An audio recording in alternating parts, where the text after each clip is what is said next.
legal education that you get with Essentials of Indiana Gun Law. Next one is coming up on Saturday, February 4th. That's a Saturday morning, 9 a.m. to 1:30 p.m. It's going to be at Indy Arms. This class always sells out, so if you want seats, you need to sign up. You can do that at tactical-firearms.com. Just click on upcoming courses.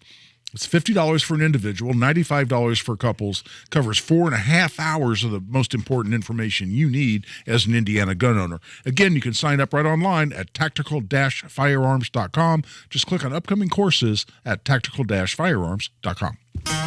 500 Guns is just east of the Speedway and the Viaduct on 16th Street. Joe and Guy Montgomery are the experts to trust when you want to buy or sell guns. They buy single guns or entire collections. If you've decided this is the year to become a gun owner or to add to your collection, don't buy until you visit 500 Guns. Contrary to what many think, you actually can get better pricing at 500 Guns than at the big box stores, and a lot better service. See them today. 500 Guns, West 16th Street, Indianapolis. Join Mark Patrick seminars and stop smoking without cravings, irritability, weight gain, or your money back. Only $49.99 guaranteed. Don't just cut down, but stop smoking once and for all. Also, lose all the weight and let Mark Patrick Hypnosis destroy your unwanted cravings. Seminars January 19th at the Holiday Inn Express and Suites in Noblesville. Weight loss 5:30 p.m., stop smoking 8 p.m. Or January 21st at the Holiday Inn Indianapolis Airport. Weight loss 11 a.m., stop smoking 2 p.m. Sign up at markpatrickseminars.com. The new year is here. Time for a change. Start a recession-resistant new career in the high-demand IT field with My Computer Career. In just months. Already in IT? Build your cybersecurity skills and prep for thousands of open positions employers nationwide are desperate to fill. Attend classes live online or on campus. And financial aid is available to those who qualify, including the GI Bill. Make this your year. Go to mycomputercareer.edu and take the free career evaluation today. That's mycomputercareer.edu.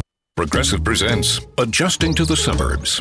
I never really thought about tools until I bought a house in the suburbs. It's like this weird homeowner test if I need a tool for a project and don't have it. And my neighbor Ted loves to give me that look when I ask to borrow a pole saw.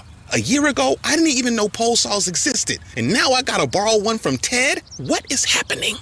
Anyway, when you save with Progressive by bundling your home and auto, that's the easy part of adjusting to the suburbs. Progressive Casualty Insurance Company, coverage provided and serviced by affiliates and third-party insurers.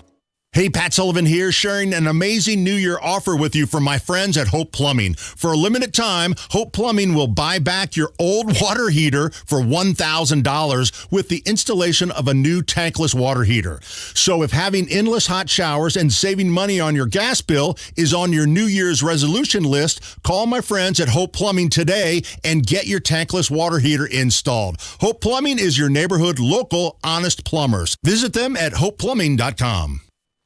I'm Siniqua Martin Green, and when my mother was diagnosed with cancer, our world changed forever. This experience made me so passionate about spreading awareness of treatment options, including clinical trials. I'm joining Stand Up to Cancer to get information to those who have been diagnosed with cancer and their loved ones. Clinical trials introduce new hope for patients, providing access to cutting-edge new treatments. Talk to your doctor to see if a clinical trial may be the best choice for you or a loved one. To learn more, visit standuptocancer.org/clinical trials today. After I came home from Iraq, I could still hear the booms. Makes it hard to be a good mom. As America's veterans face challenges, DAV is there. I'm Naomi Mathis, Air Force veteran. DAV helps veterans get the benefits they've earned. Thanks to DAV, I was able to begin to heal. With the right support, more veterans can reach victories, great and small. My victory is being able to be here for my children. Support more victories for veterans. Go to DAV.org. Text and whatever. Just don't text and drive. Visit StopTextsStopWrecks.org. A message from the National Highway Traffic Safety Administration and the Ad Council. When you're high, you feel different. But if you feel different, you drive different. So don't drive high. Brought to you by NHTSA and the Ad Council. He's a Second Amendment attorney. He's an NRA certified firearms instructor. He's the gun guy. Guy Relford on 93 WIBC. And welcome back. I'm Guy Relford on the Gun Guy Show on 93 WIBC. So we're talking about the Castleton Square shooting. And look, we're commenting on this based on facts as they've been reported.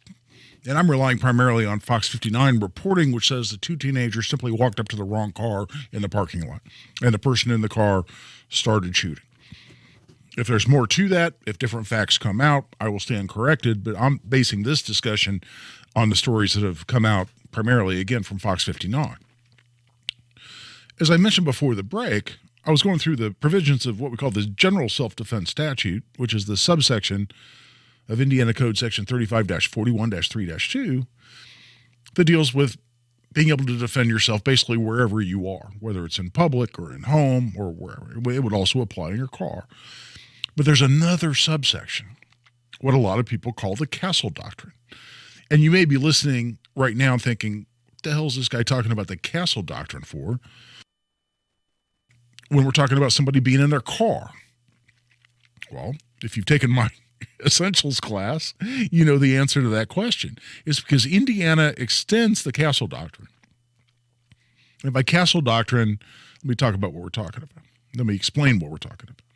And that is that Indiana law, in addition to the provision I just discussed, also says, separately, you're also justified in using reasonable force, including deadly force, to prevent or terminate. Well, I'll back up. You're justified using force, including legal force, including deadly force, if you reasonably believe that that force is necessary to prevent or terminate an unlawful entry into or attack on your dwelling. That's your home. So let's phrase that without me screwing it up. You can use reasonable force, including deadly force, if you reasonably believe that that force, meaning deadly force, is necessary to prevent or terminate an unlawful entry into or attack on your dwelling. If there was a period there in the statute, we wouldn't be talking about it right now in the context of Castleton Square, but there's not. It says dwelling, curtilage, which we won't go into at all because it has no application, but then goes on to say, or your occupied motor vehicle. Yes, Indiana actually includes your occupied motor vehicle within the definition in the Castle Doctrine of when you're justified in using deadly force.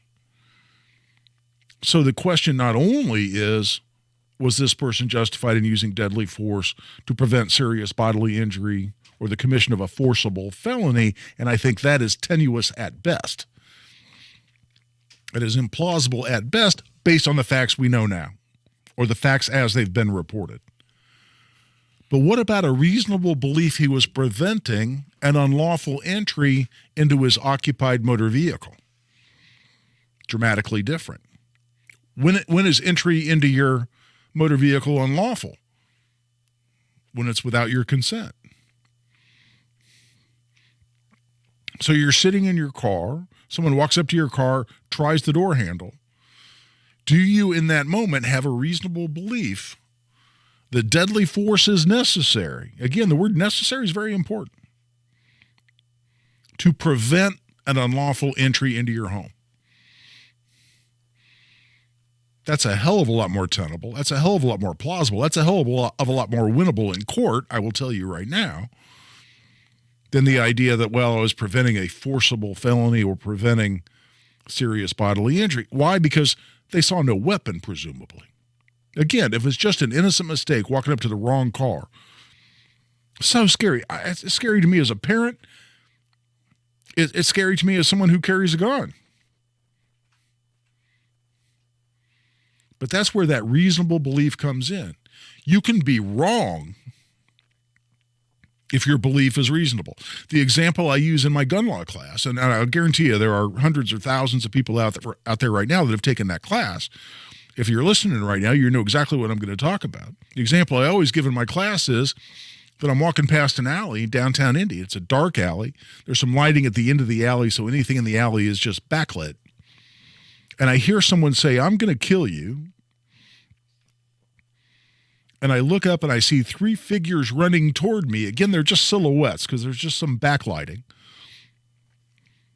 I see three people running toward me, and they all have something in their hands that looks to me like a gun. All three of them running toward me with what looked to me to be guns in their hands. I just heard, "I'm going to kill you." They're all running toward me. I'm there with my wife. I pull my gun, I start shooting. Bang, bang, bang. I kill two, I wound one. The police show up. It turns out there are 3 kids playing with squirt guns in the alley. One of them squirted the other one in the face, so he said, "I'm going to kill you," and was chasing him up the alley. They happened to be running in my direction. They were no threat to me whatsoever. None. Zero. Am I going to prison? After I've covered this issue of reasonable belief, that's the example I use, and I throw that out to the class. Am I going to prison? About half of them in the class nod yes. About half of them nod no. Well, what's the question? Let's say I get arrested. Let's say I get prosecuted. It goes to a jury. What the jury has to decide is not whether I was right. It's not whether they were absolutely, factually, accurately a threat to me and my wife, but whether I had that reasonable belief. I heard someone say, "I'm going to kill you." I see three people running at me with guns in their hands.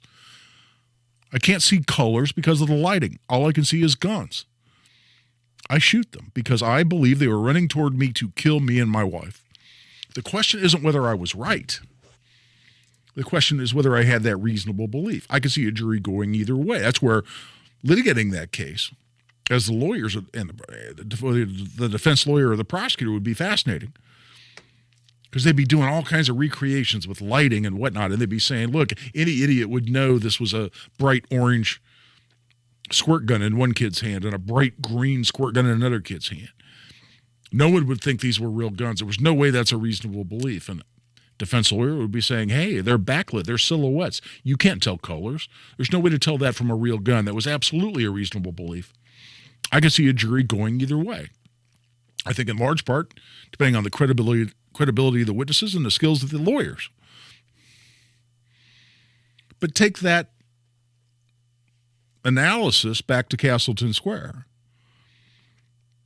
The fact that these kids made an innocent mistake is heartbreaking. It's heartbreaking for everyone. I'm sure it's heartbreaking for the person who did the shooting. I would certainly believe it is. I think any normal human being would be absolutely heartbroken that they've taken a life that was completely unnecessary and wounded another innocent teenager based on the reporting we're getting right now. But it's absolutely heartbreaking for the families that have lost a 16-year-old young man, just getting started in life, and another young teenager who has 4 bullet holes in him. And hopefully he's recovering quickly and as painlessly as possible. But it's a complete tragedy. But who goes to jail? Does anybody go to jail? Does the shooter go to jail? That's what becomes an interesting discussion. Do I have a reasonable belief that I'm preventing an unlawful entry into my car when someone walks up and tries the door handle and it's not their car, it's my car, and I'm sitting in it? Because the Castle Doctrine says specifically to prevent or terminate an unlawful entry into or attack of your occupied motor vehicle. Clearly, that's what you have here based on this reporting. All that being said, I'm always going to ask myself that question that I just mentioned earlier, which is, do I have to do this? I see a 16-year-old kid simply trying the door on my car. When I ask myself the question, do I have to shoot this kid right now? That answer is going to always be no. If I see a weapon, it changes the analysis. I see a gun, it definitely changes the analysis. A kid trying my door handle, especially when I have tinted windows. Could he be trying to steal my car? Yeah. Could he be trying to make an unlawful entry into my car? Yes.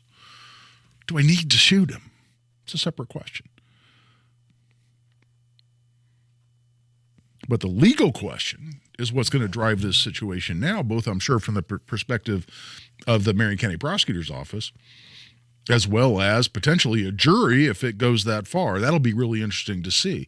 Another question is, what crime would the person be convicted of? Is it going to be murder? I don't think so. Why? Because they weren't sitting in their car planning to kill anybody. When something arises like this quickly and you end up killing someone intentionally, he pulled the gun out, pointed it, and started pulling the trigger. By the way, he also reportedly got out of the car to shoot the second teenager. that becomes a separate question as well. That raises a whole lot of other legal issues. He wasn't the one trying to get in the car, based on the reporting we have so far. Sorry for throwing that caveat out there so many times, but repeating it's necessary because these facts can all change as you get witness reports, video, potentially any number of more facts that come out. But there's a lot more to talk about in all of this. I'll tell you, we're a little past the bottom of the hour. We've had Brian and Matt call in with, I think, some great questions. We'll go to the phone lines when we come back and then shift the discussion a little bit, assuming we don't have more questions and comments come in at 239-9393, and talk a little bit about this robbery with a toy gun that happened in Houston, resulting in one dead robber. When we come back, different facts, similar legal issues, and we'll apply Indiana law to that for purposes of the discussion. Right now, we're taking a break. This is Guy Relford on The Gun Guy Show on 93 WIBC. When traffic's a bear, Matt Bear is a beast. On the north side, 465 East is a parking lot for Meridian. Also, we have slow traffic from 82nd Street all the way up to 860. When you need to get from here, if you're coming in from Hamilton County, it's going to be tough. Into bridge construction at 465 and 60. Matt Bear, mornings and afternoons. It's going to be tough getting home tonight, but you'll be binge watching Stranger Things before too long. 93 WIBC. Planning for retirement all comes down to what matters most for you. Is it a vacation home? Is it traveling the globe? You could call the team at Howard Bailey Financial to help you plan for your retirement and to help you have a successful and fulfilling retirement. Great things in business are never done by one person. They're done by a team of people, and I'm excited to share that Singer Financial is now Howard Bailey Financial, an Indiana-based retirement planning firm. The Howard Bailey team possesses credibility at both an ethical and professional standpoint. They will deliver you a customized framework that allows you to create the meaning of retirement. Whatever you visualize retirement to be, let the Howard Bailey team customize a plan specifically for you.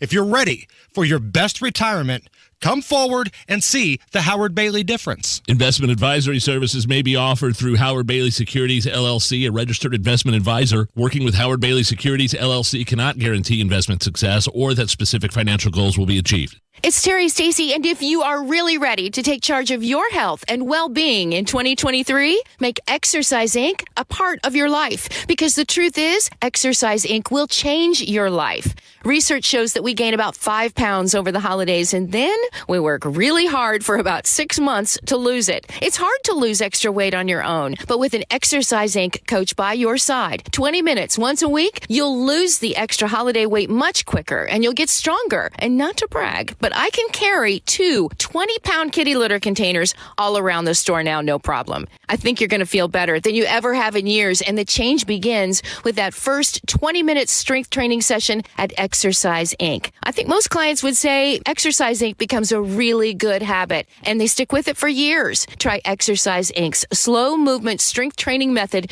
Do something good for you 20 minutes once a week. Exercise Inc. 4 locations, exerciseinc.com.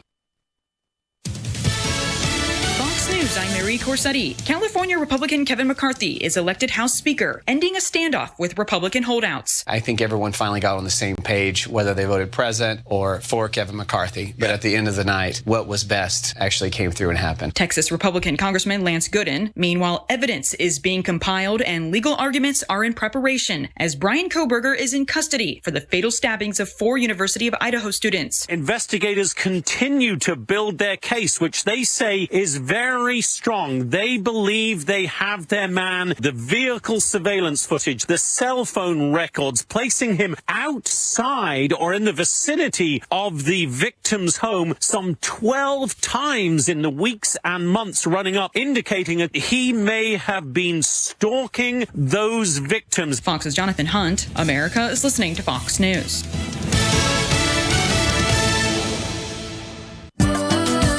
For adults with moderate to severe plaque psoriasis who are candidates for systemic or phototherapy, now there's Skyrizi, Risankizumab Riza, a prescription-only 150 milligram injection. With Skyrizi, 3 out of 4 people achieve 90% clear skin at 4 months, and Skyrizi is just 4 doses a year after 2 starter doses. Nothing and me go hand in hand. Nothing Nothing on my skin, that's my new place. Nothing is everyday. Don't use if allergic to Skyrizi. Serious allergic reactions and an increased risk of infections or a lower ability to fight them may occur. Before treatment, your doctor should check for infection and tuberculosis. Tell your doctor if you have an infection or symptoms, such as fever, sweats, chills, muscle aches, or cough, or if you plan to or recently received a vaccine. With Skyrizi, you could achieve 90% clearer skin. Ask your doctor about the #1 dermatologist prescribed biologic in psoriasis and visit skyrizi.com or call 1-866-SKYRIZI to learn more.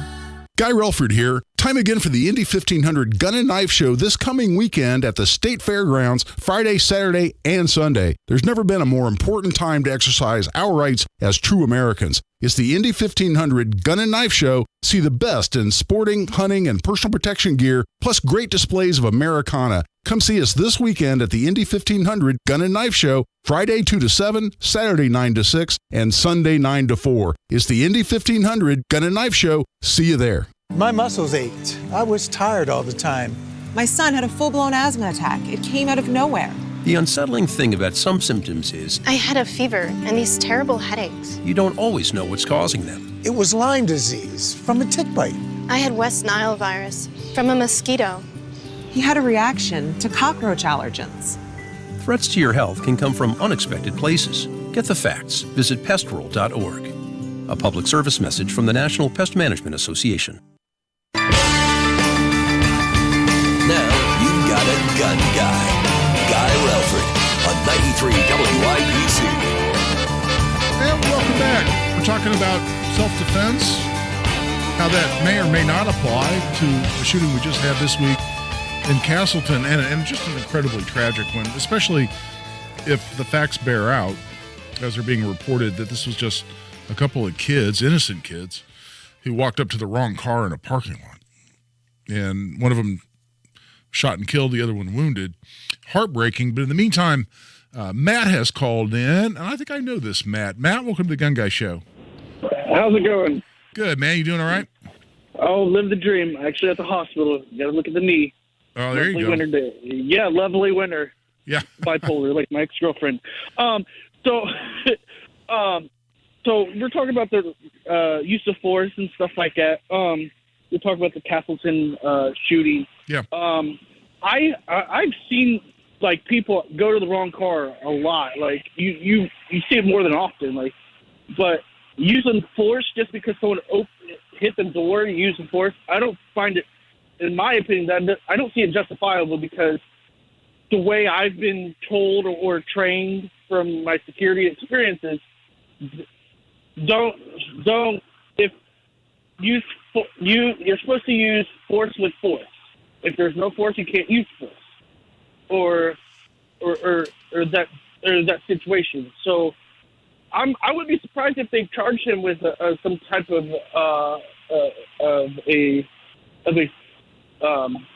some type of murder or something like that. And then we're talking about the Houston one where you briefly said something about the BB gun or whatnot. Oh yeah, something that's not an actual firearm. Yeah, but if someone shows you a gun, like that's that your point. That's if you have force and they have force, you have every right to defend yourself. But the aspect is, okay, that looked like a real gun, so I'm going to protect myself and protect myself and others around me. Yeah, and Matt, I'm going to talk about the Houston situation that involved an actual toy gun. But what's important to note here, and by the way, I don't disagree with you in the sense that I wouldn't use deadly force in this situation at all. But I will tell you that the defense lawyer, if the charges are brought, is unquestionably going to try to apply the Castle Doctrine, which says that I don't have to fear bodily injury. I don't have to fear a forcible felony even. I can simply defend my occupied motor vehicle against an unlawful entry. That's the exact wording of the statute.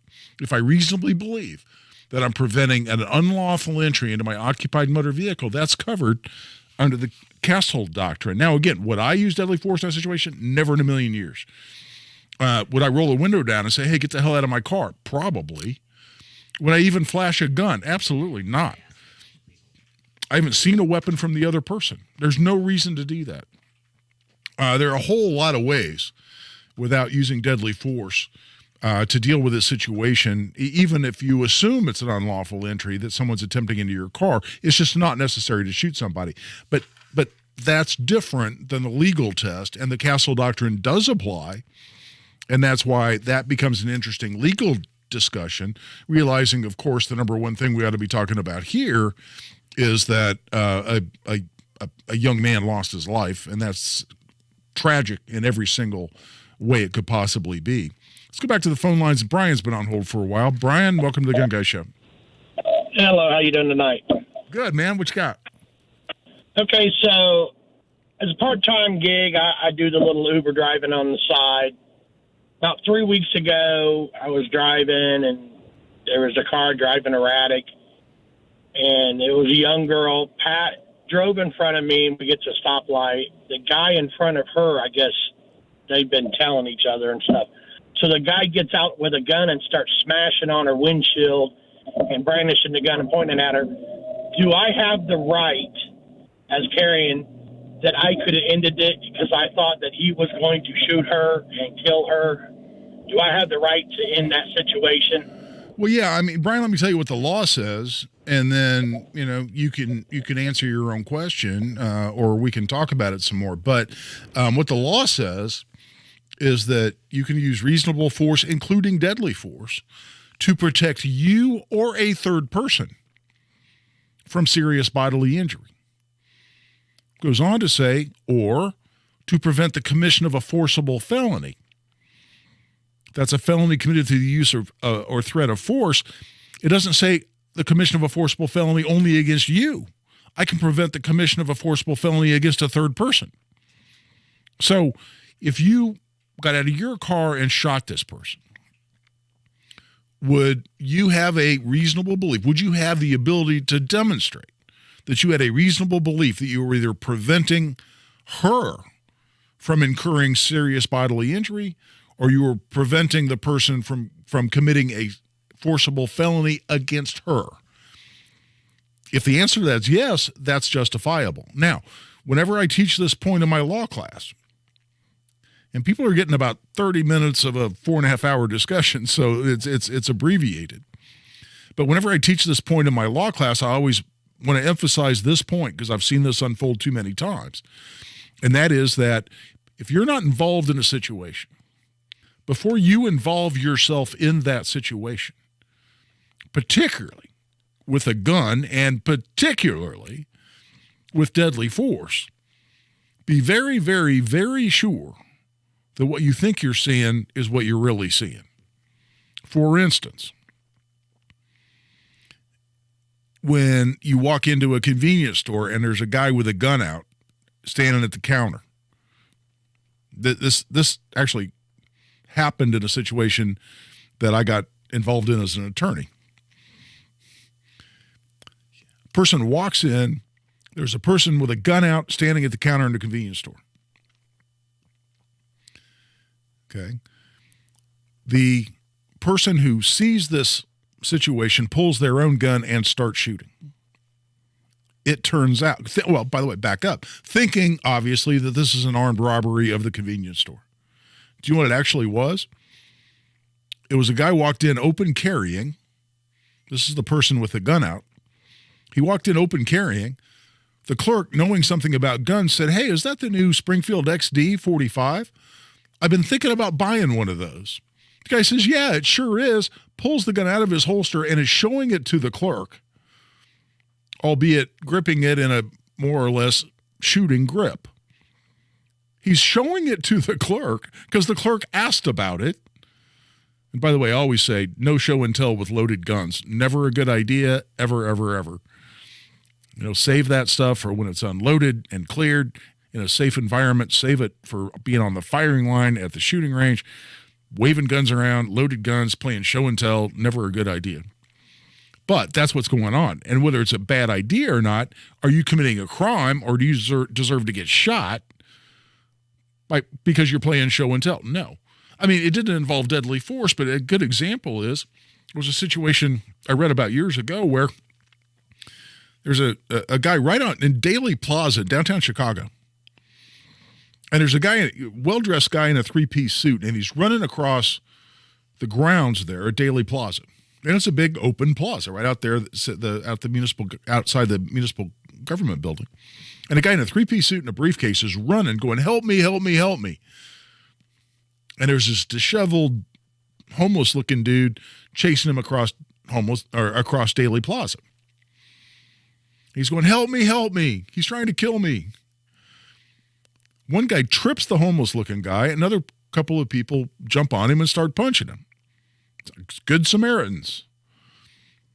Turns out the guy in the three-piece suit got caught doing a cocaine transaction, had a briefcase full of cocaine, and the guy chasing him was an undercover cop.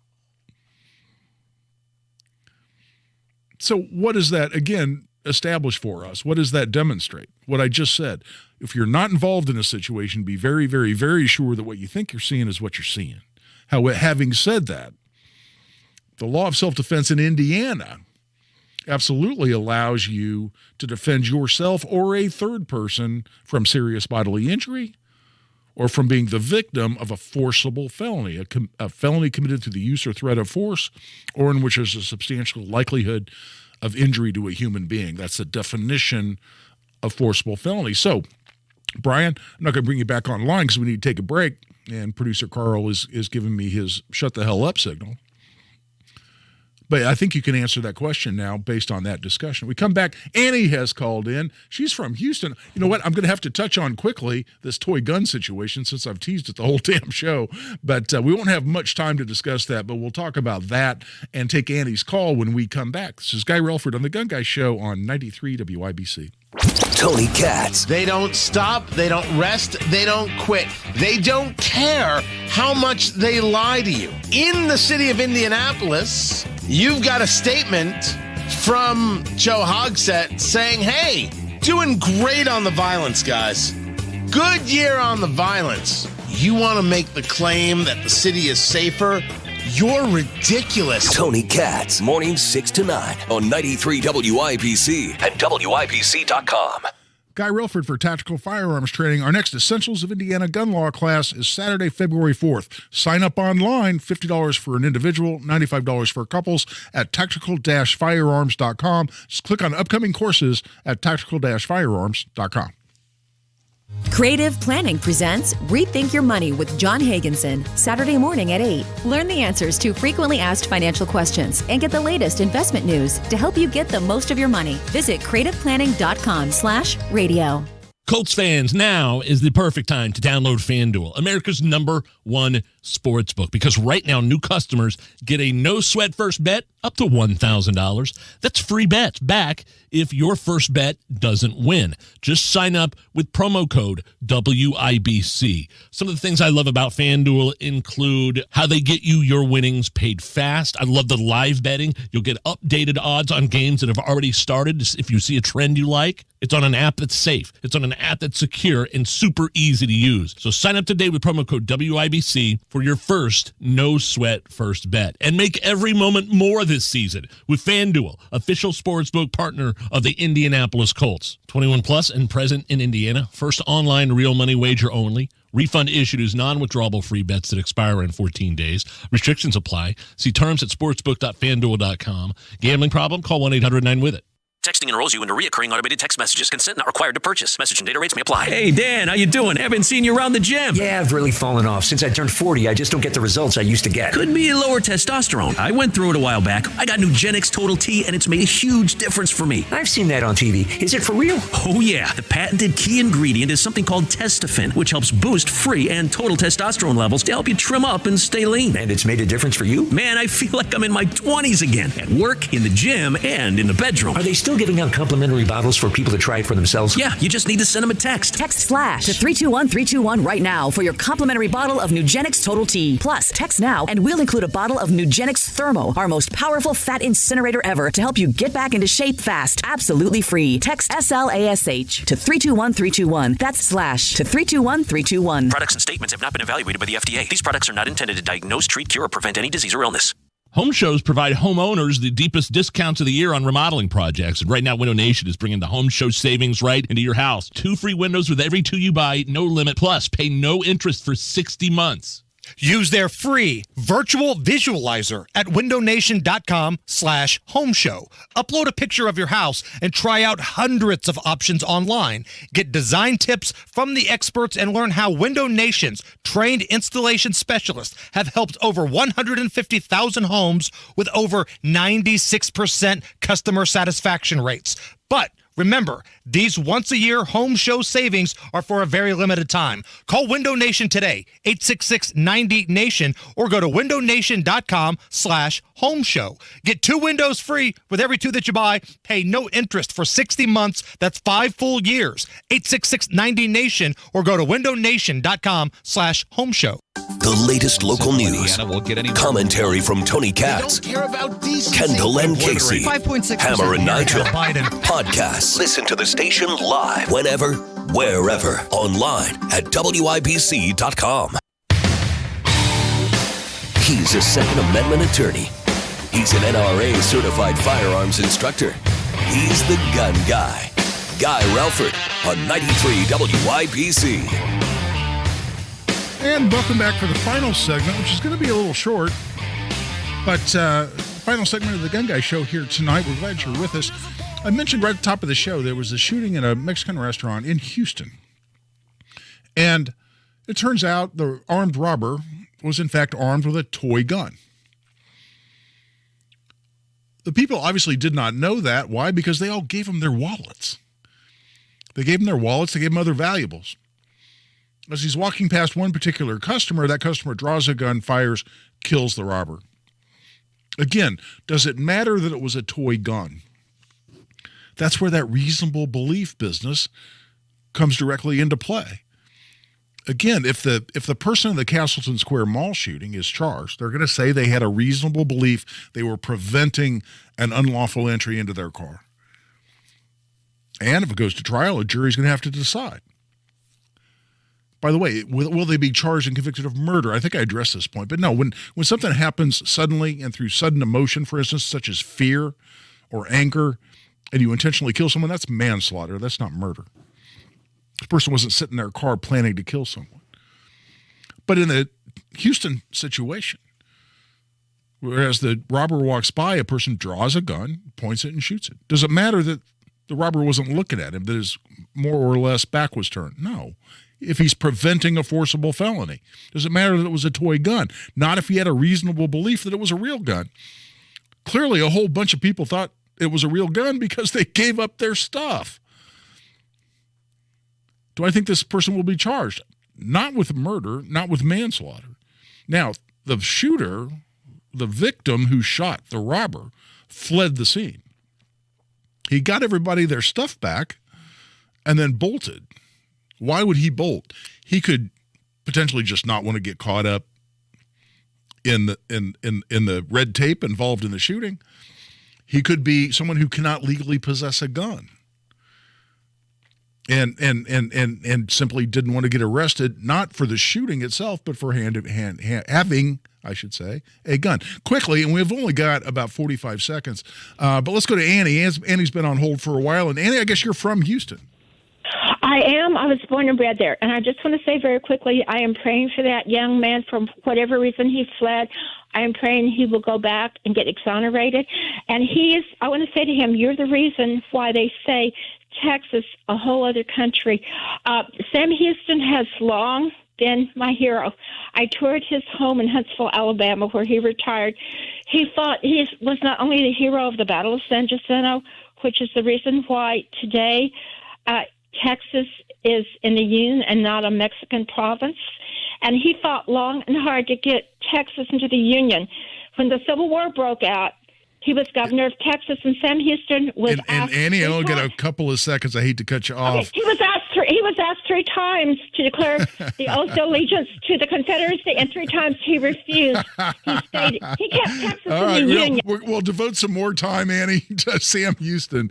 But hey, I agree with you. I hope the person is exonerated. I don't think committed a crime at all. I think this is a matter of the robber playing stupid games and getting stupid prizes.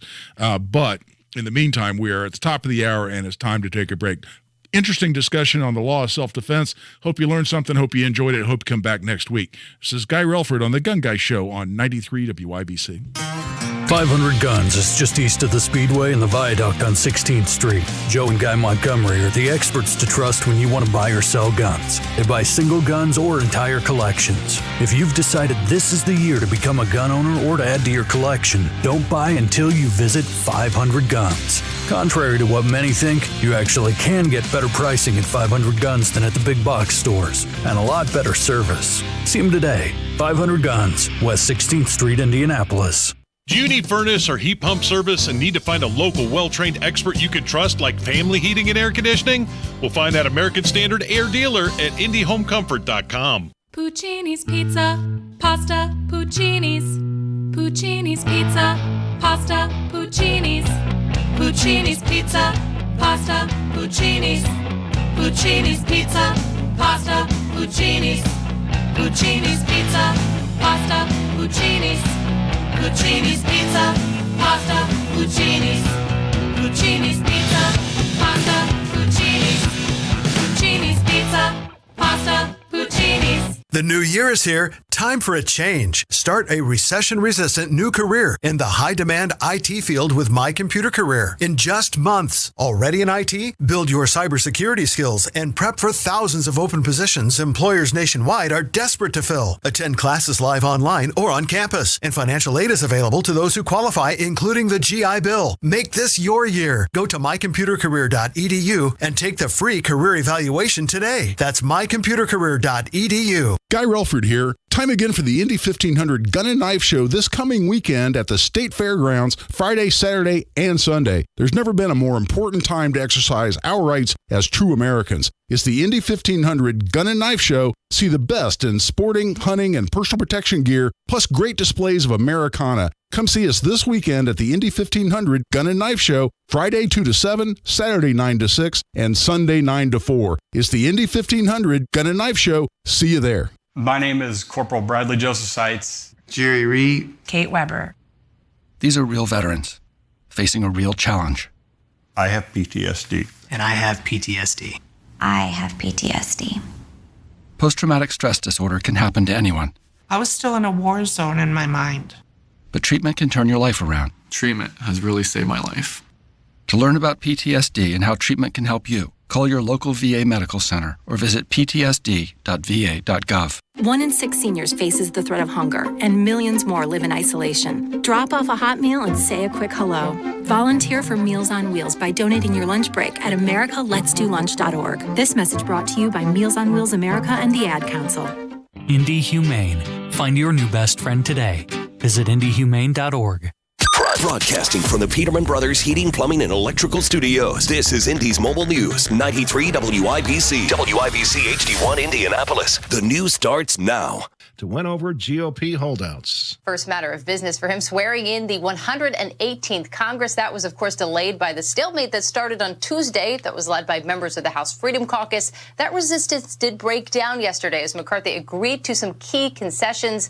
Those include an array of spending cuts, 3 seats on the Rules Committee for House Freedom Caucus members, and the ability for members to more easily oust McCarthy if they don't like the job he's doing. Fox's Alexandria Hoff. Much focus will be on the southern border tomorrow when President Biden makes a visit to El Paso. Dr. Victor Trevino is mayor of Laredo, Texas. Being the largest land port here in the United States, I think we have to get more attention to us because this is an important commerce area, and it can't be just not looked at because the influx of migrants in this amount will overwhelm us. President Biden then travels to Mexico City for a North American Leaders Summit with Mexican President Obrador and Canadian Prime Minister Trudeau. Florida's governor taking steps to address migrants arriving illegally in the Keys. Florida Governor Ron DeSantis has signed a new executive order that calls on the Florida National Guard, law enforcement, and other state agencies to jump in and help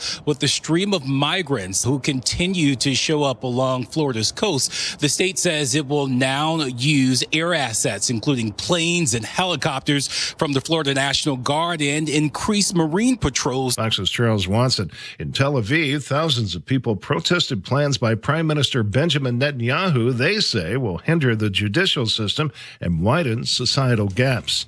America is listening to Fox News.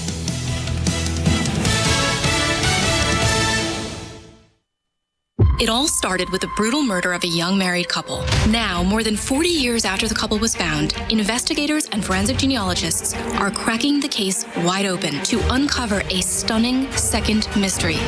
Where's the baby? I said, well, wait, he had a baby? We cross the country speaking with victims' families and those close to the case as we ask, what about Holly? I just want to know what happened. Available on foxnewspodcasts.com and wherever you listen to your favorite podcasts.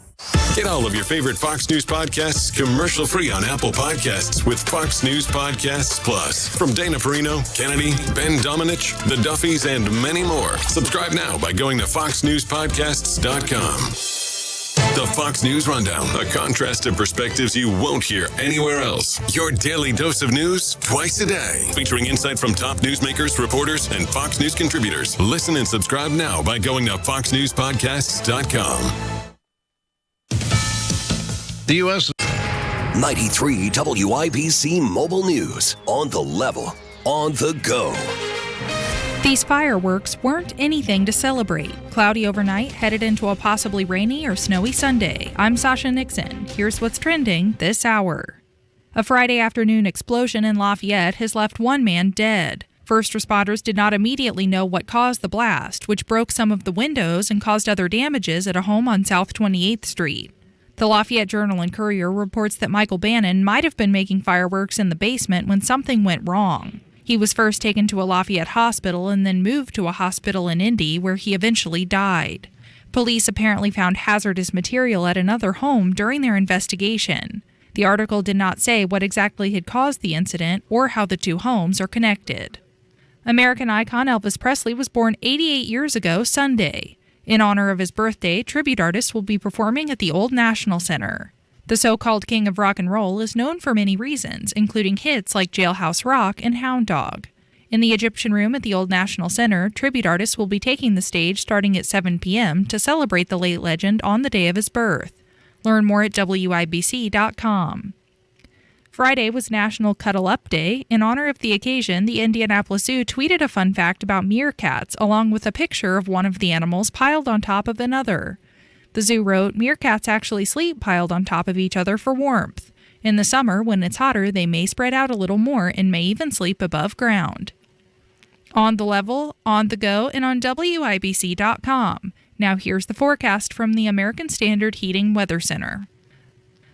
For tonight, clouds increase, isolated chance at a wintry mix in the early morning hours, low temperature in the upper 20s. Tomorrow, cloudy with another spotty chance at rain or snow, high temperature in the upper 30s. I'm Wish TV Storm Track 8 meteorologist Ryan Morse for 93 WIBC. Diabetes, high blood pressure, anxiety meds, everyone's on them. If you're a 50-year-old male, maybe a bit porky, and you may even have type 2 diabetes, $1 million of term insurance may only cost you about $200 a month. Call Term Provider. Speak with Big Lou at 800-200-1966. Big Lou will find a term life policy for you even if you have type 2 diabetes, are overweight, or have high blood pressure. Term Provider has helped thousands of people like you who think they can't afford term life insurance. To buy $1 million of affordable term life for you, all you need to do is call Big Lou at 800-200-1966. Lou will make sure the scales are tipped in your favor. Call 800-200-1966. Big Lou will answer your call and work to fit you into a term life policy that you can afford. Remember, Big Lou's like you. He's on meds too. Call 800-200-1966. 800-200-1966. I'm a firefighter. A teacher. I'm a farmer. I'm a barber. A waitress. A mom. We're all part of your community. Every day we move in and out of each other's busy lives. It's easy to take for granted all the little moments that make up our everyday. Some are good, others not so much. But that's life. It's when you experience a moment of uncertainty. Something or someone's behavior that doesn't seem quite right. These are the moments to take a pause.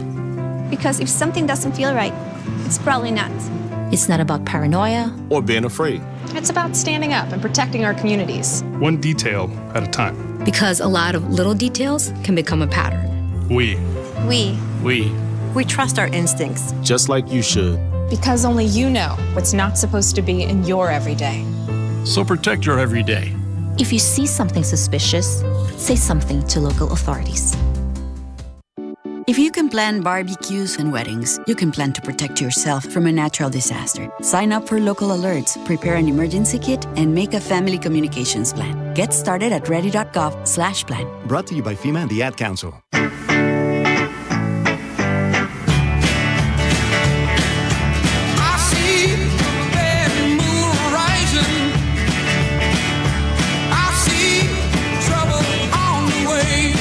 This is Saturday Night on The Circle on 93 WIBC.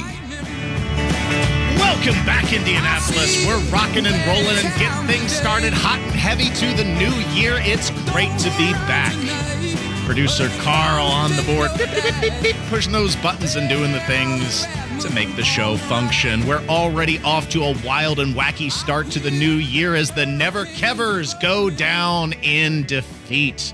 The House Speaker being sworn in and starting the 118th Congress earlier this morning. We'll get into that. But first, a recap for the new year. Lots of things to cover. I had an excellent time. I went out of state to celebrate with friends. What about you, Producer Carl? Anything exciting for your New Year's celebration? I was here. Oh, exciting. Yeah, well, running New Year's Eve programming. Well, holiday out enjoying yourself. Holiday pay is exciting. Yeah, absolutely. That's always a good time. And of course, there was lots of celebrating to be done, some more than others. This story slightly stale at this point, but I haven't covered it yet, so we're going to get to it. On Christmas Day, I'm sure you've heard, a 33-year-old woman who's later been identified as Bianca Gleason was driving on the Indianapolis Canal. This was caught by bystanders in the neighborhood when it all happened. Oh, what's up with my volume, Kev? Yeah, shake it. Dude.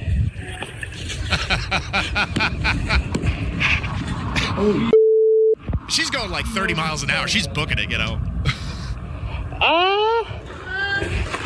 Well, yo. Yeah, that moment of hesitation you heard there was like, they were asking, does she know that it's thawed down there? And no, she's drunk. She had no idea. Later claiming, of course, that her GPS took her on the canal. My question to you, Carl, is how on earth did she make her way down there? Because if you've been down to the canal, how do you get a car? Most of the roads are overpasses. There's not a means to access it. That's how good the GPSs are. Yeah, that's impressive stuff. I mean, most of the canal is surrounded by an embankment, so I'm infinitely curious how she managed to make her way there for a drunken holiday celebration. Her Christmas, not a very merry end, although I'm sure it began that way. Also, off to an unfortunate start to the new year when on Tuesday there was a shooting at Castleton Square Mall. I heard Guy Relford discussing this on the Gun Guy show just before I came in.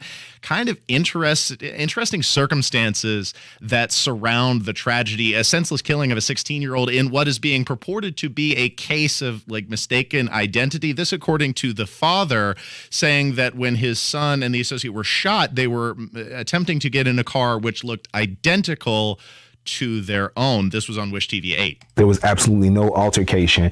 This was basically a 16-year-old kid, grabbing the door handle and trying to get into a car that's identical to my son's car, and this kid being gunned down. Smith says his son drives a white Chevy Impala, which was parked next to a similar-looking car the shooter was in at the time. His son is recovering from 4 gunshot wounds to the legs. The other victim, Michael Mason Jr., died as a result of the shooting. From inside the car, just unloaded on him and then got out, shot him some more while he was down, and then began to chase after my son. Now, Eddie Smith Sr., the father of one of the victims, is a pastor at a Tuxedo Park Baptist Church, which is right around the corner from where I live. So this hits fairly close to home, and he says his son was mentoring the younger individual. So that's they were just hanging out at the mall, and this is an incredibly tragic way for that story to end. I'm interested to see if the investigation uncovers anything else, because it seems the occupant of the vehicle was so snappy on that reaction, so hasty to fire, especially in the case of a mistaken identity. If somebody comes up to the car and just, accidentally pulls on the door, especially if it's locked, my first gut instinct is not necessarily to reach for the firearm, but I wasn't in that scenario, so I'm not going to rush to judgment. We'll find out more in the course of the investigation, I'm sure, of which, interestingly enough, Prosecutor Ryan Mears has recused himself because of a case of conflict of interest. Now, they've not disclosed the nature of what that conflict may be, but it's interesting that it involves the Marion County prosecutor. So they're now attempting to elect a special prosecutor. More power to them, to handle this situation, because we want a speedy resolution and certainly don't want anything obstructed by potential conflicts with the prosecutor's office. Justice needs to be served, whatever the nature of that justice ultimately is. A tragic way to start the new year, but indicative of the violence which continues, unfortunately, to consume the city of Indianapolis. You're listening to Saturday Night on the Circle. I'm your host, Ethan Hatcher. Catch my podcasts uploaded to Saturday Night on the Circle.fireside.fm. Of course, the Never Kevers, they're not experiencing a very happy start to the new year as they go down in flames. The opposition, ultimately, not very organized. We'll get into that coming later. But Kevin McCarthy officially opened the 118th Congress earlier this morning, holding the Speaker's gavel following the embittered week of slowly walking over the 20 Republicans who initially did not support his speakership. But he dropped a couple laugh lines in the official introduction to the Congress. I figured the listeners of WIBC in particular would appreciate. Here's one. We'll also address America's long-term challenges, the debt and the rise of the Chinese Communist Party. Congress must speak with one voice on both of these issues. This is why we will end wasteful Washington spending. From now on, if a federal bureaucrat wants to spend it, they will come before us to defend it.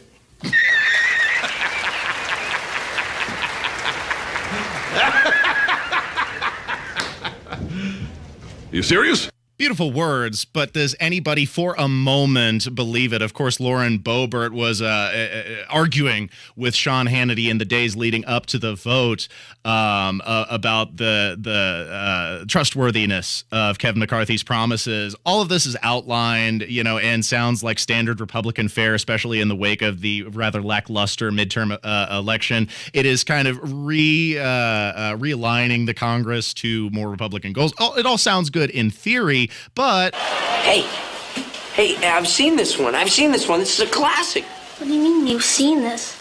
It's brand new. Yeah, well, I saw it on a rerun. What's a rerun? You'll find out. We've seen all this before, and these promises ring especially hollow. I'm feeling exceptionally cynical. If Kevin McCarthy delivers on the promises as outlined, look, I'll be thrilled. I'm just not inspired with very much confidence. Like the conservative opposition to his speakership, it's kind of illustrative of the problems with the party as a whole, because they just slow walked their way to the ultimate goal. We all knew Kevin McCarthy was going there. He might as well have gotten there in the first vote because this opposition went nowhere. After 15 votes, the establishment guy still got in, slow walked him there. It was a little bit of a more tedious process, but nevertheless, that's where we ended up. And I guarantee you that's how most of the spending bills are going to be. That's how most of the big government expansion is going to go. It's, yes, the Republicans have taken over the Congress. Nancy Pelosi has been fired. Yay! But I suspect it ultimately will not go anywhere. Here was another hysterical line at the end of the speech that Kevin McCarthy dropped, talking about deserving the office. I make this promise. I'll never give up for you, the American people. And I will never give up on keeping our commitment to America. Sure. Our nation is worth fighting for. Our rights are worth fighting for. Our dreams are worth fighting for. Our future is worth fighting for.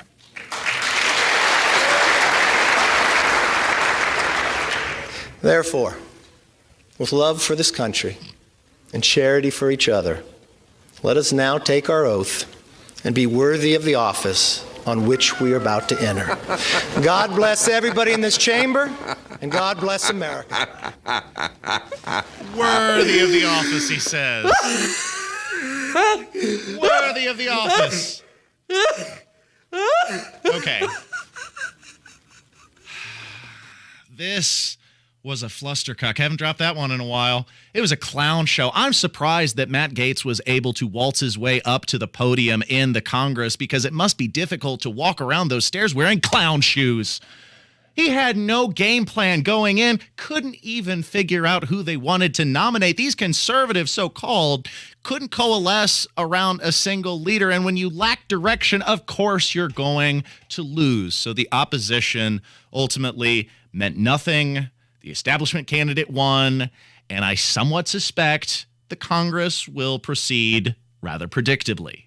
You're listening to Saturday Night on the Circle. My cynical coverage of Kevin McCarthy's ensconcement into the speakership. We'll discuss the details of how he got there and who the turncoats were coming up in the next segment. Stay tuned to 93 WIBC, Saturday Night on the Circle. Kendall and Casey. The head of NASA, worried that China may claim the moon as its own territory and prevent the U.S. from landing there again. So, it sounds like a Dr. Evil thing.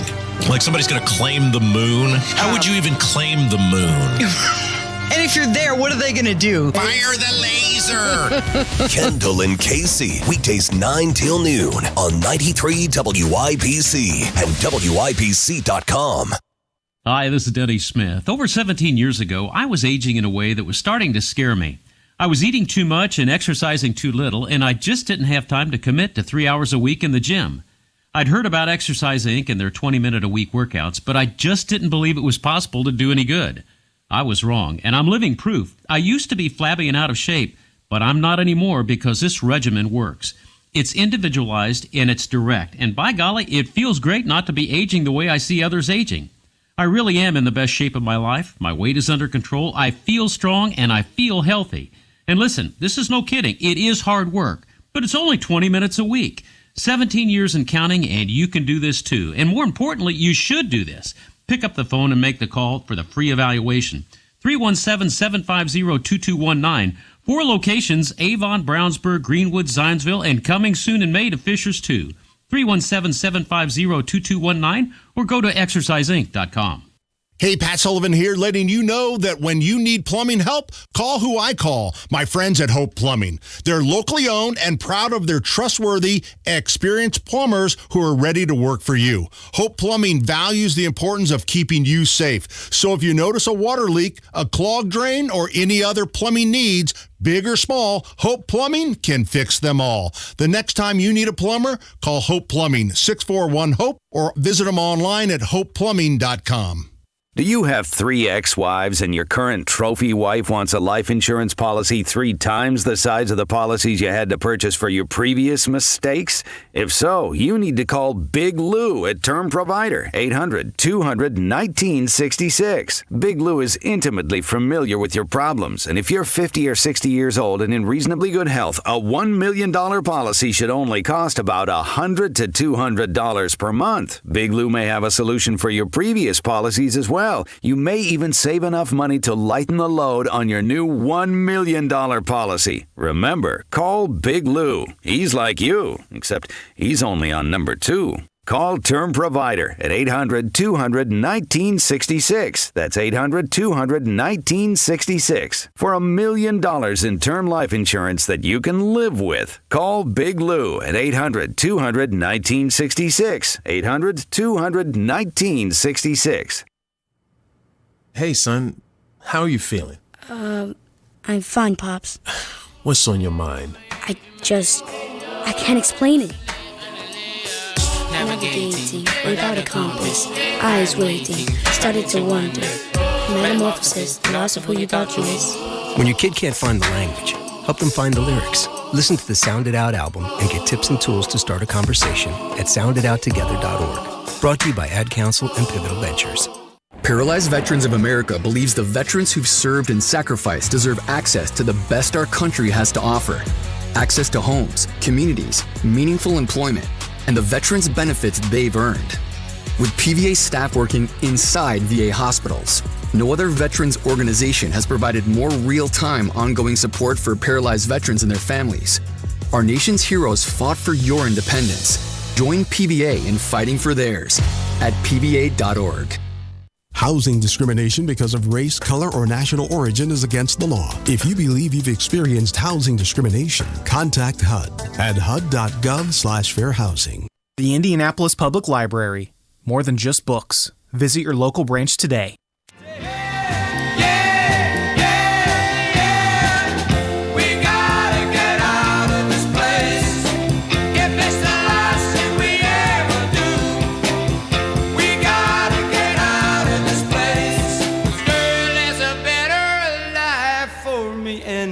You're listening to Saturday Night on the Circle on 93 WIBC. Welcome back to the show, ladies and gentlemen. Thanks for joining me. I'm your host, Ethan Hatcher. And the Never Kevers go down in defeat, 216 to 212. Kevin McCarthy taking the speakership with less than half the House members because 6 of them sat on the sidelines voting present. This is Saturday Night on the Circle. Thanks for tuning in. Catch the podcast uploaded to SaturdayNightOnTheCircle.fireside.fm. Producer Carl, beep, beep, beep, beep, beep, pushing those buttons and doing the things to make the show function. Who were the turncoats? 20 said that they would not vote for Kevin McCarthy. Ultimately, 14 of them flipped. Those included Dan Bishop, John Breachin, Michael Cloud, Andrew Clyde, Byron Donalds. Now we know why he said he wasn't intimidated by the nomination process and facing repercussions from Kevin McCarthy because he was in the bag the whole time. Paul Gozer, Andy Harris, Anna Polina Luna, Mary Miller, Ralph Norman, Andy Ogle, Scott Perry, Chip Roy, Keith Self, and a name you may recognize, Victoria Spartz of Indiana. They all ultimately voted to confirm Kevin McCarthy as Speaker of the House. What alternative did they have? Not much, since they couldn't even coalesce around a person who wanted the gig. Jim Jordan? No. Byron Donalds? No. They had no game plan going in. The 6 so-called conservatives who responded present during the 15th roll call on Saturday: Andy Biggs, Lauren Boebert, Eli Crane, Matt Gaetz, Bob Good, and Matt Rosendale, ultimately allowing Kevin McCarthy to secure the speakership. Earlier in the day, a NBC new congressional reporter, Julia Turkin, had noted Gaetz basically gave up the ghost when he overheard Gaetz saying, "I think the House is in a lot better place with some of the work that's been done to democratize power out of the speakership, and that's our goal." Was that the goal? That wasn't the goal as stated. They said never Kevin McCarthy. It won't be Kevin McCarthy. And now those sound bites will exist in perpetuity as a monument for mockery to their lack of direction in this ultimately despicable spectacle. Look, I'm all fine for working out the process, but this didn't have an end game. We got a few concessions, but where will it go? I suspect not very far. The concessions, as granted according to Politico Roll Call and The Hill, include only one House member needed to file a motion to vacate the chair, giving them more power than they have in the past. Freedom Caucus members have a few seats on House Rules Committee, which will allow the members to leverage certain criteria behind voting for bills, voting on a bill setting term limits for new members of Congress, individual votes on each of the 12 appropriations bills and excluding earmarks from such bills, and a vote on legislation surrounding border security. Also, a 72-hour notice from release of legislation before voting on it. You'd think that would just be standard protocol. You'd need more than 72 hours to read many of the bills passed through Congress, but this is a start, giving 72 hours notice before the bills hit the floor for a vote. And finally, a vote on a balanced budget amendment. In theory, Matt Gaetz has some reason to be optimistic. The House is in a better place. Oh, the House is in a better place after these 15 votes, which undermine the credibility of the party as a whole with the American people. We'll see. You know, there's 2 years between now and the next election cycle. The party can deliver. It's just that there's not a lot of basis for confidence. And with the way the clown show that was on display, ultimately, I found a clip very illustrative of the week-long directionless disarray that was led up by Congressman Matt Gaetz of Florida and Lauren Boebert of Colorado, among others. He was heckled during a floor speech in which he nominated a candidate for House Speaker who didn't even want it. What a clown show. Here's Matt Gaetz. My colleague, Mr. Garcia, did not say what many of my other Republican colleagues have. They believe that Mr. McCarthy has earned the position of Speaker of the House because he raised $500 million to get Republicans elected. Going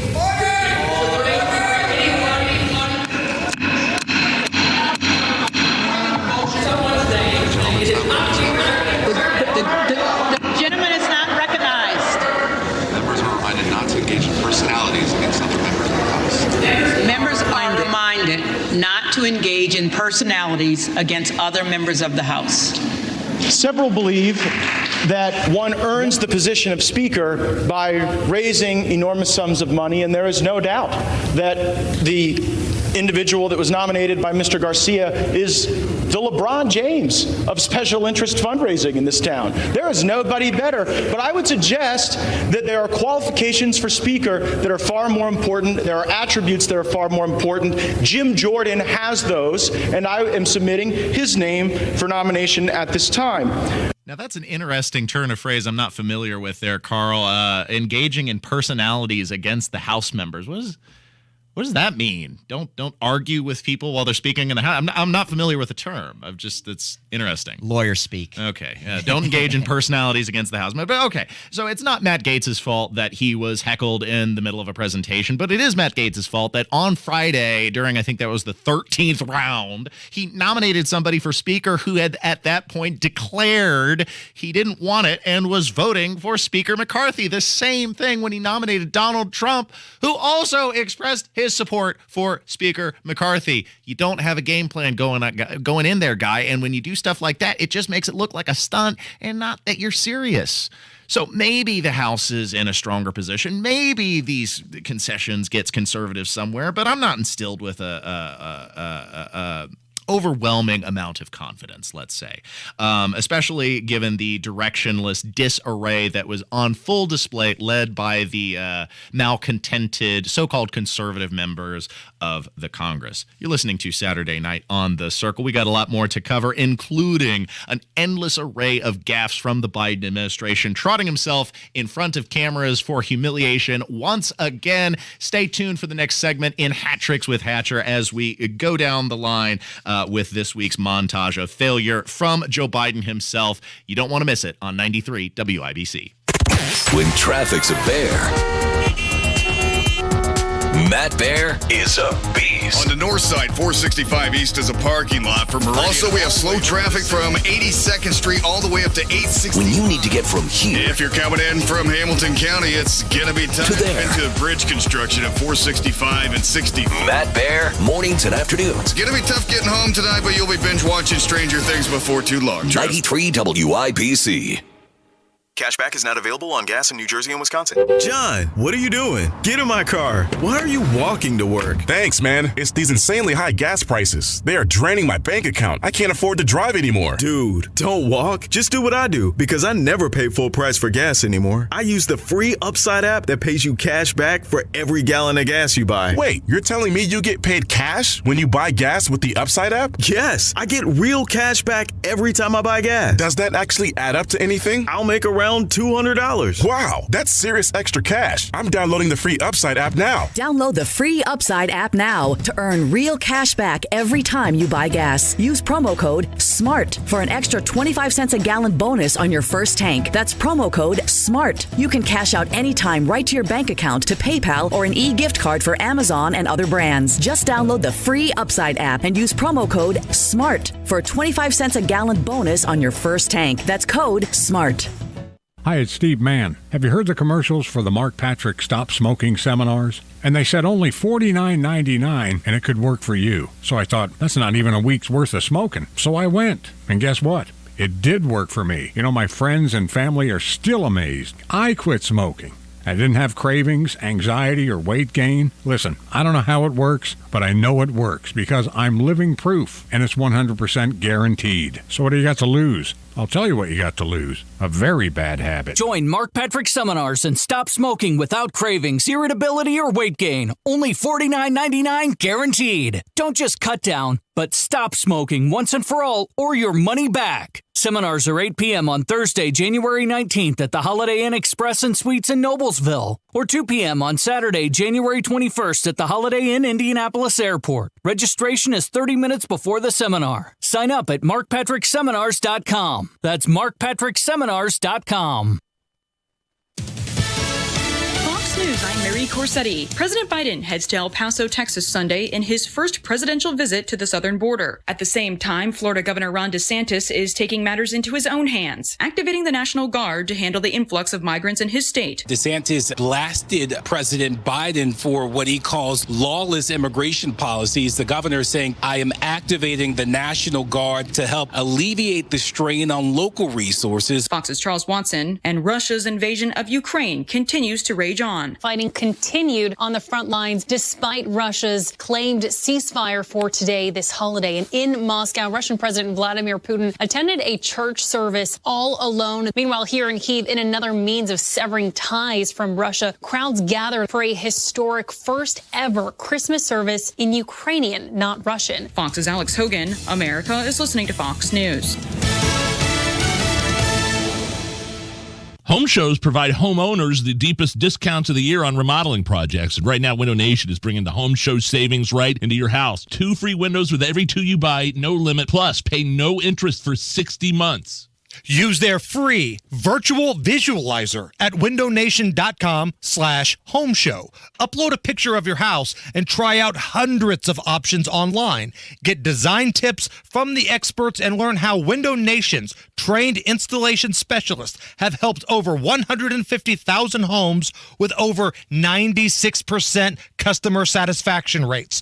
But remember, these once-a-year home show savings are for a very limited time. Call Window Nation today, 866-90-NATION, or go to windownation.com/home show. Get 2 windows free with every 2 that you buy. Pay no interest for 60 months. That's 5 full years. 866-90-NATION, or go to windownation.com/home show. Winter heating bills got you down? Save big with Peterman Brothers. Get a brand new furnace for less than $49 a month and no payments till spring. Plus, for a limited time, we're including a free 15-year parts and labor warranty with all new systems. We'll also install it next day, guaranteed, or we'll give you $500. See why Peterman was voted one of Indy's best and let our family take care of yours like no one else can. Visit PetermanHVAC.com to schedule today. Creative Planning presents Rethink Your Money with John Hagenson, Saturday morning at 8. Learn the answers to frequently asked financial questions and get the latest investment news to help you get the most of your money. Visit creativeplanning.com/radio. We're all different. 1 in 5 of us live with a mental illness. Don't filter who you are. Talk to someone you trust. Learn more at bringchangetomind.org. There are screening tests to catch cancer early. Visit cancer.org/getscreened. Going down the road feeling bad. I'm going down the road feeling bad. Going down the road feeling bad, and I ain't going to be treated this way. You're listening to Saturday Night on the Circle on 93 WIBC. Joe Biden, the quotable genius, returns to center stage in the new year following his Virgin Island vacation adventures, stumbling through the press briefings and turning phrases in the trademark Biden fashion of endless buffoonery on parade. This week we'll play highlights from Biden's stop in Kentucky promoting the transportation bill, a helicopter presser to remember, and blundering a briefing on the border crisis. You'll hear it all for this week's edition of Hat Tricks with Hatcher. It's time for another one of Hatcher's Hat Tricks. The story you are about to see is true. The names have been changed to protect the innocent. You're listening to Saturday Night on the Circle with me, your host, Ethan Hatcher, and producer Carl. Beep, beep, beep, beep, beep. Pushing the buttons and doing the things to make the show function. We appreciate your hard work, as always, beginning with a helicopter presser to remember, in which Biden half-heartedly explained why he dodged the Pope's funeral. Certainly a noteworthy event in geopolitics. Nevertheless, skipped out a couple days ago, and here's what he said to the reporter. You're not attending his funeral tomorrow, though. Why? Well, why do you think? Well, you tell me. You know why? I can't. You can tell me, sir. The reason I'm not attending his funeral tomorrow is because it takes an entourage of 1,000 people to show up, not living. But we would everything in the wrong direction. I inquired about it. Now, if you couldn't understand or hear the president over the roaring engine in the background, I don't blame you. What he was explaining to the reporter is supposedly the reason for abstaining from attendance is because of the security detail that would accompany the president would be disruptive to the execution of and the dignity of the overall event. On the surface, perhaps a viable excuse, but this is an event where the Pope will be. What makes you think there already isn't a significant security detail at the event? What makes you think that they wouldn't be fully equipped to work in conjunction with the Secret Service to ensure the president and other dignitaries' protection as they have in the past, say, during Pope John Paul II's funeral of 2005? This is something we have a playbook for. No, I think the reason Joe Biden chose not to attend has to do with Code Brown. Do you remember this, producer Carl? Do you remember Code Brown visiting the Vatican? Sorry, I don't. Okay, President Joe Biden is rumored to have made an accident. Oh, that kind of brown. There we go, a Code Brown. And the Secret Service was called to perform a quick wardrobe change after having visited the Pope. I think he might be afraid of a repeat incident. There's a solution to that. It's called a brown suit. Or an adult diaper. Nevertheless, I'm terrible. The president chose to abstain from attending a very significant ceremony. Curious choice both for an executive and as somebody who I believe, and correct me if I'm wrong, producer Carl, professes himself to be a member of the Catholic faith. You'd think he'd want to be front and center to the funeral of a pope. Just saying. We move on, of course. Let's see. Another one of Biden's classic turns of phrase. Let's see if we can unpack and untangle what he means. This is him standing in front of the Kentucky Bridge, talking about the transportation bill, and then I'm not sure what he says. Let's see if you can understand it. I've traveled over 140 countries around the world. I'll paraphrase the phrase in my own neighborhood. The rest of the countries, the world's not a patch on our genes. If we do what we want to do, we need to do. Huh? I'll just read that verbatim for you, Carl. I hear you laughing over there. I'll paraphrase the phrase of my old neighborhood. The rest of the countries, the world is not a patch in our genes. If we do what we want to do, we need to do. I don't know. I have no idea. I have no idea what the president's saying there. But, of course, this is one of a series of blunders that have become a common theme in the administration. Uncle Joe is not the sharpest tool in the shed. He also had to be corrected by Kamala Harris talking about monitoring the situation developing in the House Speaker race. Thank you so Sir, much. are you still monitoring the Speaker's race? Are you still watching the Speaker's race? I'm following with great, how can I say it? Attention.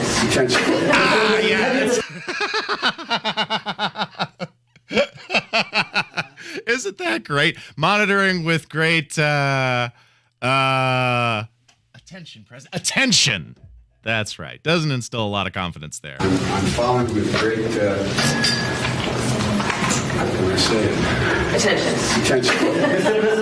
Speaking of paying attention, this was during his border crisis address, which was not as inspiring as I'm sure many Republicans would have hoped it would be, largely continuing to ignore the problem, but making a darling blunder in the process in which he equated 20,000 libs of deadly fentanyl to an ability of killing 1,000 American citizens. I'm not sure you got the numbers right there, guy. Here, let's play that. For example, since August of last year, Custom and Border Patrol have seized more than 20,000 pounds of deadly fentanyl. That's enough to kill as many as 1,000 people in this country. 20,000 pounds of fentanyl. 20,000 pounds of fentanyl per 1,000 Americans. Again, I'm not sure that's the math. I'm pretty sure 20,000 pounds of fentanyl would be enough to kill the entire population of the United States. That is a hefty amount of a particularly potent opioid.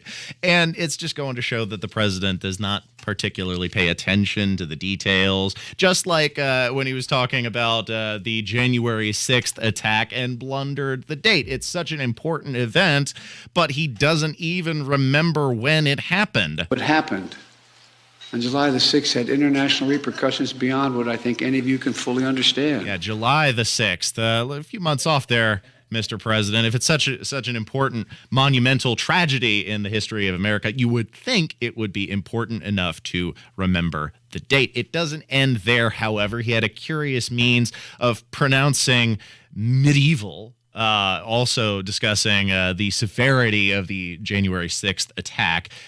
Let's see if you can understand this one, Carl. Who described January 6th as something from a medieval battle. Medieval. I think that's something how PETA would describe a backyard barbecue for a July 6th barbecue. A medieval July 6th barbecue. So, yeah, the president, obviously not the brightest bulb in the drawer, not the sharpest tool in the shed, and continuing on his very public mental decline. It's sad to say that this is the executive we have been saddled with, but unfortunately, we've got to deal with this for 2 years to come, and at least we can rest on our laurels and enjoy the silver lining, being that we will have many more sound bites to come. And out of office, this is going to set up one of the most glorious montages to ever grace the radio, because we're going to have just an endless selection of these clips to montage for days in memory of President Biden's Something blunders. to tell our children about. Indeed, something to commemorate it. You're listening to Saturday Night on the Circle. Catch my podcasts uploaded to Saturday Night on the Circle.fireside.fm and stay tuned to 93 WIBC. Coming up in the next segment, we'll talk about one man's poor decision-making ability in the wake of a fight with his girlfriend. Some people go to the bars and drink. Some people get in fights. Some people decide to smash priceless art. And that was what one man in Dallas chose to do. We'll talk about that more coming up next. So stay tuned to 93 WIBC Saturday night on The Circle. Tony Katz. They don't stop. They don't rest. They don't quit. They don't care how much they lie to you. In the city of Indianapolis, you've got a statement from Joe Hogsett saying, hey, doing great on the violence, guys. Good year on the violence. You want to make the claim that the city is safer? You're ridiculous. Tony Katz, mornings 6 to 9 on 93 WIBC and WIBC.com. Indy Humane, committed to helping Central Indiana's pets in need since 1905. Find your new best friend today, indyhumane.org. When you're high, you feel different. But if you feel different, you drive different. So don't drive high. Brought to you by NHTSA and the Ad Council. There's only one company that meets the gold standard in hair restoration and hair transplants. We Grow Hair Indy. Hey, it's Rob, and I'm here with Darren Andrews. Darren, people are coming from all over the world to We Grow Hair Indy to grow their hair back. Hey Rob, it's great to be here. Yes, they are. And Rob, as you well know, we are very proud of the technology and the results at We Grow Hair Indy. We Grow Hair Indy is one of only 2 places in the entire US that offers both the Artist Robotic FUE and our trademark procedure, multi-unit hair grafting. We Grow Hair Indy filled in my crown area and restored the hair on the top of my head. Call 888-724-5129 for a free evaluation. That's 888-724-5129 and grow your hair back. The one company that has the best technology and results. WeGrowHairIndy.com, the gold standard in hair restoration. Puccini's 7 side locations. Puccini's Pizza Pasta.com. Puccini's 7 side locations. Puccini's Pizza Pasta.com. Founded right here in Indianapolis in 1991 and winner of the World Pizza Championships in Parma, Italy. Puccini's 7 side locations. Puccini's Pizza Pasta.com. The new year is here. Time for a change. Start a recession-resistant new career in the high-demand IT field with My Computer Career. In just months, already in IT? Build your cybersecurity skills and prep for thousands of open positions employers nationwide are desperate to fill. Attend classes live online or on campus, and financial aid is available to those who qualify, including the GI Bill. Make this your year. Go to mycomputercareer.edu and take the free career evaluation today. That's mycomputercareer.edu. When you're living with low vision, life can be a challenge. If you're 55 or older and your world has gotten smaller because of vision loss, it's time to be bold. Go to timetobebold.org for a list of services in your state that will give you the tools, technology, training, and support you need to live your bold, best life. Help is here. Join others who found a bright, bold future. Go to timetobebold.org today. I'd rather be folding laundry. This is gonna be fun. Said no one ever. Also, no one enjoys wasting time in traffic. That's why we love saving you time. Matt Baird Traffic. Backups are already starting. On 93 WIBC. Hi, I'm Sherry Shepherd. You probably know me best as a co-host on The View. More importantly, I'm a mom. I talk to a lot of moms, and I'll tell you what, we all want the best for our babies. But each year, more than 500,000 babies are born prematurely, and this can lead to serious health problems. The good news is that now if you're pregnant or a new mom, you can get easy access to information to keep your baby healthy. It's through a free service called Text for Baby. Pregnant women and new moms get timely, expert health tips sent directly to their cell phones. The tips will help you care for your new child in each important phase of early development. Get Text for Baby. Free messages on your cell phone to help you through your pregnancy and your baby's first year. Just text BABY, B-A-B-Y, to 511-411. That's BABY, B-A-B-Y, to 511-411 for the health of your baby.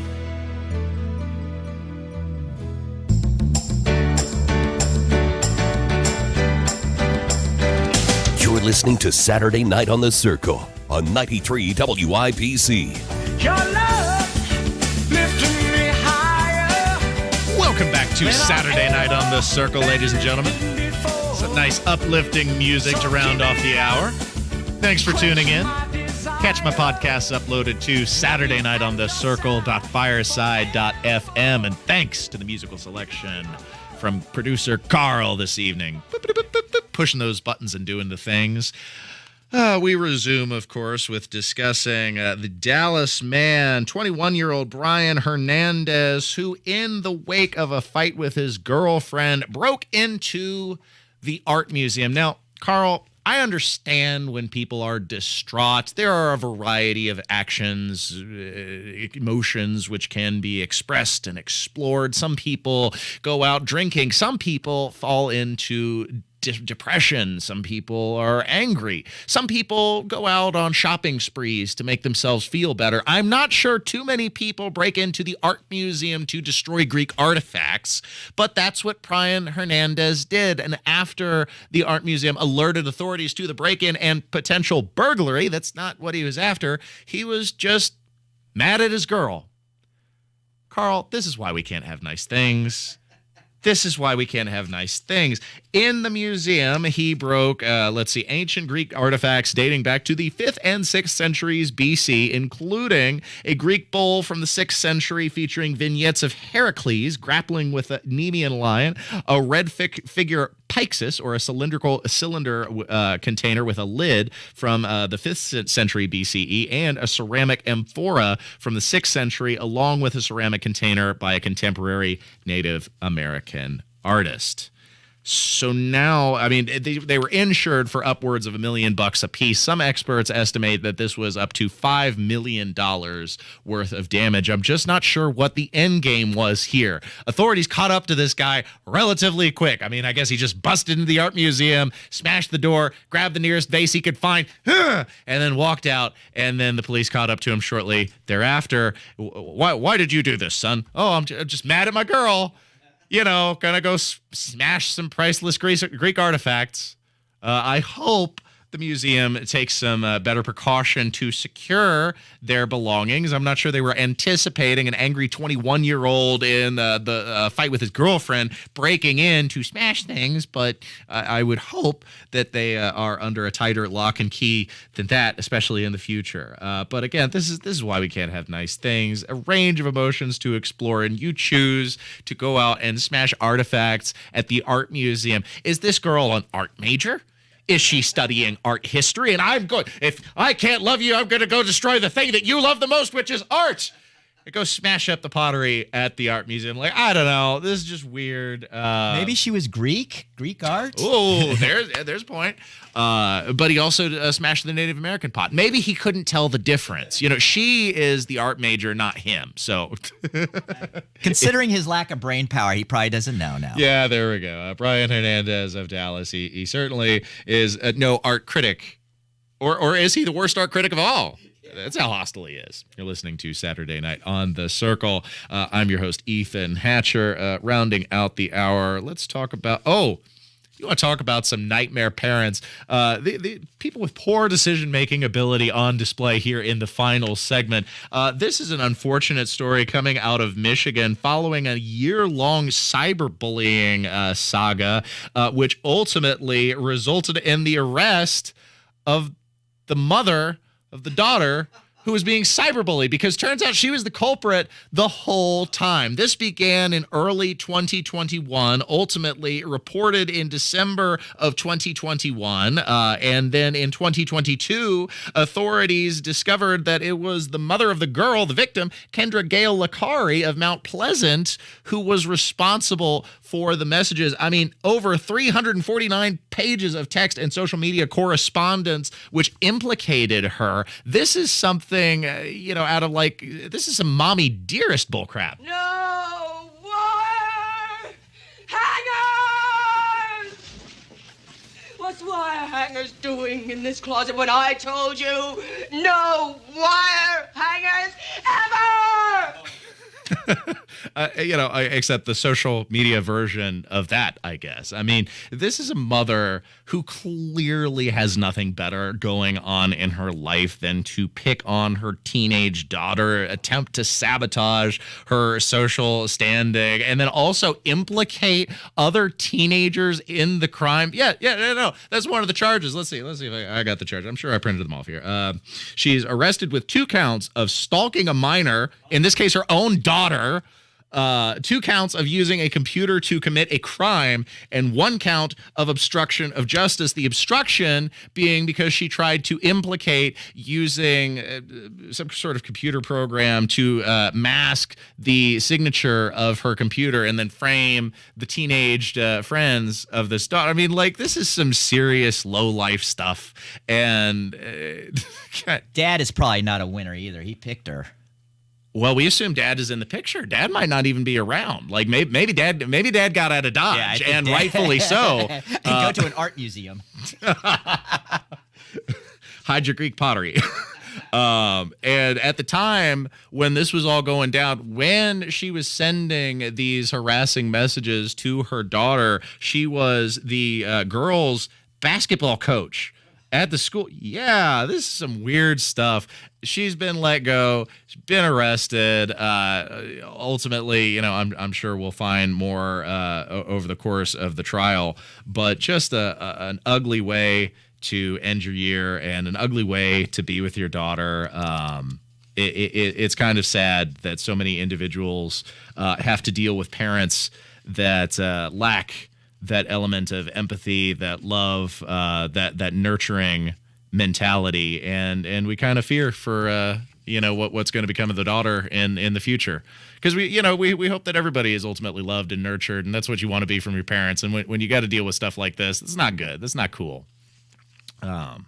You're listening to Saturday Night on The Circle. We've got a lot more to cover. Hopefully some less wacky antics from unfit parents. In the next segment, actually, we're going to talk about the hero we didn't know we deserved. Waffle House Wendy, the star of the viral video making the rounds. She was on Tucker Carlson tonight and shared some updates since the video went viral. Stay tuned for that on Saturday Night on The Circle. Kendall and Casey. The head of NASA worried that China may claim the moon as its own territory and prevent the U.S. from landing there again. So, it sounds like a Dr. Evil thing. Like somebody's going to claim the moon. How would you even claim the moon? And if you're there, what are they going to do? Fire the laser! Kendall and Casey. Weekdays 9 till noon on 93 WIBC and WIBC.com. It's Terry Stacy, and if you are really ready to take charge of your health and well-being in 2023, make Exercise Inc. a part of your life. Because the truth is, Exercise Inc. will change your life. Research shows that we gain about 5 pounds over the holidays, and then we work really hard for about 6 months to lose it. It's hard to lose extra weight on your own, but with an Exercise Inc. coach by your side, 20 minutes once a week, you'll lose the extra holiday weight much quicker, and you'll get stronger. And not to brag, but I can carry 2 20-pound kitty litter containers all around the store now, no problem. I think you're going to feel better than you ever have in years, and the change begins with that first 20-minute strength training session at Exercise Inc. I think most clients would say Exercise Inc. becomes a really good habit, and they stick with it for years. Try Exercise Inc.'s slow movement strength training method. Do something good for you 20 minutes once a week. Exercise Inc. 4 locations, exerciseinc.com. We all have that friend who wakes up early to go get everyone McDonald's breakfast, while the rest of us sleep in. This is your sign to thank them. And if you're that friend, this is us saying thank you. Rise and shine with delicious morning deals like 2 for $5 breakfast. Choose from the tasty sausage McMuffin with egg or egg McMuffin. Any 2 for just $5. Breakfast hours only. Single item at regular price. Price and participation may vary. Cannot be combined with any other offer. Ba-da-ba-ba-ba.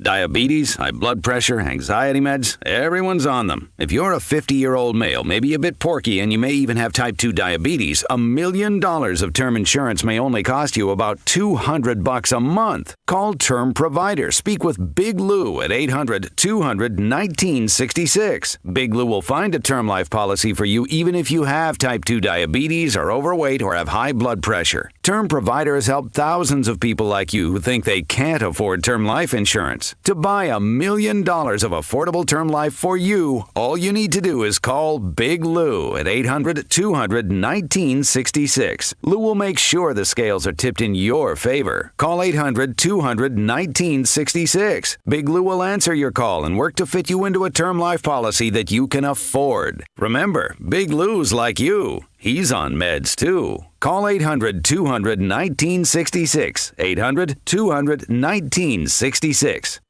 If I could be you. And you could be me? For just 1 hour. If you could find a way. To get inside. Each other's mind. Walk a mile in my shoes. Walk a mile in my shoes. Walk a mile in my shoes. We've all felt left out. And for some, that feeling lasts more than a moment. We can change that. Learn how at belongingbeginswithus.org. Brought to you by the Ad Council. Walk a mile in my shoes. Broadcasting from the Peterman Brothers Heating, Plumbing, and Electrical Studios. This is Indy's Mobile News, 93 WIBC. WIBC HD1 Indianapolis. The news starts now. Equipment in the fight against Russia. I'm Joe Chiro, Fox News. The U.S. has announced a $3.5 billion aid package for Ukraine. Yuri Sak is an advisor to the Ukrainian Defense Ministry. We have to continue to liberate our lands because every day that this war continues results and brings more destruction, more misery, more deaths. So, of course, this latest package and the fact that it includes armored vehicles like Bradleys, it's another example of the American leadership. Fighting continued in Ukraine today, despite it being Orthodox Christmas. California Republican Kevin McCarthy is now House Speaker after making concessions to GOP holdouts. House Freedom Caucus Chair Congressman Scott Perry of Pennsylvania. Everybody loves sausage, but not many people like to watch it be made, and I think that's the analogy here. We're doing fine, but right now I think we've much improved things. But things had to change. Let's face it. A coalition of 20 holdouts refused to support McCarthy unless he yielded to their demands. President Biden will visit the border in El Paso, Texas tomorrow, just days after announcing new border policies. This new parole plan will attempt to block migrants from Cuba, Nicaragua, Venezuela, and Haiti without proper documentation, something they will have to apply for. Up to 30,000 people per month from those four countries will be given the chance to come to the U.S. legally for 2 years. These new asylum restrictions have drawn backlash from human rights groups. Many Republicans want to see border security strengthened before this new parole plan is rolled out. Some applaud the president for finally making the trip. Fox's Lucas Tomlinson. Doctors say Buffalo Bills safety Damar Hamlin's neurological function is excellent as he continues to make progress, recovering after he was resuscitated on the field in a game at Cincinnati on Monday. America is listening to Fox News. Fox News Sunday has a new voice, and her name is Shannon Bream. I've spent more than 20 years covering stories that matter to Americans. Variety says Shannon Bream launches a new era. Curious, tenacious, always after the story. On this show, we'll get to the heart of the issues and remind people in this town they work for you. Forbes says Bream's already making the show her own. See what everyone is talking about. Fox News Sunday with Shannon Bream. I know you've got some questions, America, so let's get some answers. From the Fox News Podcasts Network, Fox News Rewind Financial Crisis 08. This is an extraordinary period for America's economy. A look back at the biggest financial crisis since the Great Depression. The market is not functioning properly. And the events leading up to it from the people who were there. You started to see the Dow plunge in synchronicity with the vote on the House floor. Subscribe now at foxnewspodcasts.com or wherever you download podcasts. Never, ever 100% trust Wall Street.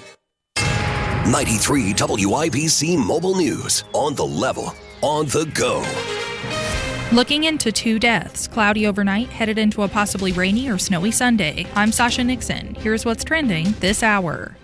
Police are investigating after a man and a woman were found dead in a home Saturday morning. Deputies with the Hendricks County Sheriff's Office were called to County Road 100 South to do a welfare check. Apparently, a family member had not been able to get in touch with someone who had also not gone to work for quite a few days. There, deputies found the man and the woman. While the reason for their deaths is not known at this time, a press release says it could have been a homicide/suicide. More information should be released in the near future. You often hear about fundraisers to benefit children during the holidays. John Herrick reports on one that raised money for kids in need.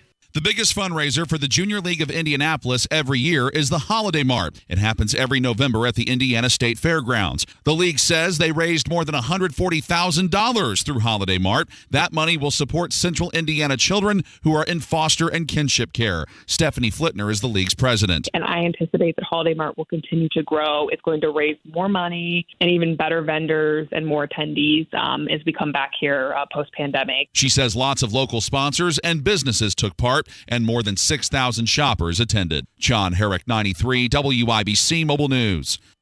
Indy Parks is encouraging you to visit the Ellenberger Park Family Center on January 16th. The organization tweeted Friday that the Sharing the Dream open house will be welcoming the public from noon to 4 p.m. This event is in honor of a special makeover that has happened at the park.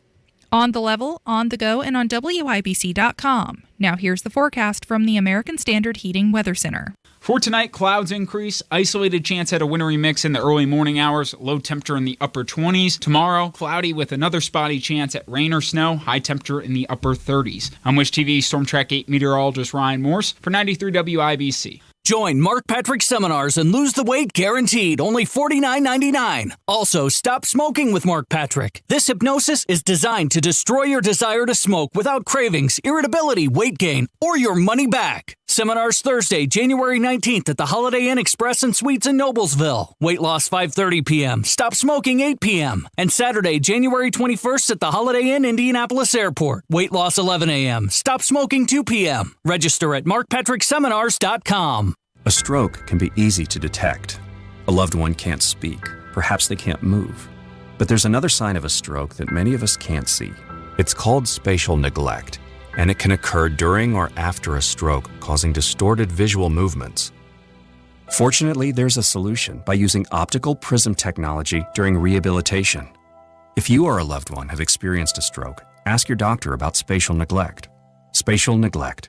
See the whole picture at KesslerFoundation.org. Emmer and Nigel here, inviting you to join us as we kick off the weekend every Friday around 5:45 with Beer Sample Friday, brought to you by our friends at Thompson Furniture and Mattress in Columbus. Indy Humane. Find your new best friend today. Visit indyhumane.org.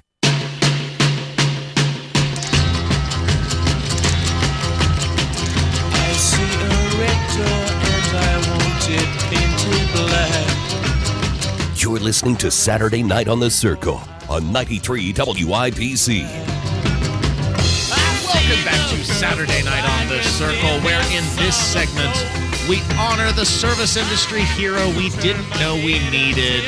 The Waffle House Wendy, a viral video from about a year ago, now making the rounds on social media, has resulted in the fame and acclaim of Haley Booth exploding in recent days. And this has just been the pickup that I think we needed from what otherwise has been kind of a rotten start to the new year, being celebrated for her quick reflexes. I mean, she's getting songs made after her. She's getting a plethora of fan art that has been dedicated to capturing the moment when this Waffle House quick-handed Waffle House worker managed to swat away a chair during the middle of a fight in Dallas. Like, this was some quick stuff. She caught it, Carl. She caught it in midair. It was some impressive stuff.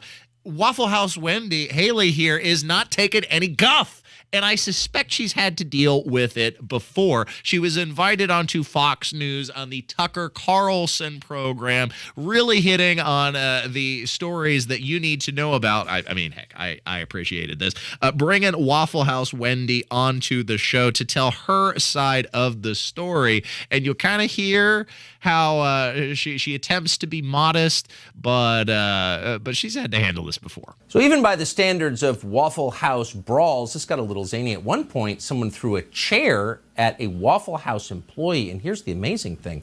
That employee effortlessly batted the chair away like Wonder Woman with her bulletproof bracelets. You're seeing that on your screen right now. So naturally, we wanted to speak to this cool-headed Waffle House employee who is completely unintimidated by thrown chairs. Online, she's known as Waffle House Wendy. Her real name is Haley Booth, and we're honored to have her join us tonight. Haley, thank you so much for coming on. You were not intimidated, and the tape proves it at all, when a lunatic Waffle House diner threw a chair at your head. How did you remain so calm? I really don't know. It kind of just all happened so fast. It was mainly just a pure rush of adrenaline and instinct that just kind of had me going. It happened so fast, she says. Adrenaline and instinct, she says. Pshaw, I say. She's had to deal with this before. Waffle houses can get a little bit rough, especially in the overnight shift, because basically, especially in a post-pandemic era, the only place that's open 24 hours a day. So the drunks, when they're crawling out of the bar, the first place they go is the Waffle House to get those midnight cravings out of the way before they, ultimately slug their way home and crawl into bed at 4 o'clock in the morning. But yeah, she's had to deal with this before, so it's not instinct. I'm guessing she's had to handle herself. Oh, Haley, being modest there. Listen to her. It kind of just all happened so fast. It was mainly just a pure rush of adrenaline and instinct that just kind of had me going. Had anyone ever thrown a chair at you before? Crucial question. I mean... Note the pause. I mean... Kids get rowdy in middle school, but not, directly at me. Yeah, good. Well, that speaks well of the country you grew up in.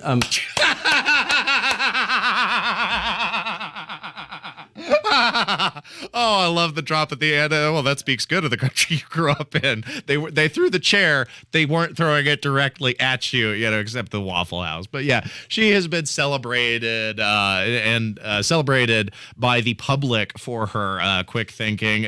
Thankfully, because the corporation for whom she worked did not celebrate this. In the aftermath of the incident last year, she was wrote up for destruction of property.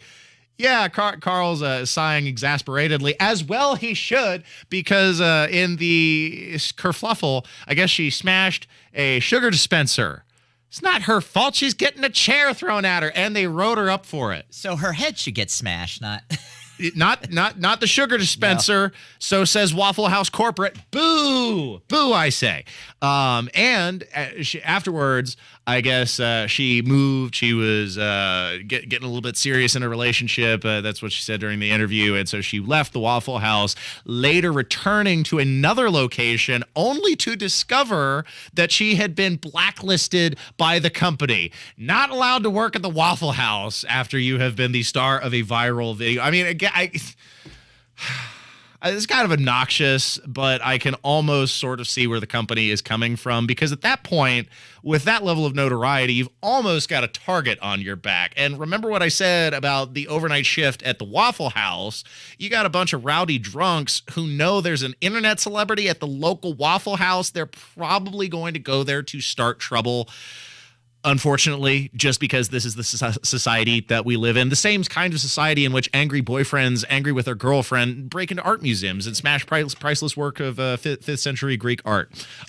We just live in a crazy society. So on the one hand, I guess I can sort of understand why the Waffle House wouldn't want this character around, following the notoriety, and not even her fault, obviously, but following the notoriety of the video. Fortunately, since the corporation wasn't rewarding her, there was a GoFundMe page established in her honor, so she is getting something out of this, and that's good to see.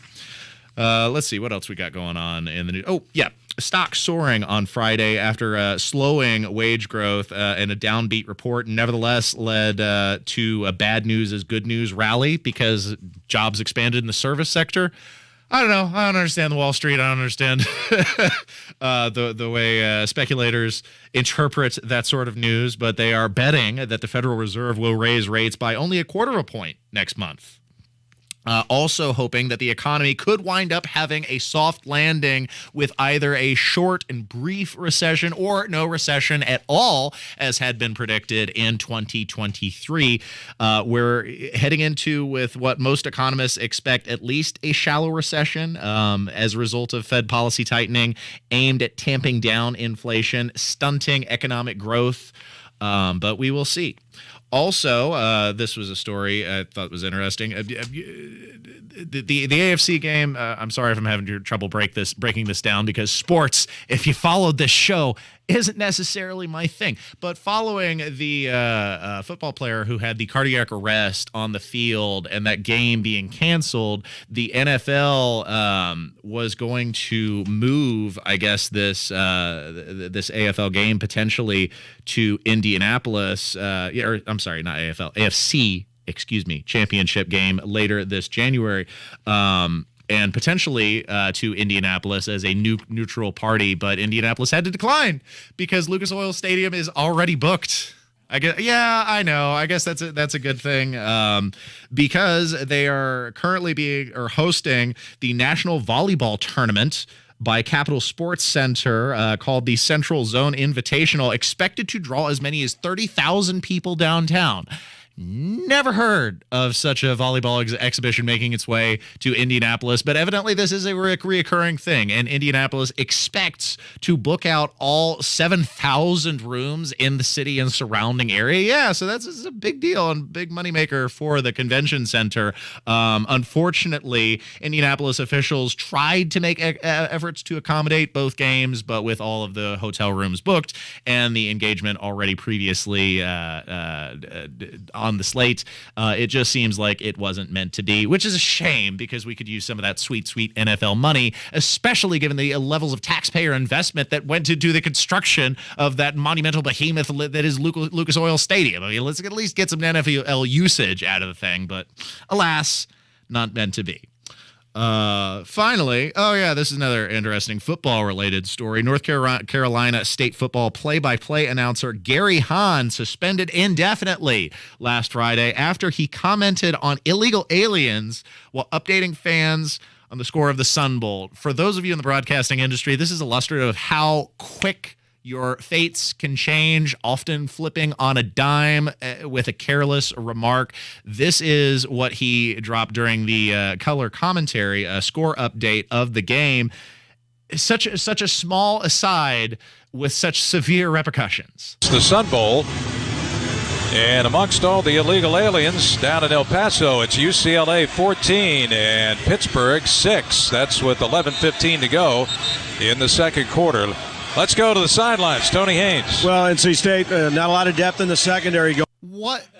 What was the purpose of that drop? What did it add to the gravity of the commentary or the details of the information being provided? None at all. It was an unnecessary aside, and while we can debate on whether or not it merits being fired or in some other way punished, it certainly was an unnecessary addendum to the commentary, and we just want our broadcasters to kind of, focus on the game, focus on what you're doing, leave the political asides to those in political talk shows like this, in which you can more freely express your editorial commentary. Gary Hahn, Gary, it's not the best choice there, Gary.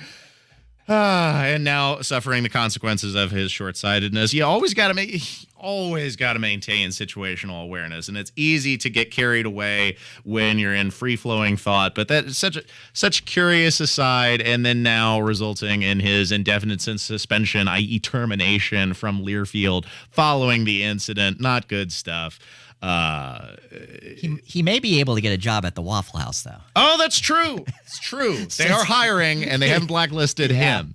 In fact, we're going to end this segment with a tribute in song form to our hero, the hero we deserve, Waffle House Wendy.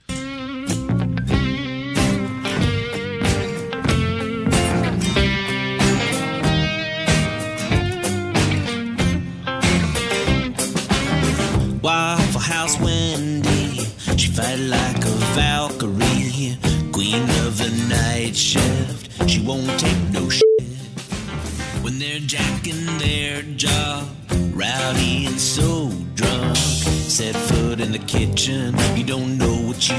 just done. Set foot in the kitchen, you don't know what you've just done.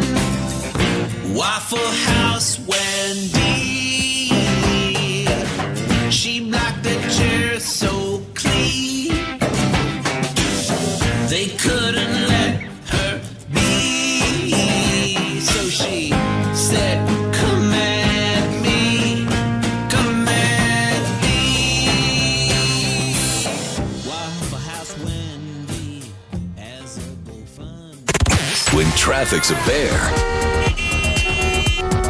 Matt Bear is a beast. On the north side, 465 East is a parking lot for Meridian. Also, we have slow traffic from 82nd Street all the way up to 860. When you need to get from here, if you're coming in from Hamilton County, it's going to be time to there. Into bridge construction at 465 and 60. Matt Bear, mornings and afternoons. It's going to be tough getting home tonight, but you'll be binge watching Stranger Things before too long. 93 WIBC.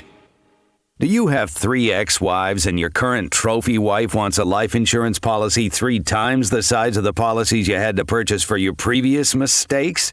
If so, you need to call Big Lou at Term Provider, 800-200-1966. Big Lou is intimately familiar with your problems, and if you're 50 or 60 years old and in reasonably good health, a $1 million policy should only cost about $100 to $200 per month. Big Lou may have a solution for your previous policies as well. You may even save enough money to lighten the load on your new $1 million policy. Remember, call Big Lou. He's like you, except he's only on number 2. Call Term Provider at 800-200-1966. That's 800-200-1966 for $1 million in term life insurance that you can live with. Call Big Lou at 800-200-1966. 800-200-1966. The new year is here. Time for a change. Start a recession-resistant new career in the high-demand IT field with My Computer Career. In just months, already in IT? Build your cybersecurity skills and prep for thousands of open positions employers nationwide are desperate to fill. Attend classes live online or on campus, and financial aid is available to those who qualify, including the GI Bill. Make this your year. Go to mycomputercareer.edu and take the free career evaluation today. That's mycomputercareer.edu. Managing a teenager's ups and downs can be trying, even for the most patient parent. I'm Tammy Silverman with Indiana Youth Institute. During your child's teenage years, they are seeking separation and independence, which are natural developmental steps. But their feelings may come across as aggression, including verbal rudeness or physical behavior. Experts say this is not a power struggle or a sign of rejection. While your teenager may appear physically mature, keep in mind that the part of the brain that regulates self-control is not fully developed. As a parent, you can do a few things to help with this transition and keep your calm. It's important to acknowledge your teen's emotions and listen to their opinions. Use their behavior to open a dialogue and try not to critique their every move. A few adjustments in your approach can make a big difference in helping your teen navigate these tumultuous years. This Kids Count Minute is a message from Indiana Youth Institute. For more parent tips, visit IYI.org. Kids count on you. To some, the sound of a baby babbling doesn't mean much, but that's not true. They're testing out vowels and consonants and trying different sounds. And by 12 months, their babbling is beginning to take on meaning, especially if there's no babbling at all. Little to no babbling by 12 months or later is just one of the possible signs of autism in children. Learn more at autismspeaks.org. Brought to you by Autism Speaks and the Ad Council.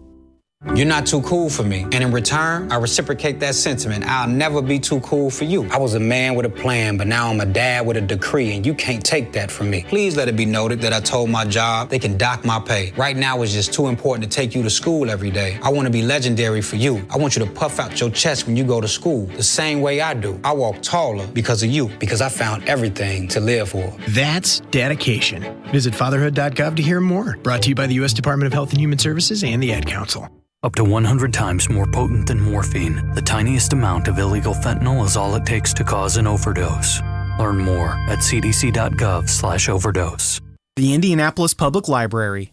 More than just books. Visit your local branch today.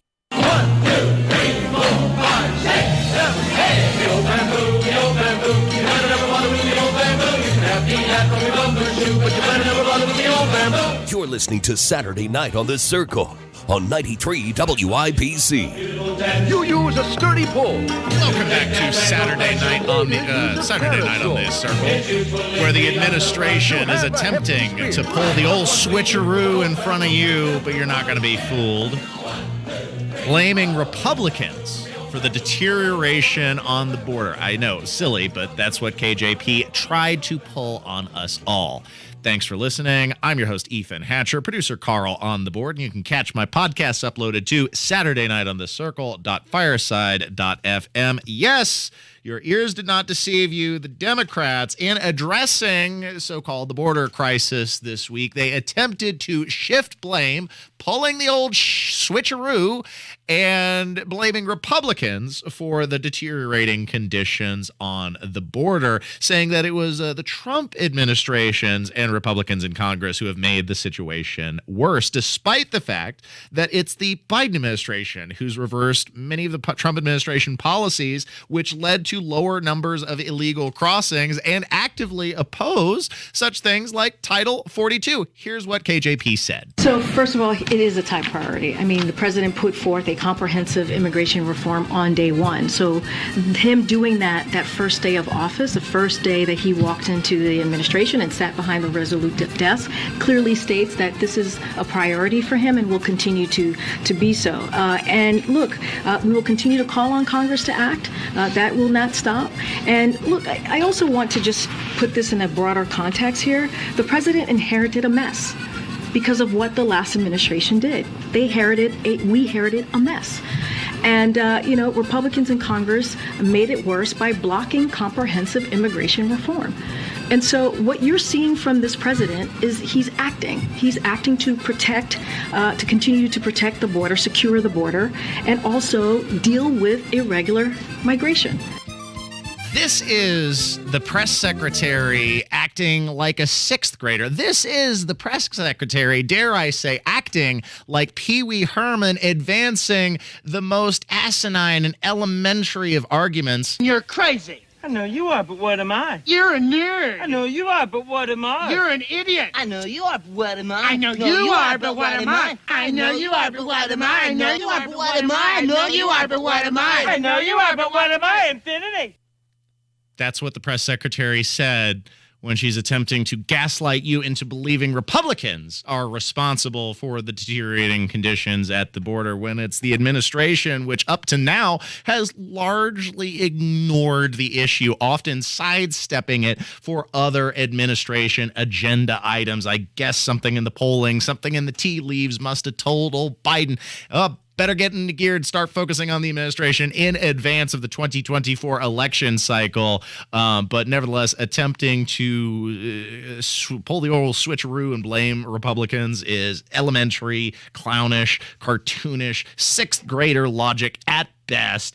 And here's how you can pinpoint the disingenuous nature of the advancements being argued. Here's Joe Biden talking about Title 42, again, blaming Republicans, claiming that Title 42 exacerbates the situation at the border while also ineptly identifying that it prevents migrants from entering. It's a really baffling comment, as most things are from Joe Biden. But here's what he said. The previous administration used a rule called Title 42 to deal with the pandemic, to rapidly expel people who crossed the border. It was designed to deal with the pandemic, but it's used as a means to expel people at the border.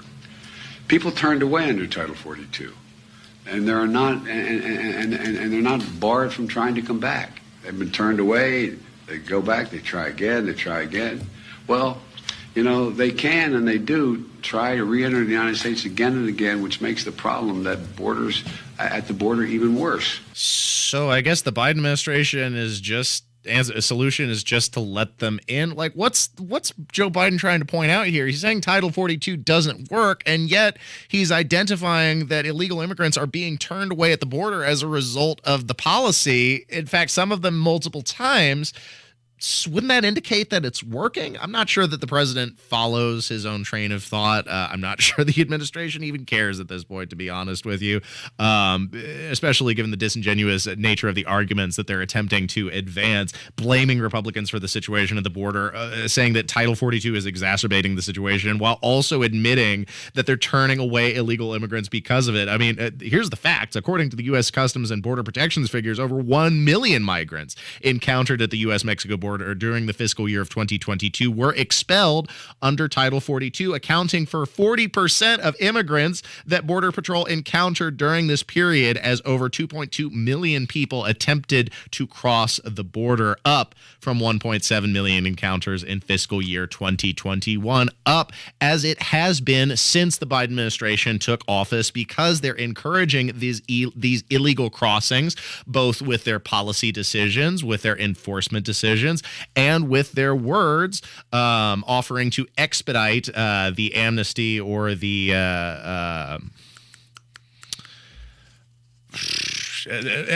amnesty process, accepting these immigrants into the country.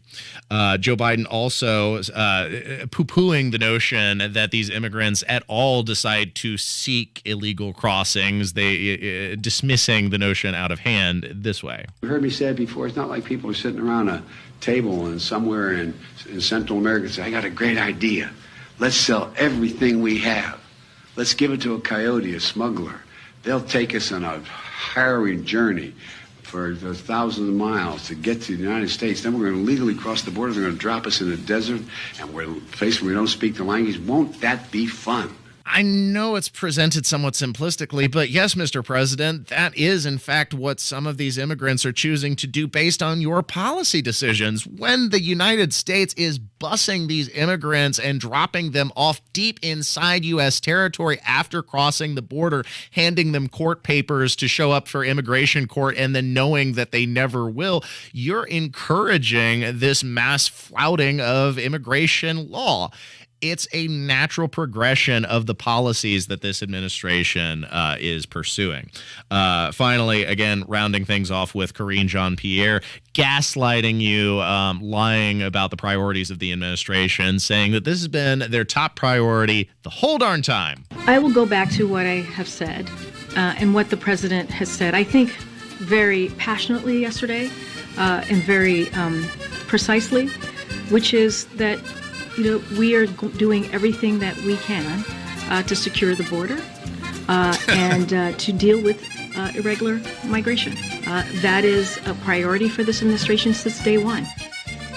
At the highest levels since the last Democratic administration. But yes, they're doing everything they can do to secure the border. You still liking that little accordion music there, producer Carl? Loving it. You think we should switch to have a little bit more French music variety, or are we leaning too hard on that one song? I think it fits her role perfectly. Think it's good? All right, We'll keep it there. Thanks for listening to Saturday Night on the Circle. Stay tuned for more and catch my podcasts uploaded to SaturdayNightOnTheCircle.fireside.fm. Coming up next, we'll talk about Sean Hannity's face-off with Congresswoman-elect Lauren Boebert in the lead-up to Kevin McCarthy's ultimate election to House Speaker. Don't miss the fight. Up next on 93 WIBC. Tony Katz. They don't stop. They don't rest. They don't quit. They don't care how much they lie to you. In the city of Indianapolis, you've got a statement from Joe Hogsett saying, hey, doing great on the violence, guys. Good year on the violence. You want to make the claim that the city is safer? You're ridiculous. Tony Katz, mornings 6 to 9 on 93 WIBC and WIBC.com.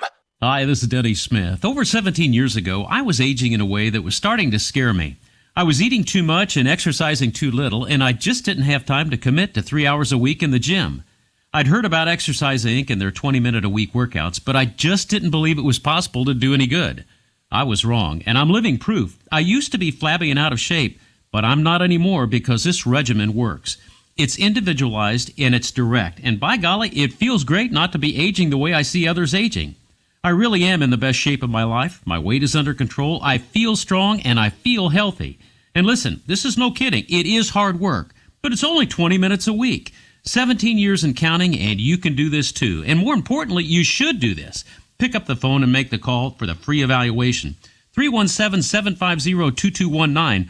4 locations: Avon, Brownsburg, Greenwood, Zionsville, and coming soon in May to Fishers too.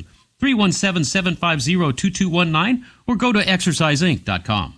Diabetes, high blood pressure, anxiety meds, everyone's on them. If you're a 50-year-old male, maybe a bit porky, and you may even have type 2 diabetes, $1 million of term insurance may only cost you about $200 a month. Call Term Provider. Speak with Big Lou at 800-200-1966. Big Lou will find a term life policy for you even if you have type 2 diabetes, are overweight, or have high blood pressure. Term Provider has helped thousands of people like you who think they can't afford term life insurance. To buy $1 million of affordable term life for you, all you need to do is call Big Lou at 800-200-1966. Lou will make sure the scales are tipped in your favor. Call 800-200-1966. Big Lou will answer your call and work to fit you into a term life policy that you can afford. Remember, Big Lou's like you. He's on meds, too. Call 800-200-1966. 800-200-1966.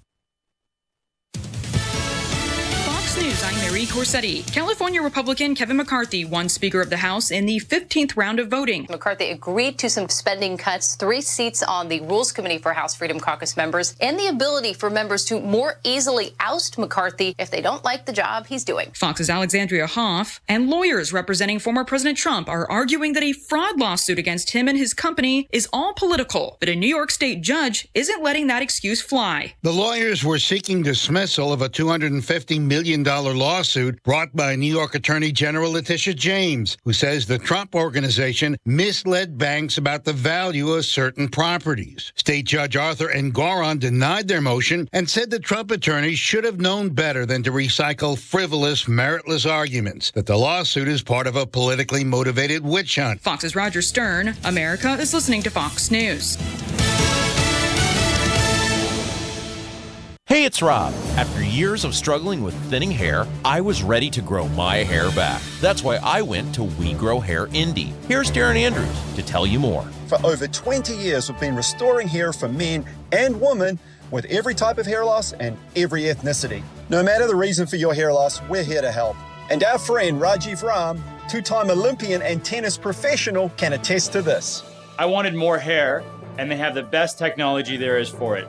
We Grow Hair Indie cared about me and did exactly what they said they would. The results have been amazing. With We Grow Hair Indie's trademark multi-unit hair grafting, I got more hair with a single procedure. People tell me all the time how great my hair looks, and yours can too. Call now for your free evaluation and grow your hair back. Call 888-724-5129. That's 888-724-5129. Or go to WeGrowHairIndie.com. The gold standard in hair restoration. Big truck wrecks can cause big injuries and lead to big medical bills. I'm attorney Darryl Isaacs, the Hammer, and founder of Isaacs & Isaacs Personal Injury Lawyers. I am your big truck lawyer. We know how to take on the big insurance companies, and with over $1 billion recovered, we know how to win. Go to WeWin.com for your free case evaluation. Just click and get help quick. Go to WeWin.com. That's WeWin.com.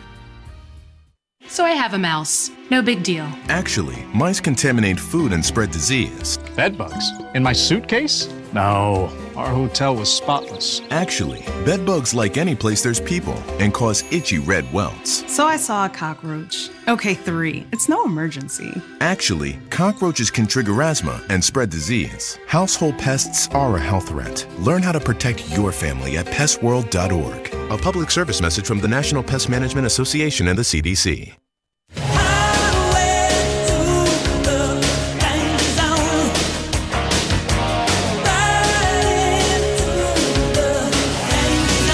You're listening to Saturday Night on the Circle on 93 WIBC.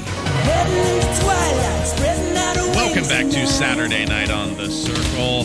This week on Tuesday, host from Fox News, Sean Hannity, faced off with Congresswoman Lauren Boebert of Colorado over the debate with GOP on who should be Speaker of the House.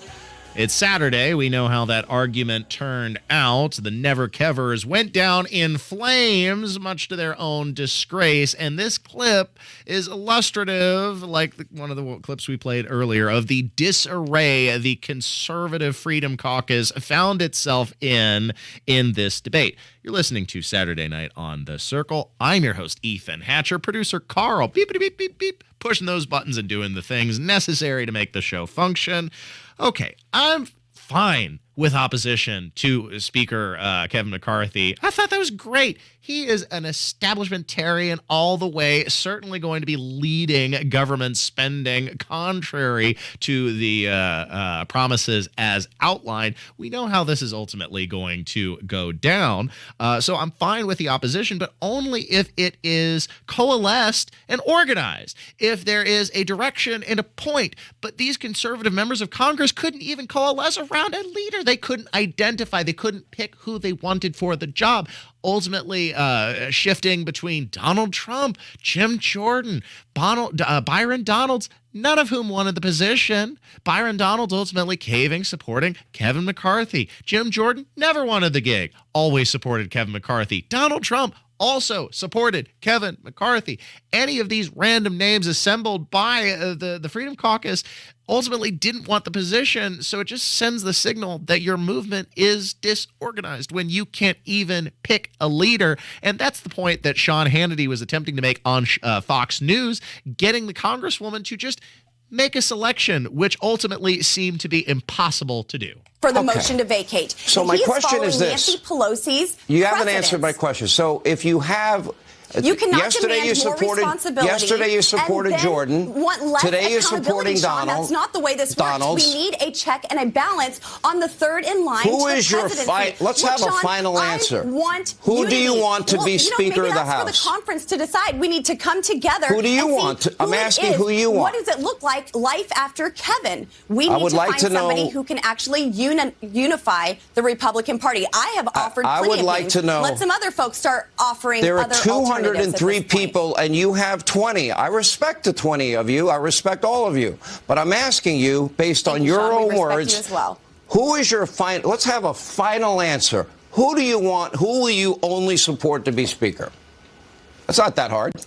I am willing to have conversations with the Republican conference to come up with a consensus candidate. We are offering people right now. It doesn't have to be a member of the Freedom Caucus. It doesn't even have to be a solid conservative. But we have more than to have half those the Freedom tools Caucus in place. supports McCarthy. So you don't even have a name. Because and we're now going into day 3. Are afraid when you are threatened by committee chairmen to not be placed by steering committee. Right, let me ask a final question. How do you move beyond Kevin McCarthy? How do you plan for a life after Kevin, like the Congresswoman is discussing, if you don't even have an alternative to select from? Seems to me like this movement was largely doomed from the start. And to the extent that these conservative members of Congress claim that it had nothing to do with seeking more favorable positions for themselves, well, they all caved after a few quick concessions, including a few of them sitting on the Rules Committee, or a shallow demonstration of like, oh, well, just a single member of Congress will be able to vote or bring up a vote of no confidence. Great. And that'll be shot down multiple times, I'm sure. So of what avail is it? I don't know. It all seems like a joke to me. And clearly these conservative members of Congress did not have a direction to pursue, much to the blight of the party at large, and now leading to the longest selection of a House Speaker in 160 years, since I think 1859, in the lead up to the Civil War. Not good stuff. You're listening to Saturday Night on The Circle, 93 WIBC. Oh, yes. Also, this was an interesting news item that crossed my desk. You'll never guess who is joining the ranks of Columbia University. Did you see this, producer Carl? Professorship at Columbia University, former Secretary of State Hillary Clinton. Head back to school. According to Columbia News, Clinton's going to be a professor of practice at the School of International and Public Affairs and a presidential fellow at the Columbia World Projects. Announcement made Thursday after the Columbia president, Lee Bollinger, explained he's known the former First Lady personally for over 3 decades. So if they were attempting to in any way dispel the appearance that college universities are a little more than industrial breeding ground for liberal ideology, then they're not really dissuading that impression with this selection. I mean, been a personal friend of the president of Columbia University for 3 decades, now getting a professorship at the university. Clinton releasing her own statement after the selection, sharing her excitement. Columbia's commitment to educating the next generation of U.S. and global policy leaders, transitioning insights into impact, and helping to address some of the world's most pressing challenges resonates personally with me. I look forward to contributing to these efforts. That was direct audio from Hillary Clinton. You won't get it anywhere else. Exclusive audio found only here, but sends shivers up the spine, doesn't it? That was Hillary Clinton in person. Definitely not an impressionist. You're listening to Saturday Night on the Circle, 93 WIBC, again discussing Hillary Clinton's appointment to professorship at Columbia University, where she will be a professor of practice at the School of International and Public Affairs and a presidential fellow at Columbia World Projects, which is curious that she's a presidential fellow, but she's not a president. Okay. Some would argue otherwise, I guess. Yeah. I'm sure she would, of course. But no, it was only Donald Trump. Donald Trump was the only politician to ever suggest the results of election were not legitimate. Hillary Clinton definitely didn't suggest that in 2016. No. Forget that. But yeah, now joining the ranks of Columbia University. Also joining CNN is former Republican Adam Kinzinger, who was picked up hours after his time in office ended. This was commented on by News Nation's Leland Vittert, who also brought on Mediaite producer Colby Hall to talk about how the relationship between politicians and media are basically like hand in glove. And I would go on to expand that to politicians and educational or academic institutions, like especially Ivy League ones like Columbia University. It's a rotating door and a breeding ground for these kind of Marxist training. Well, now he admits he's on the team. Frequent CNN guest, Congressman Adam Kinzinger, is now paid CNN political contributor Adam Kinzinger, which is fine. Everybody's got to make a living. But this happened mere hours after Kinzinger left Congress, virtually assuring he was in negotiations for big money with CNN, while we, the taxpayers, paid his salary as a congressman to lecture us about truth, justice, and the American way on CNN. Of course, Kinzinger isn't the only one to negotiate for his next job while allegedly serving the people and taking our money. Jen Psaki briefed from the White House podium during negotiations with NBC. Simone Sanders also left the Biden White House and announced an MSNBC contract with shocking swiftness. Same thing with Kayleigh McEnany when she went from Fox News to Fox News from the Trump White House. Colby Hall is here, on balance, resident philosopher, founding editor of Mediaite, America's premier website for the news about the news. Colby, look, reasonable people can agree this is business as usual. Does that make it right? I don't know that it makes it wrong. I mean, it's fascinating. I think it's very revealing. I think this is rare. The truth is laid bare here, right? Like a moth to a flame, Adam Kinzinger went to CNN, and I'm not even sure who's the moth and who's the flame in this instance. I think that, the real story here is that CNN can say that they brought on a conservative voice, but if you look at Kinzinger, he's just barely across the median stripe of where he is politically, and that's the game. Like they added a conservative, like arguably the least conservative on the dial. But, this plays into every trope that politicians and people that work in D.C., they're really just driving for a gig in the media. And this certainly plays that trope to be true. So So right now you're joining me, Colby Hall, Leland Vittert, and taking a peek behind the curtain to look at the incestuous relationship between media figures and politicians and between academic institutions and politicians, this sort of revolving door between the industries and how they create content and better each other. It's a disgusting relationship, but one that we are becoming increasingly aware of, and in that awareness, better armed to combat it. You're listening to Saturday Night on The Circle. More content to come. We'll be closing out the program coming up in the next segment. Stay tuned. Kendall and Casey. The head of NASA worried that China may claim the moon as its own territory and prevent the U.S. from landing there again. So, it sounds like a Dr. Evil thing. Like somebody's going to claim the moon. How would you even claim the moon? And if you're there, what are they going to do? Fire the laser! Kendall and Casey. Weekdays 9 till noon on 93 WIBC and WIBC.com. Creative Planning presents Rethink Your Money with John Hagenson, Saturday morning at 8. Learn the answers to frequently asked financial questions and get the latest investment news to help you get the most of your money. Visit creativeplanning.com/radio. Home shows provide homeowners the deepest discounts of the year on remodeling projects. And right now, Window Nation is bringing the home show savings right into your house. 2 free windows with every 2 you buy, no limit. Plus, pay no interest for 60 months. Use their free virtual visualizer at windownation.com/home show. Upload a picture of your house and try out hundreds of options online. Get design tips from the experts and learn how Window Nation's trained installation specialists have helped over 150,000 homes with over 96% customer satisfaction rates. But remember, these once-a-year home show savings are for a very limited time. Call Window Nation today, 866-90-NATION, or go to windownation.com/home show. Get 2 windows free with every 2 that you buy. Pay no interest for 60 months. That's 5 full years. 866-90-NATION, or go to windownation.com/home show.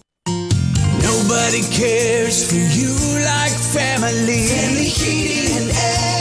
Hi, this is Malia with Family Heating and Air, and as a mom myself, I know it's really important to keep the kiddos healthy.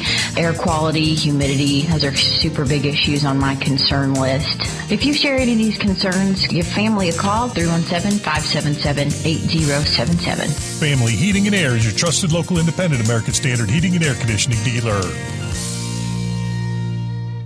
I stopped smoking with Mark Patrick's hypnosis when nothing else worked. 1 year later, my wife Michelle and I attended the Mark Patrick Weight Loss Hypnosis Seminar. In 2 months, lost 43 pounds, and she lost 18 pounds. And we feel great. Seminars January 19th at the Holiday Inn Express and Suites in Noblesville. Weight loss 5:30, stop smoking 8 p.m. Or January 21st at the Holiday Inn Indianapolis Airport. Weight loss 11 a.m., stop smoking 2 p.m. Register at markpatrickseminars.com.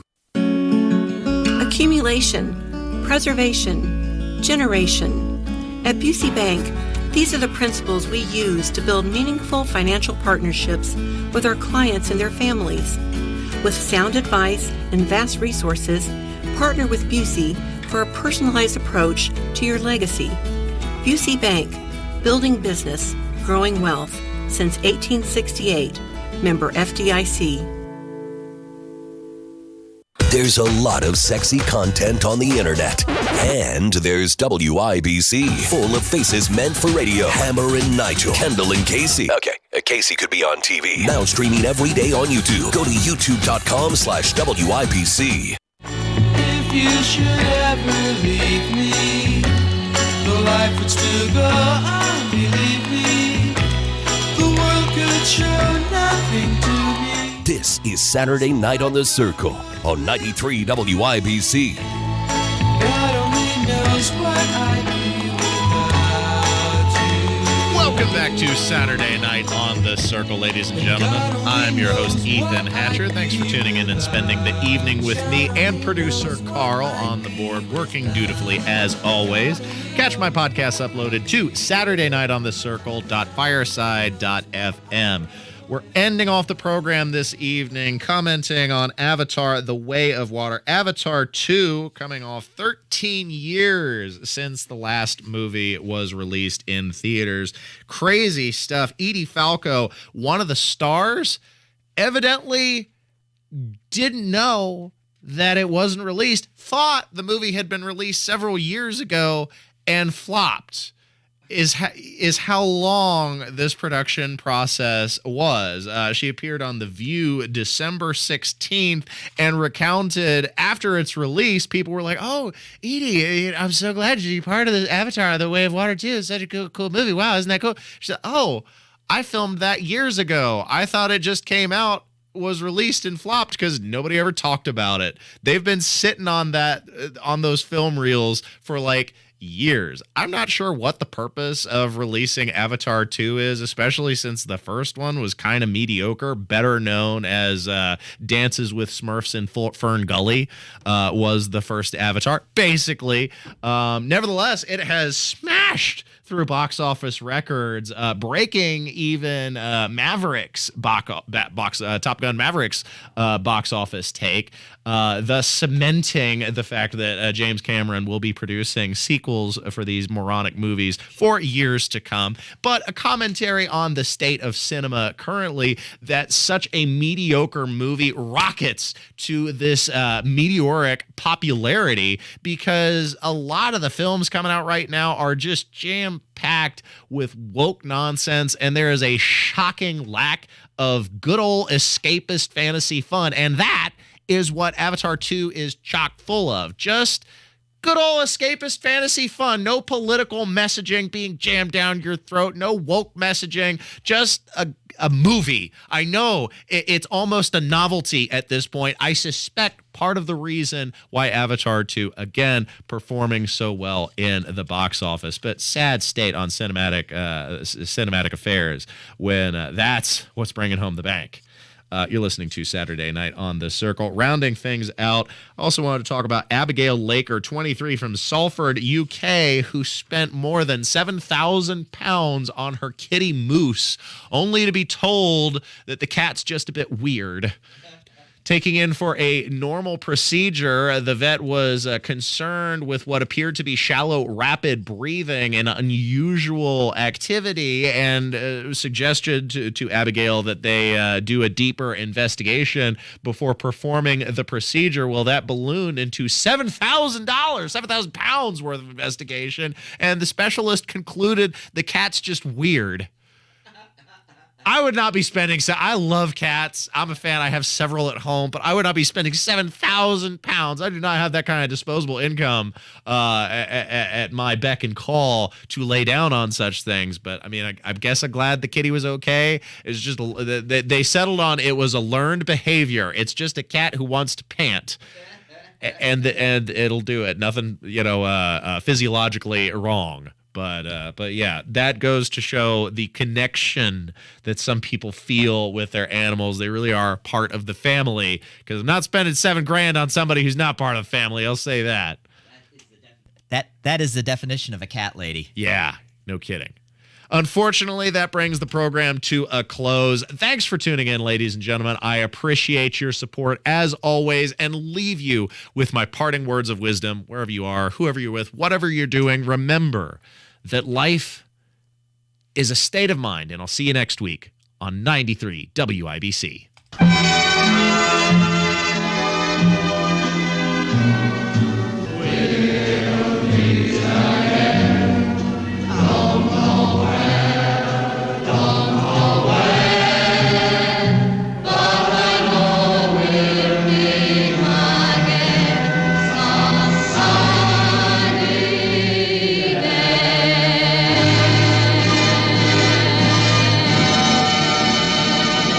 Is your home really ready ready for the holiday season? As you're putting up your Christmas decorations this year, pay attention to your home siding. There are lots of new vibrant siding colors out there, and new siding can give your home a much-needed facelift. Moss Roofing offers James Hardie siding that comes with a 15-year warranty. It's low maintenance, and it will give your home the durability it deserves this winter and many winters to come. Not only will you get great curb appeal from James Hardie siding, you won't have to think about the siding on your home for a long, long time. And that's a pretty great gift for the holiday season. Moss Roofing is a family-owned and operated business with over 25 years of serving Central Indiana. Moss Roofing experts offer residential and commercial roofing repairs and replacements, gutters, and insulation services. Call Moss Roofing today. 317-527-4393. 317-527-4393. Or visit mossroofing.com. That's MOSS. mossroofing.com. mossroofing.com. Do you have 3 ex-wives and your current trophy wife wants a life insurance policy 3 times the size of the policies you had to purchase for your previous mistakes? If so, you need to call Big Lou at Term Provider, 800-200-1966. Big Lou is intimately familiar with your problems, and if you're 50 or 60 years old and in reasonably good health, a $1 million policy should only cost about $100 to $200 per month. Big Lou may have a solution for your previous policies as well. You may even save enough money to lighten the load on your new $1 million policy. Remember, call Big Lou. He's like you, except he's only on number 2. Call Term Provider at 800-200-1966. That's 800-200-1966 for $1 million in term life insurance that you can live with. Call Big Lou at 800-200-1966. 800-200-1966. It's just alcohol. Everybody drinks. You may have already heard this statement from your teen. I'm Tammy Silverman with Indiana Youth Institute. Alcohol is the substance most commonly abused by teens. Survey data shows that 2 in 10 Indiana high school students reported drinking in the past month, and more than half of Hoosier teens say it would be easy to get alcohol. How do you talk with your teen about alcohol use, especially if they see peers or adults drinking? First, understand that your child may point out contradictions in our society's views on alcohol. It's okay to acknowledge those facts. Talk with your teen about the many risks of alcohol use. During your conversation, you can both validate their views and uphold your family values. You are the first line of defense against alcohol abuse, so don't be afraid to talk to your teen. What you say has a big influence on their decision to drink or not. This Kids Count Minute is a message from Indiana Youth Institute. For more parent tips, visit IYI.org. Kids count on you. Your one blood donation can help save the lives of up to 3 people. Give blood through the American Red Cross to help hospital patients. Visit redcrossblood.org today. Broadcasting from the Peterman Brothers Heating, Plumbing, and Electrical Studios. This is Indy's Mobile News, 93 WIBC. WIBC HD1 Indianapolis. The news starts now. An apparent change in priorities. I'm Joe Chiro, Fox News. President Biden will finally visit the southern U.S. border when he makes a trip to El Paso, Texas tomorrow. President Biden has never been to the southern border as president. He's never been as vice president either. Just last month, he said he wasn't interested. Why go to a border state and not visit the border? Because there's a more important thing going on. Ahead of his trip tomorrow, President Biden outlined new plans at the White House to crack down on migrants crossing the border illegally. This new parole program would block migrants from Cuba, Nicaragua, Venezuela, and Haiti from crossing the border without proper documentation. Fox's Lucas Tomlinson at the White House. The U.S. House will be able to get down to business when lawmakers return to work Monday after spending this week to finally elect Kevin McCarthy as Speaker. South Dakota Republican Congressman Dusty Johnson says the GOP will be able to get things done despite its narrow majority. It is going to be difficult in plenty of occasions, but there have been narrow majorities in the House in the past, and it can kind of go either way. Half of the time, it's just dumpster fire after dumpster fire. The other half of the time, the narrow majority creates a bit of a sense of unity, some esprit de corps. The narrow majority knows that they have got to hang together. McCarthy won the speakership in the 5th 15th round of voting. Another storm is soaking California, the first in a series that are on the way. Fox meteorologist Adam Klotz. And it's not just today, it's going to happen several times in the next couple of days. Flooding, mudslides can continue to be a concern, and wind is going to be an issue also, but we're just kind of on a conveyor belt of moisture taking all of these systems off the Pacific, running on to Northern California. Well, we're going to get a second one on Monday. Again, ground already saturated. Flooding is going to be a concern entirely statewide. Heavy snow will fall in the higher elevations. America is listening to Fox News.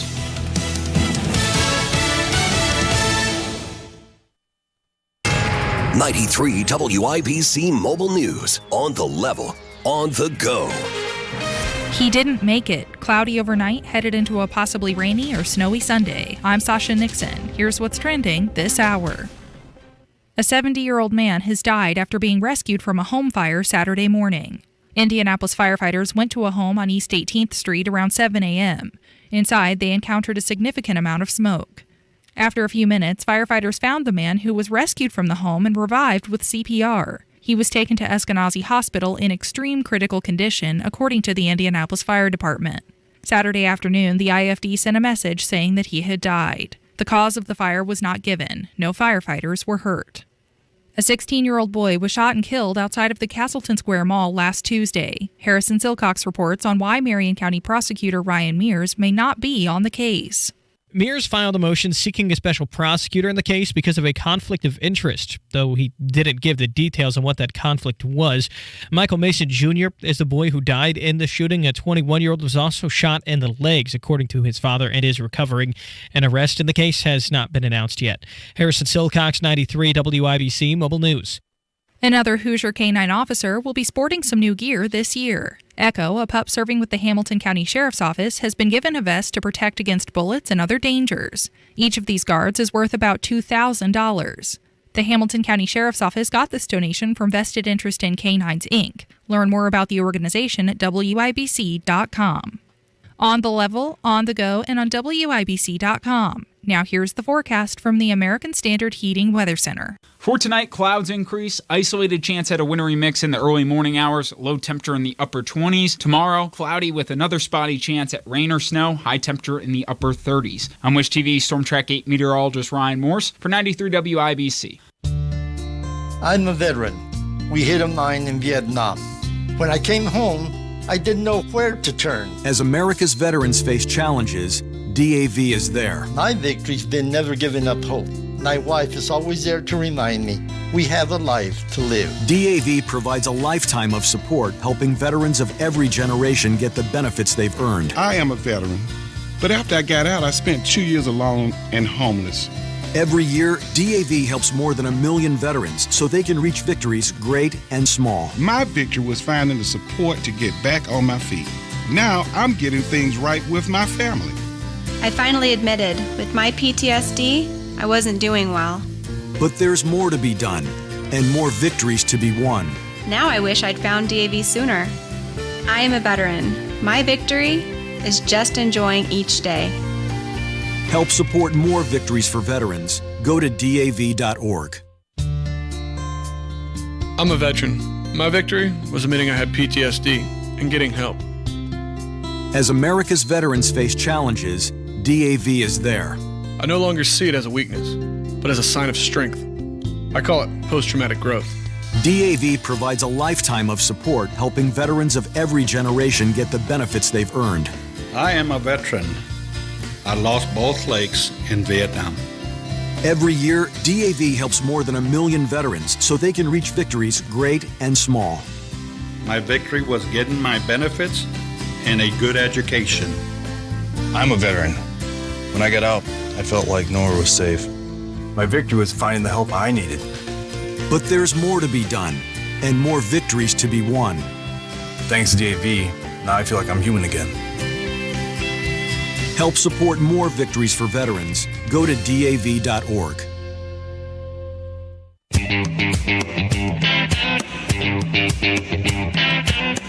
Live from the heartland and the crossroads of America, it's Tony Katz Today. Maybe no one really is paying attention to all the other things going on in America, but I thought it was important to Well, focus on all the other things going on in America. 2 stories, and there are more. Don't get me wrong, there are more that I could have covered, but I want to hit upon these 2 because I thought for me, they just hit me. They resonated in a certain way. Tony Katz, great to be with you. Tony Katz today. Find everything, TonyKatz.locals.com, TonyKatz.locals.com, and check out the daily video series over there at Rumble. You can find it on Local, rumble.com/Tony Katz, presented by Americans for Prosperity, the people at AFP, AmericansForProsperity.org. Greatly appreciate them. In 2023, you're going to be hit with more taxes. We saw the legislation that Joe Biden signed. We've seen the changes that have been made. And what we see is that corporations are going to have more taxes put upon them. And because of that, you and it's not somehow that I'm left out of this. We will pay more in taxes. If a corporate tax is increased, we will pay more. It's not invisible. It's not absorbed by the corporation. That's never, ever, ever, ever the case. We pay more. Inflation is dealt with by us. The corporation, the company that sells the widget, increases the price of the widget because their costs increase and it gets passed along. I'm not saying no to this. I am saying yes to this. I'm not even mad about it. I am mad about the things done not to handle inflation, but rather exacerbate inflation. The more spending. Every time I see the political left cheering the American Rescue Plan, take a look at the price of everything. Well, Tony, gas prices are down. Oh yeah, I've seen that. And that's pretty cool. How about the price of diesel? Where's the price of diesel? Might be down a little bit, although I'm not 100% sure at the moment. Things do fluctuate. But what about in comparison to where it has been and where it's been over the last couple of years and what it's costing to get the goods from point A to point B? You're looking at the gas you put in your tank, and I don't disagree. That price has gone down. But the price of everything has remained high and is only going higher. And now you add a corporate tax because you're Elizabeth Warren and you hate corporations while claiming you're a capitalist, which is hilarious. And you wonder why people aren't happy. It's because they're spending more, because the tax gets passed along. Your 401k has had the living crap kicked out of it, and now you're paying more for everything. It's important to remember. It's important to remember that this took place. This is what 2023 is bringing you. More taxation, not less. More problems, more financial hardship, not less. And you pay for that. That's one story. Now, when we talk about things that came into effect in 2023, you got to talk about the state of Illinois and how thankful I am that I do not live in the state of Illinois. Under J.B. Pritzker, the governor there, who himself, by the way, is a billionaire, which that drives me crazy. I mean, I'm a pretty smart cat. How have I not figured this out? How have I not figured out how to be a billionaire? Pritzker did it? Come on, cats, do better. Illinois put into effect the SAFE Act, SAFE-T, Safety, Accountability, Fairness, and Equity Today. Oh, the people of Illinois are screwed. You woke up in the morning and Chicago was still sucking the state dry, and then you woke up the next morning and now you've got the Safety, Accountability, Fairness, and Equity Today Act. Equity is bigotry. End of list. That's how it's playing out. Can't be denied. I'm willing to fight about it. So they changed the justice system in Illinois. They limit when defendants can be deemed flight risks, allowing defendants under electronic monitoring to leave home for 48 hours before they can be charged with escape. There was a desire to eliminate cash bail. The state Supreme Court has put a stay on that.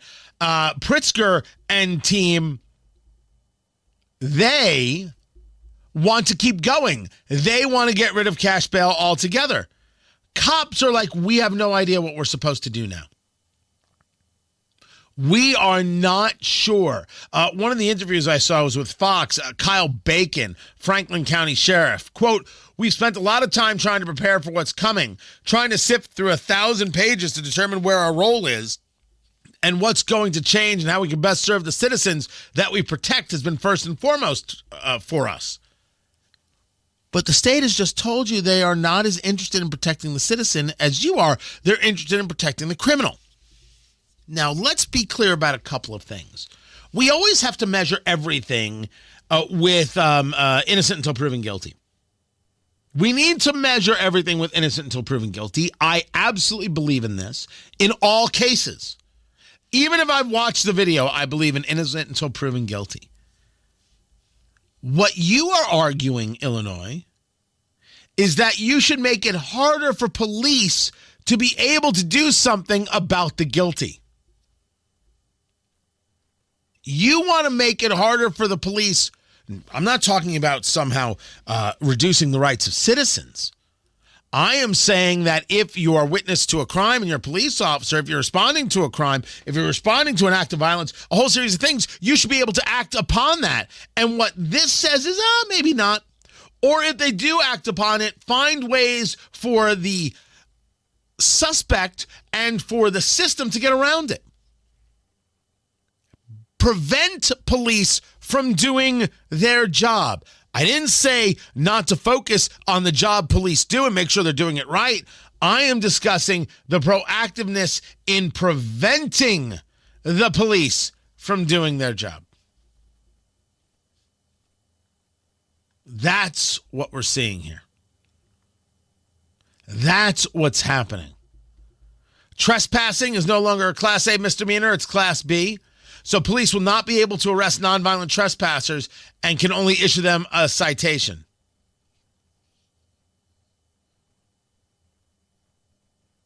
Now, the chief says, or the sheriff says, maybe we can't arrest them, maybe we can't place them in the county jail, but we're not going to leave them there. Well, what are you going to do?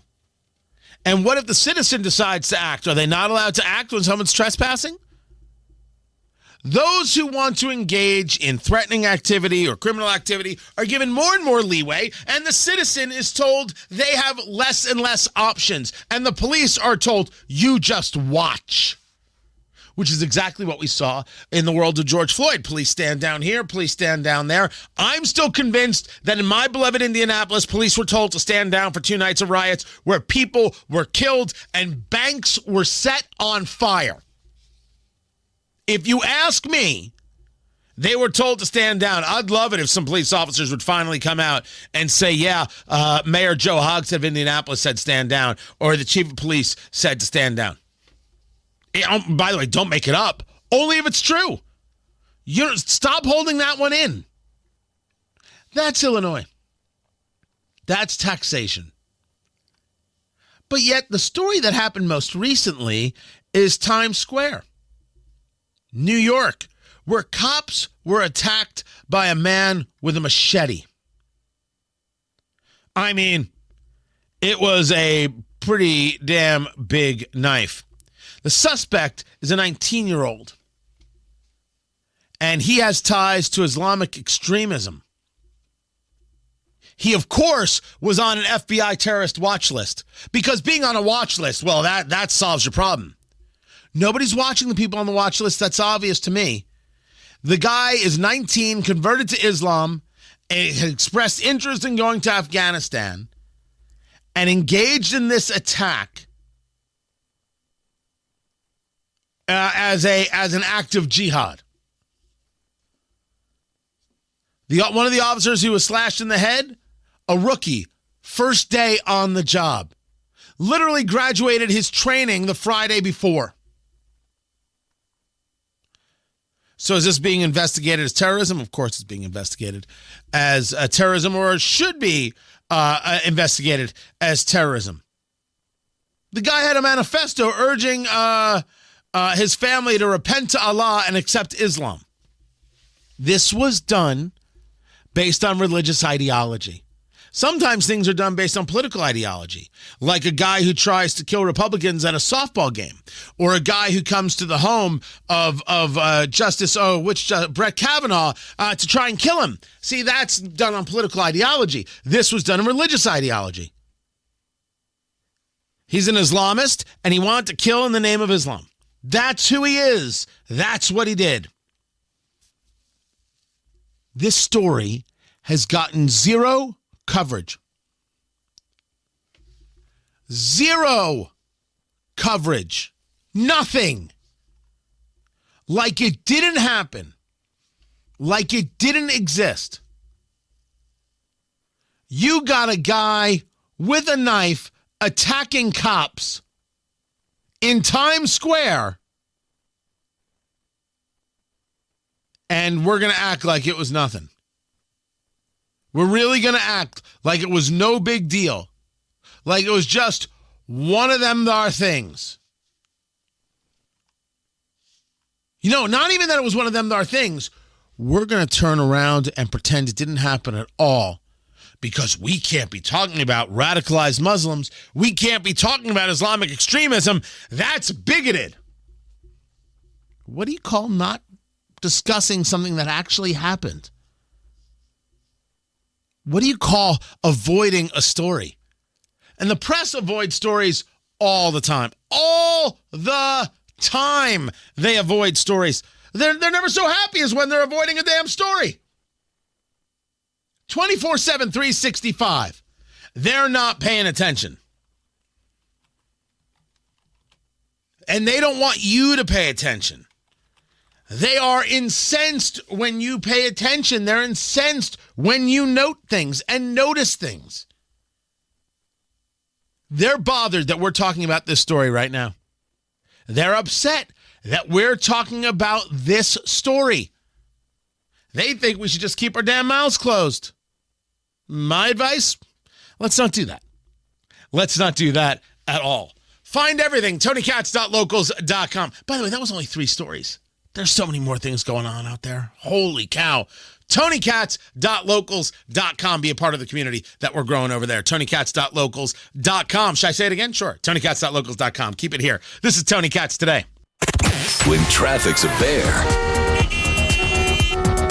Matt Bear is a beast. On the north side, 465 East is a parking lot for Meridian. Also, we have slow traffic from 82nd Street all the way up to 860. When you need to get from here, if you're coming in from Hamilton County, it's going to be time to there. Into bridge construction at 465 and 60. Matt Bear, mornings and afternoons. It's going to be tough getting home tonight, but you'll be binge watching Stranger Things before too long. 93 WIBC.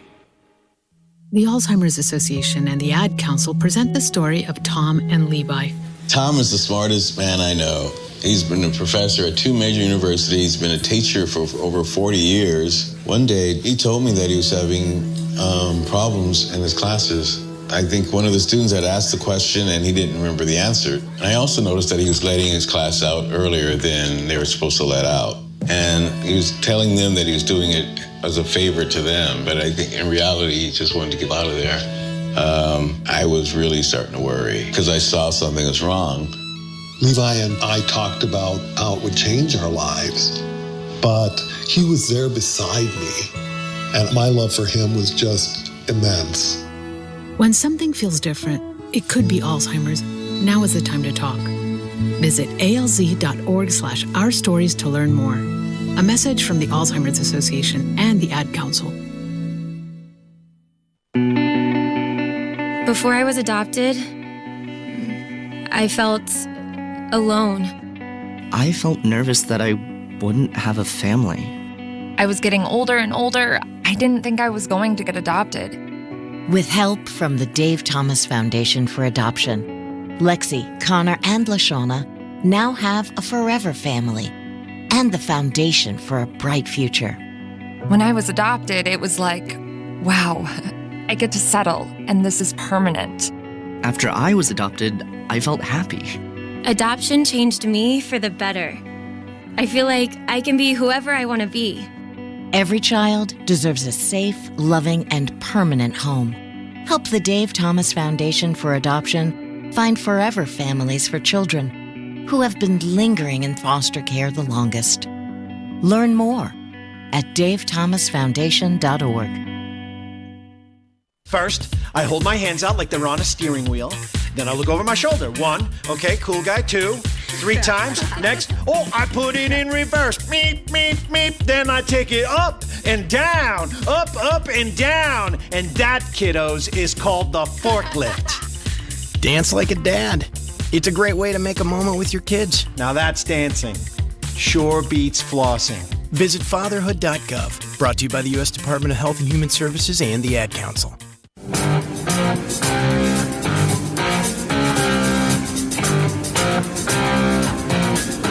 I figure we should take the time to get back to where this first vote went.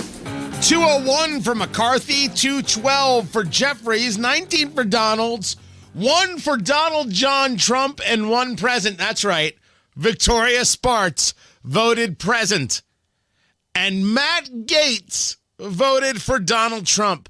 McCarthy didn't move the needle on vote number 7. Tony Katz today. It's good to be with you. Did not move the needle.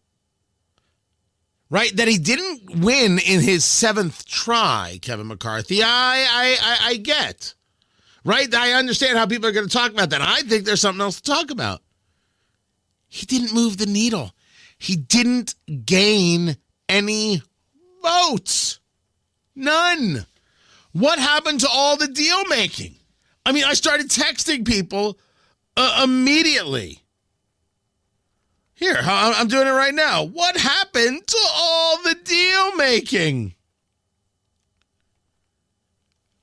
Dude, that is just, I mean, that's just, it's embarrassing. Yeah, it is. Yeah, it absolutely is. Is it as embarrassing as Gaetz voting for Trump? I brought this up earlier. I've had a little time to kind of ruminate, to marinate on it. Nah, Gaetz has beclowned himself. Now, listen, it's not because people could say, hey, let's vote for Trump as speaker. That's not it. It's that you told us that McCarthy wasn't good enough. I said you didn't have a plan. You were for Jordan, then you were for Donald, and now today, in a third day, you throw Trump at us. You're only proving the point. You had no plan. So when I call Matt Gaetz a clown, I mean it. There are going to be plenty of times where Gaetz votes for things that I approve of. Funny, I said the exact same thing about Marjorie Taylor Greene. Right? Marjorie Taylor Greene, who has said some things I don't quite understand, and then, of course, wants to hit me with the Jewish space lasers, and oh, yes, she did. The Jews are in space. They're zooming along, protecting the Hebrew race. The Jews are in space. Now the rabbis. If trouble appears, we'll put it right back in its place. Bubbies only. When Goyim attack us, we'll give them a smack, we'll slap them right back in the face. See, there they go. They're the lasers. Go. But I said at the time, she's going to vote for things that I like. She's going to vote for things that I'm okay with. So, what am I supposed to do? She's there. It's not that I get to, get rid of her. She's there. That's all there is to it. And Gaetz is going to vote for things that I like. But when you go Jordan to Donalds to Trump, you had no plan. You only wanted to blow things up. You only wanted to cause the chaos. That's all you wanted. Yeah, I'm not Don't ask me to applaud that. Don't ask me to think that that's a good strategy. I don't think it's a good strategy. It stinks.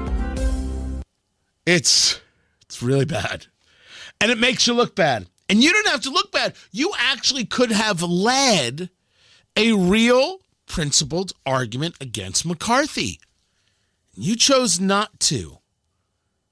Somebody had put out on social media, I thought it was a worthwhile comment.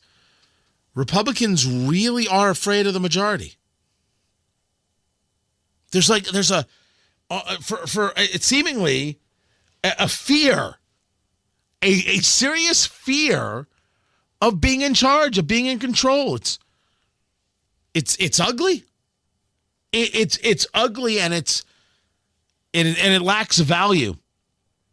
But sometimes it's like you see it play out, and you're like, maybe that's exactly what's happening.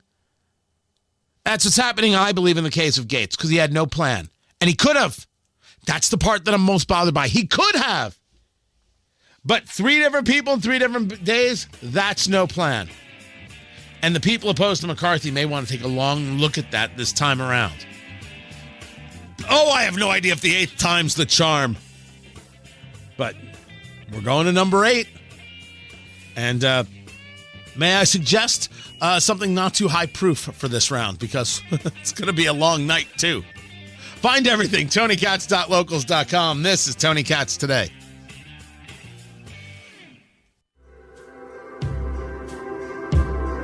Possibilities are all around us. Everywhere we look, we see opportunity in unexpected places. And when we share our knowledge, vision, and connections, we turn great ideas into action in communities all around the world that we call home. Like transforming an old bus to feed hungry children, or providing life-saving equipment to those who need it most. From fighting disease to rebuilding schools, together we can make real change happen. We're Rotary. We are people of action. Get involved today at Rotary.org/action. On the battlefield, there's a saying America's military men and women live by. Never leave a fallen warrior behind, ever. Off the battlefield, Wounded Warrior Project operates with the same goal. We leave no warrior behind. Wounded Warrior Project is a non-profit organization created to help our men and women returning home with the scars of war. Whether those scars are physical or mental, we're here to make sure that they heal. And whether it's helping those with post-traumatic stress disorder live a normal life again, or giving much-needed support to injured warriors in veterans' hospitals. Because no one deserves our help more than the men and women who risk their lives to keep us safe. Wounded Warrior Project. We never leave a fallen warrior behind. Ever.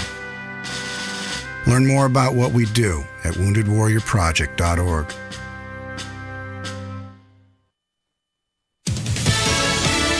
News, I'm Mary Corsetti. California Republican Kevin McCarthy won Speaker of the House in the 15th round of voting. McCarthy agreed to some spending cuts, 3 seats on the Rules Committee for House Freedom Caucus members, and the ability for members to more easily oust McCarthy if they don't like the job he's doing. Fox's Alexandria Hoff and lawyers representing former President Trump are arguing that a fraud lawsuit against him and his company is all political, but a New York State judge isn't letting that excuse fly. The lawyers were seeking dismissal of a $250 million lawsuit brought by New York Attorney General Letitia James, who says the Trump organization misled banks about the value of certain properties. State Judge Arthur Engoron denied their motion and said the Trump attorneys should have known better than to recycle frivolous, meritless arguments, that the lawsuit is part of a politically motivated witch hunt. Fox's Roger Stern. America is listening to Fox News.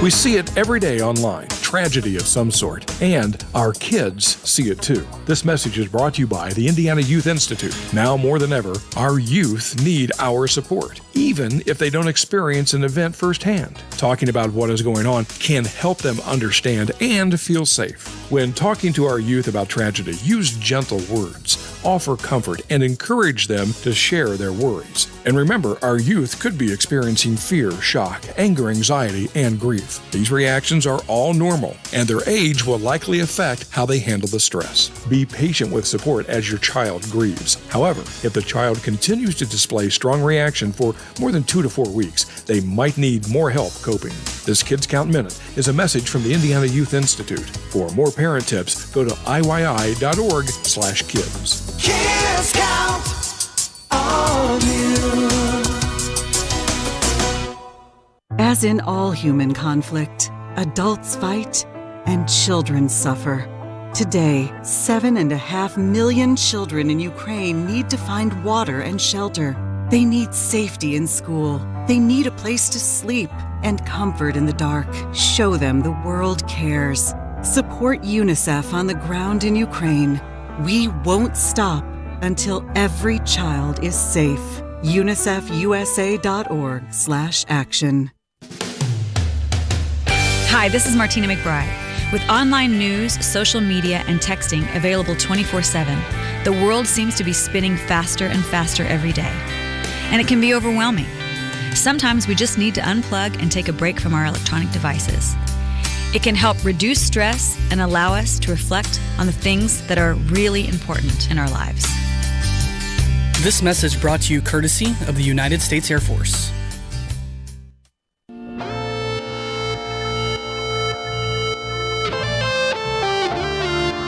So in all the talk about the speaker position, one of the more interesting things that took place was that Congresswoman Victoria Spartz of Indiana, 5th District, my member of Congress, switched her vote to present. Was for Kevin McCarthy, then switched her vote to present. I spoke to her earlier, actually before the votes began today, about what she was experiencing and her own movement on the vote. Tony Katz Today. So good to be with you. Find everything, TonyKatz.locals.com, TonyKatz.locals.com. And I wanted to know about her vote switch and her take on it, and started with the conversation of what exactly have the last 2 days been like?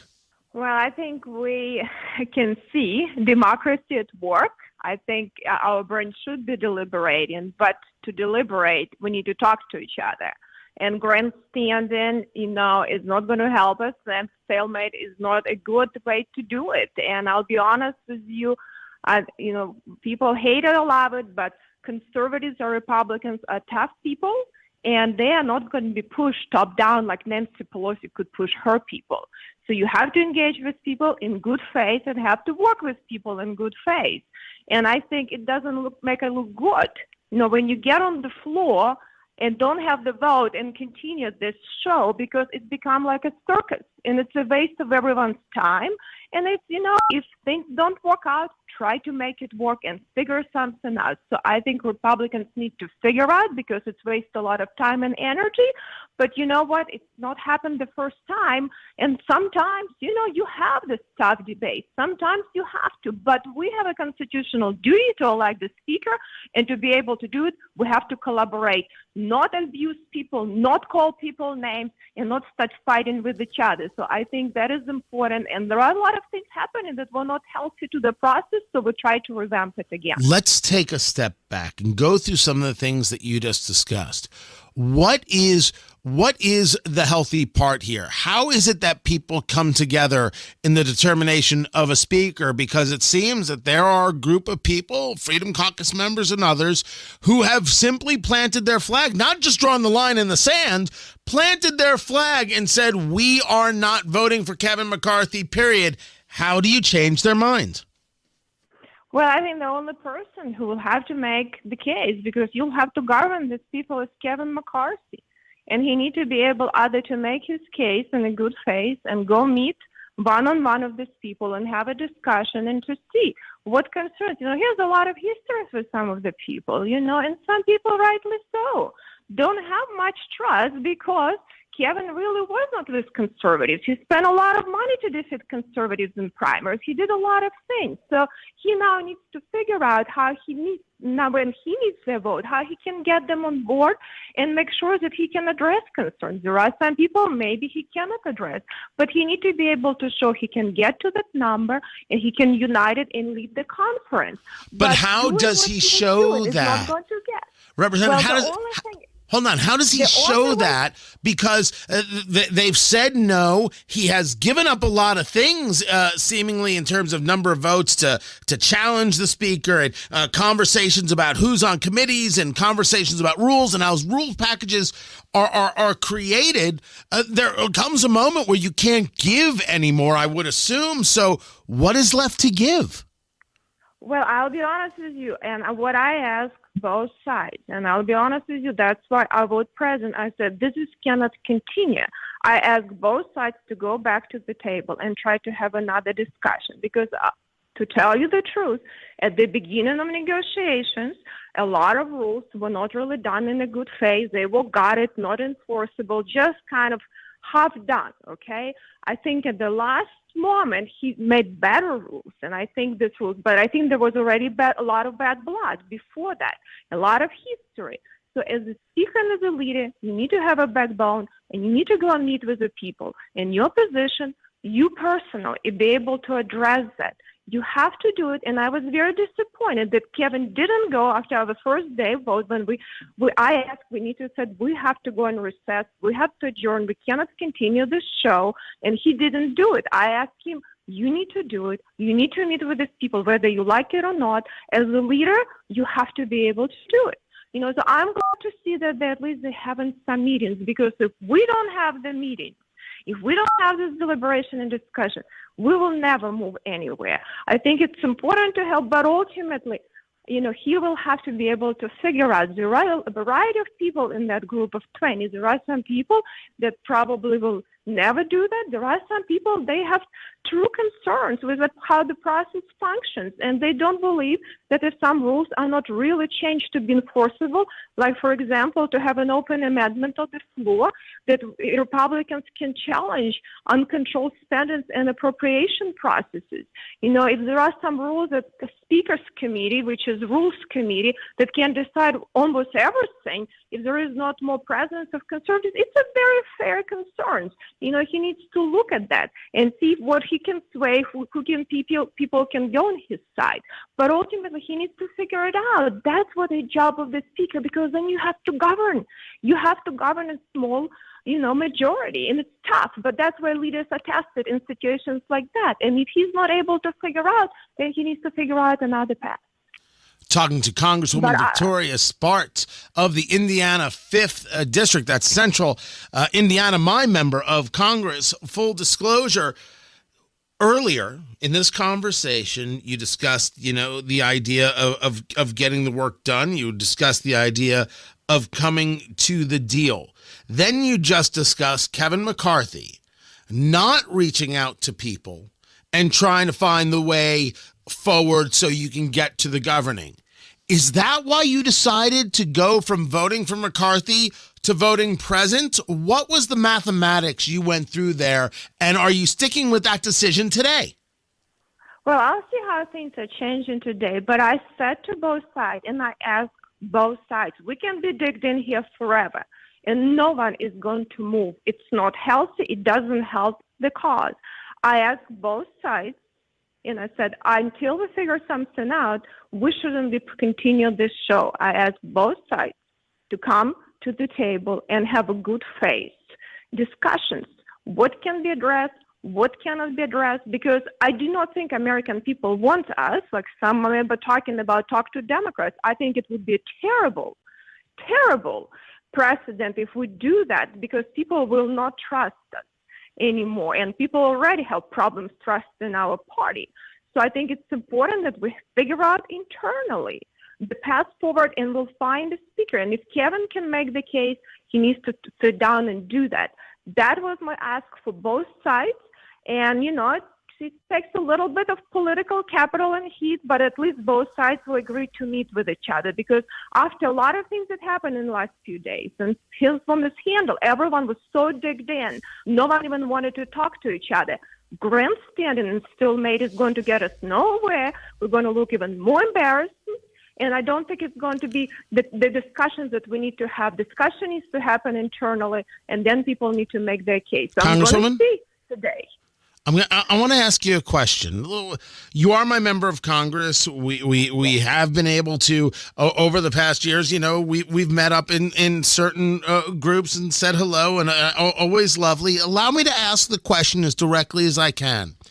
Did you change your vote to present to try and bring both sides to the table?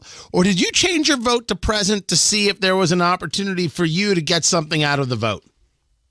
No, I don't really need anything out of the vote. I'll be honest with you. I actually think, it's important for us to get to business, because we were limited what we're going to be able to legislate. We need to show what our legislation to be, but good policies will be hard to pass until we win Senate and presidency, but we can do oversight. So I think we need to get to business, and we need to start doing it. But if we do not go sit down to the table and talk to each other, nothing is going to happen. So I personally probably got more heat from both sides, okay? But that's okay. But I'm glad to see that people are actually talking to each other. That is beyond my control, how they're going to agree. I know that Kevin was not too happy, but you know what? Kevin needs to talk to people. He needs to address concerns in good faith. It is important. That is what the leader has to do, and face his opposition, in their face, and talk to them. Because you need to understand, he will have to govern us. And to govern, you have to be tough, and you have to be able to hear their case and be able to figure out. And I'm telling you, there are a very broad group of people.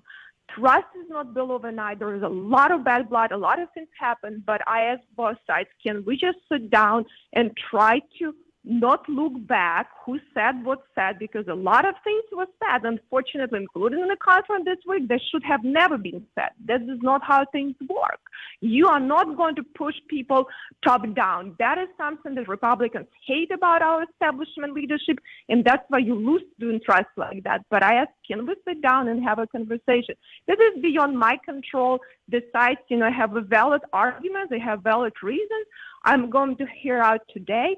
But if we don't talk to each other, we will not be able to come to the consensus. So leaders have to be able to lead and come to the consensus and bring whatever the situation you're in to resolution. So Kevin needs to show that he can do it, and we'll see where we are today.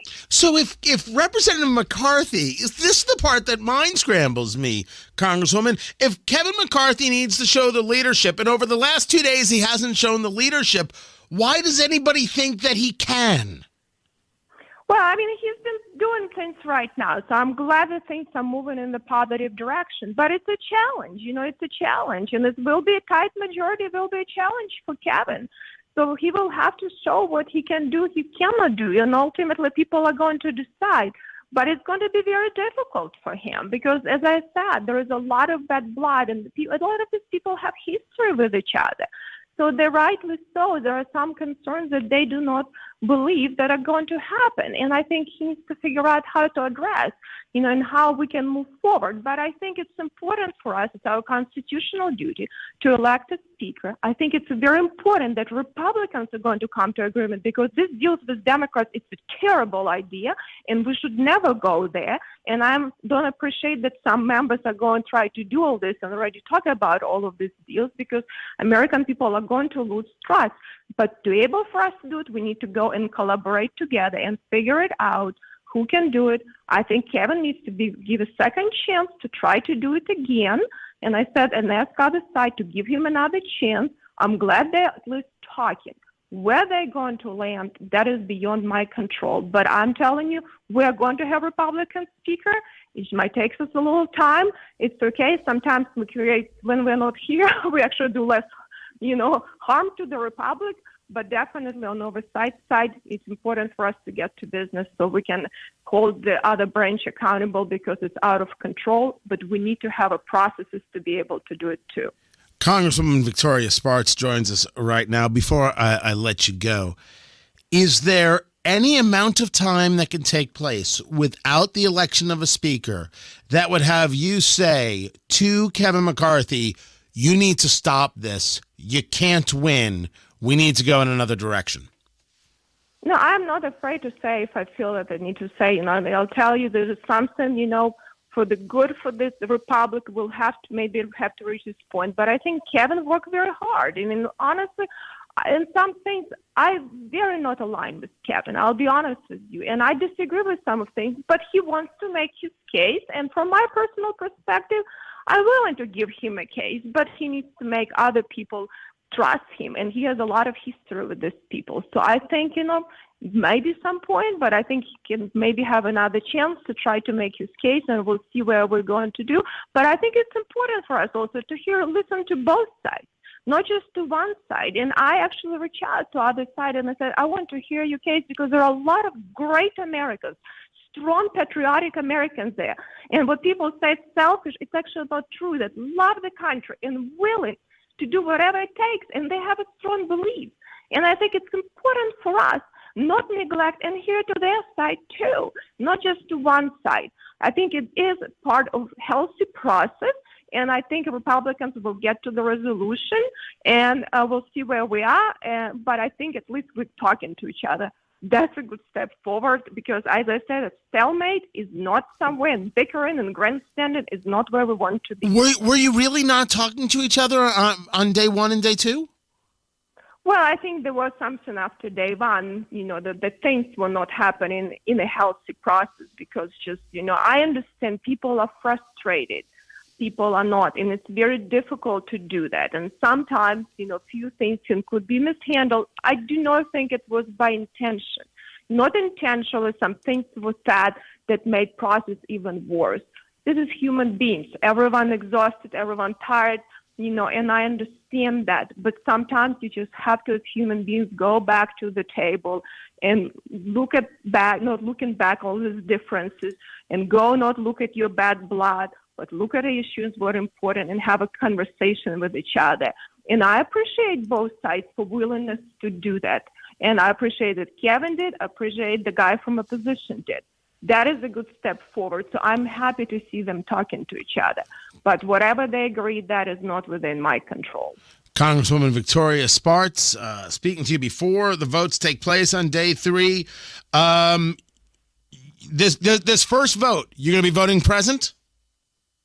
I'm going to see where we are. I'll be honest with you. I didn't get a chance, to talk. And I told, I talked a little bit to Kevin and a few people. I said I would like to see where we are.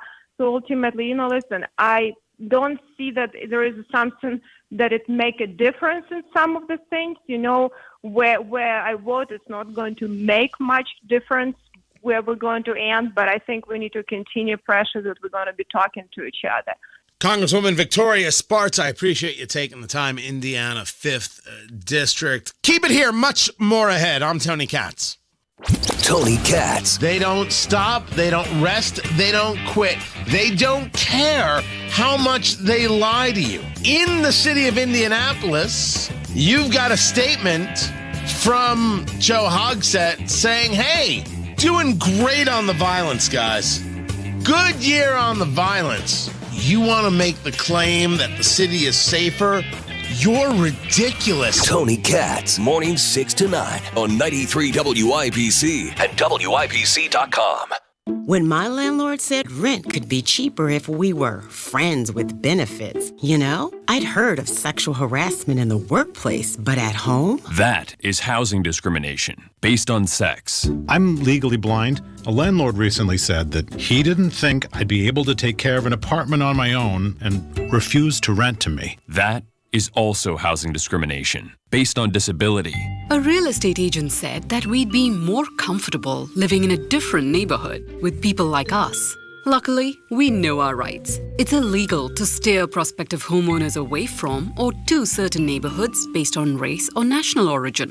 If you think you've been discriminated against because of your sex, disability, national origin, race, color, religion, or familial status, call the HUD hotline, 1-800-669-9777, or go to hud.gov/fair housing. Fair housing is your right. Use it.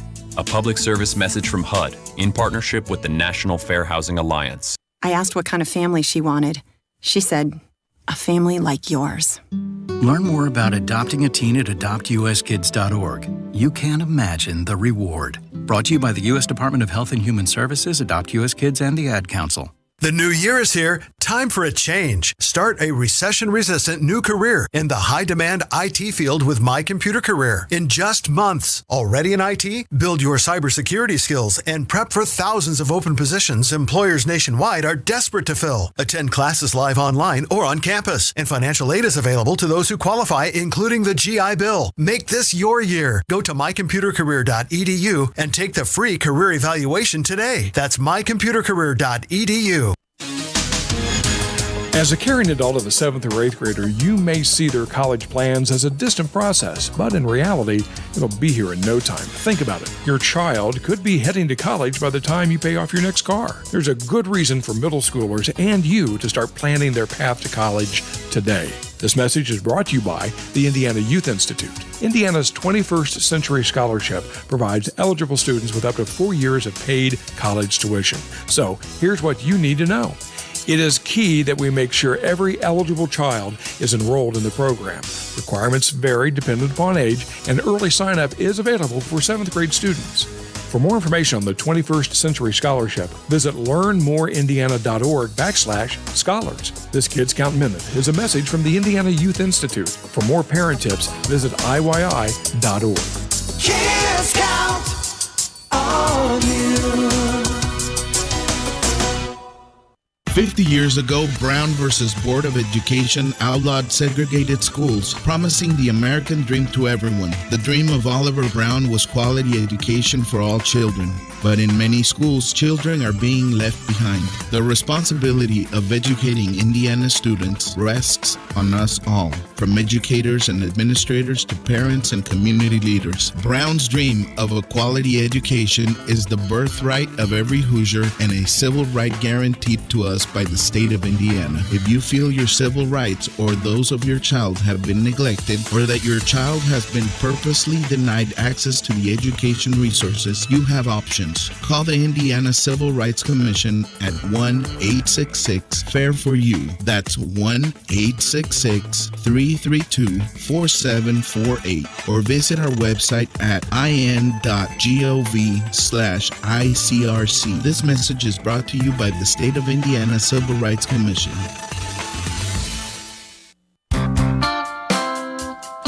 Hi, this is Sylvia. You know, as a young girl, I dreamed of being a country singer like my hero, Patsy Cline. I followed my dreams to Nashville and was fortunate to record the hit song, Nobody. Well, you're nobody called today. I continue to live my dreams today, and so can you. Let nobody tell you you can't do it, because you can. Just believe in yourself. This message is courtesy of the United States Air Force. There are 48 million unpaid family caregivers in the United States. Visit aarp.org/caregiving to access a free guide to help navigate your caregiving journey. There are screening tests to catch cancer early. Visit cancer.org/getscreened.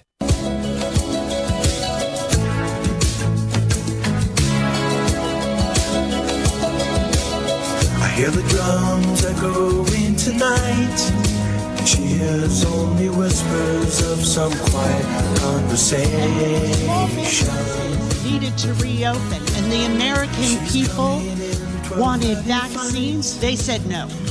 When we capped insulin costs for seniors at $35 a month, they said no. When we lowered healthcare costs and premiums for working families, they said no. When we defended the civil rights of LGBTQ plus Americans, they said no. That's Representative Catherine Clark, who was there to once again nominate Hakeem Jeffries as the Democrat for Speaker of the House. And that's how she did it. It was the Republicans that didn't want schools open? What the hell is wrong with you?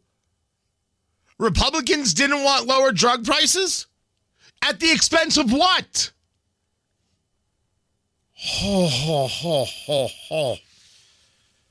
It's not that it's ugly.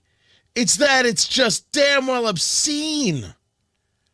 Obscene. And they don't care. They don't care that it's obscene. They're totally cool with it. Down with it. Meanwhile, we're voting again. There is no speaker yet. And yes, Victoria Sparks did vote present the first time. You got to believe she'll do it again, right? I'll have the full updates for you tomorrow. I'll have it all. Find everything, TonyKatz.locals.com. TonyKatz.locals.com. TonyKatz.locals.com. That's where you find it all. We'll have this. And also, we're getting jobs numbers in tomorrow. So I will have those as well. We'll have a full breakdown on what they mean and whether or not these interest rates and the increases are going to lead to less and less jobs going forward. That's tomorrow, everyone. Take care.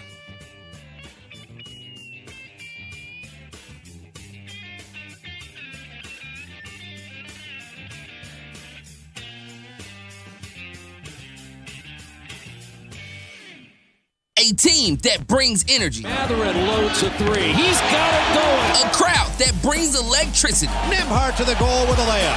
That's what's going on at Gamebridge Fieldhouse all season long. Turner blocked the shot. That's number 1,000. We are revved up. Catch your Pacers and Charlotte Hornets in a Sunday matinee at 5. Get your tickets at Pacers.com. That's Pacers.com. Pacers Hornets, Sunday afternoon at 5. Diabetes, high blood pressure, anxiety meds, everyone's on them. If you're a 50-year-old male, maybe a bit porky, and you may even have type 2 diabetes, $1 million of term insurance may only cost you about $200 a month. Call Term Provider. Speak with Big Lou at 800-200-1966. Big Lou will find a term life policy for you even if you have type 2 diabetes, are overweight, or have high blood pressure. Term Provider has helped thousands of people like you who think they can't afford term life insurance. To buy $1 million of affordable term life for you, all you need to do is call Big Lou at 800-200-1966. Lou will make sure the scales are tipped in your favor. Call 800-200-1966. Big Lou will answer your call and work to fit you into a term life policy that you can afford. Remember, Big Lou's like you. He's on meds, too. Call 800-200-1966. 800-200-1966. For those fortunate enough to help the person who has always been their hero, find the care guides you need to help at aarp.org/caregiving. Brought to you by AARP and the Ad Council. Text and whatever. Just don't text and drive. Visit StopTextsStopWrecks.org. A message from the National Highway Traffic Safety Administration and the Ad Council. Housing discrimination because of race, color, or national origin is against the law. If you believe you've experienced housing discrimination, contact HUD at hud.gov/fair housing. It takes everyone in the community working together to create a brighter future. Give, advocate, volunteer, Live United. Visit liveunited.org to learn how you can help. Your mortgage payments. The National Foundation for Credit Counseling is a nonprofit organization that has helped consumers in situations just like yours for more than 60 years. Our certified housing specialists will work with you to review your finances and create a custom plan that's right for your specific situation. NFCC member agencies provide free and affordable help and meet U.S. Department of Housing and Urban Development standards. Call 866-687-6322 or visit mortgagehelpnow.org. Broadcasting from the Peterman Brothers Heating, Plumbing, and Electrical Studios, this is Indy's Mobile News, 93 WIBC. WIBC HD1 Indianapolis. The news starts now.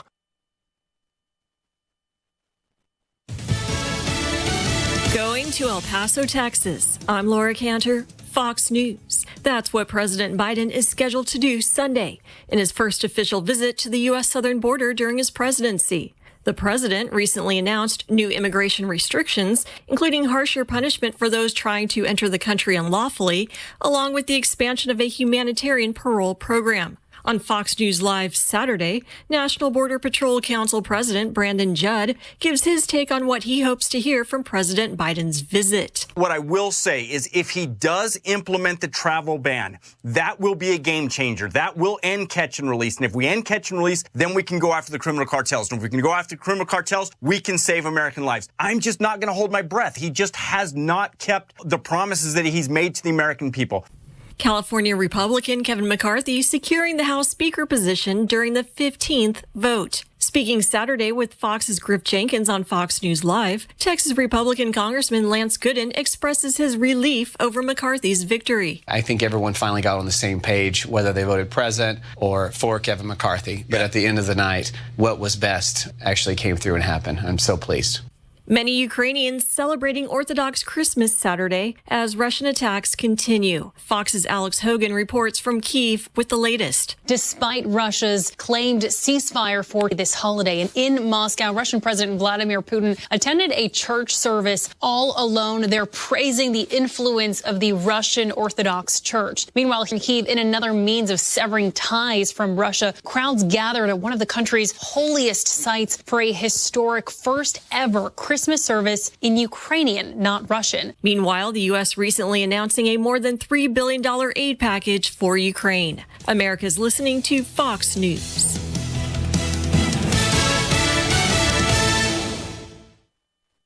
Stay on top of the latest forecast with America's Weather Team in the palm of your hands. Here's the latest from America's Weather Center. It's Fox weather updates throughout your busy day, every day. 5 inches of rain by tomorrow. Temperatures being 30 degrees above average. Put the power of over 100 meteorologists and the worldwide resources of Fox in your hands with the Fox Weather Podcast. Precise, personal, powerful. Subscribe and listen now at foxnewspodcasts.com. Connect to Fox News Audio on the Fox News app. Listen to hear your favorite hosts like Brian Kilmeade, Jimmy Fallon, and Guy Benson standing up for what's right, live and via podcast. Just click listen, then swipe right and hear the latest news updates on your time. And scroll down to hear the latest podcasts from Fox News. And it's even easier to listen in the car with Apple CarPlay and Android Auto. Get programming alerts and notifications. Fox News Audio is on the Fox News app. The voices America trusts. 93 WIBC Mobile News. On the level, on the go. These fireworks weren't anything to celebrate. Cloudy overnight, headed into a possibly rainy or snowy Sunday. I'm Sasha Nixon. Here's what's trending this hour. A Friday afternoon explosion in Lafayette has left one man dead. First responders did not immediately know what caused the blast, which broke some of the windows and caused other damages at a home on South 28th Street. The Lafayette Journal and Courier reports that Michael Bannon might have been making fireworks in the basement when something went wrong. He was first taken to a Lafayette hospital and then moved to a hospital in Indy, where he eventually died. Police apparently found hazardous material at another home during their investigation. The article did not say what exactly had caused the incident or how the two homes are connected. American icon Elvis Presley was born 88 years ago Sunday. In honor of his birthday, tribute artists will be performing at the Old National Center.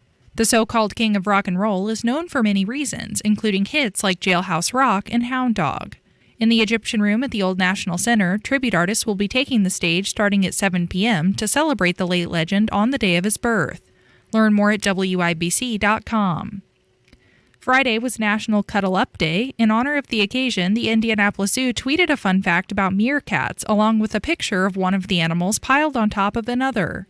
The zoo wrote, "Meerkats actually sleep piled on top of each other for warmth. In the summer, when it's hotter, they may spread out a little more and may even sleep above ground." On the level, on the go, and on WIBC.com. Now here's the forecast from the American Standard Heating Weather Center.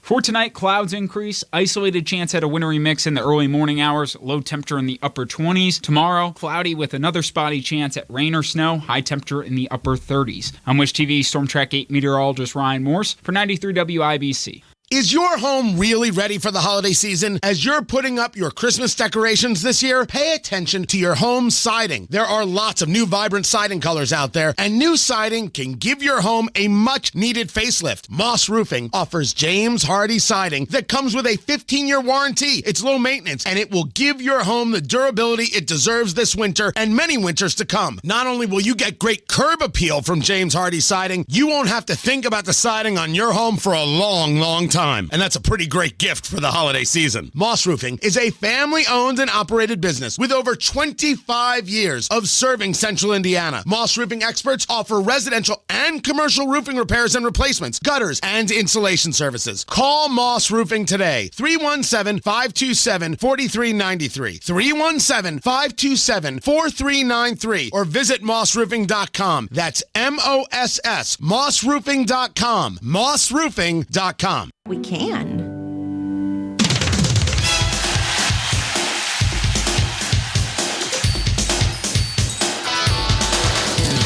Welcome back, everybody. I'm Bob Lovell. This is Indiana Sports Talk, brought to you by Indiana Donor Network, driven the #2 SaveLives.org.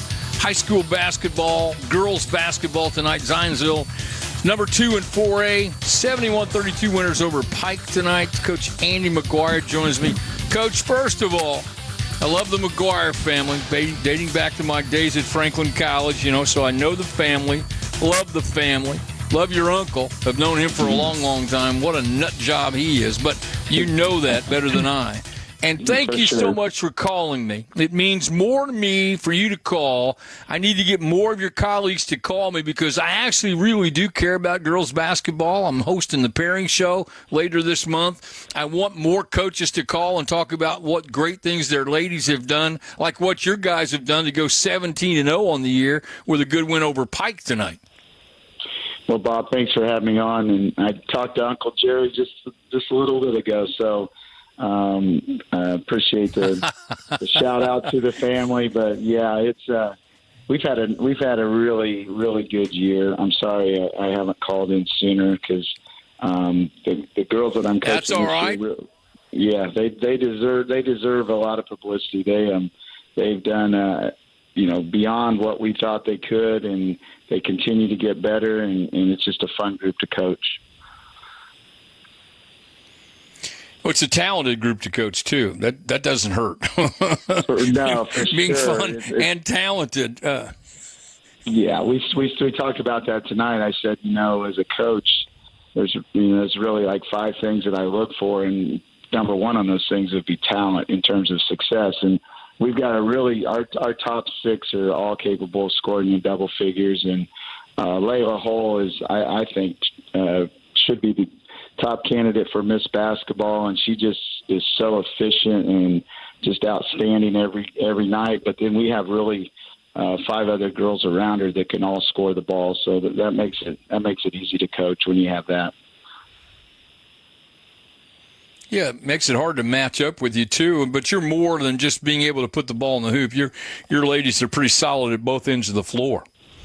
For sure. Our defense has been outstanding all year long. And, I'm really lucky. I have a really good coaching staff, and I kind of do it like a football staff, to be honest. Bronson Licklider is my defensive coordinator, and he just does an outstanding job. Mm-hmm. And then Keelan Block kind of is our offensive guy. So, those two are kind of the guys I look to when we need to change things up, and they do a great job, and our kids really respond well to their coaching as well.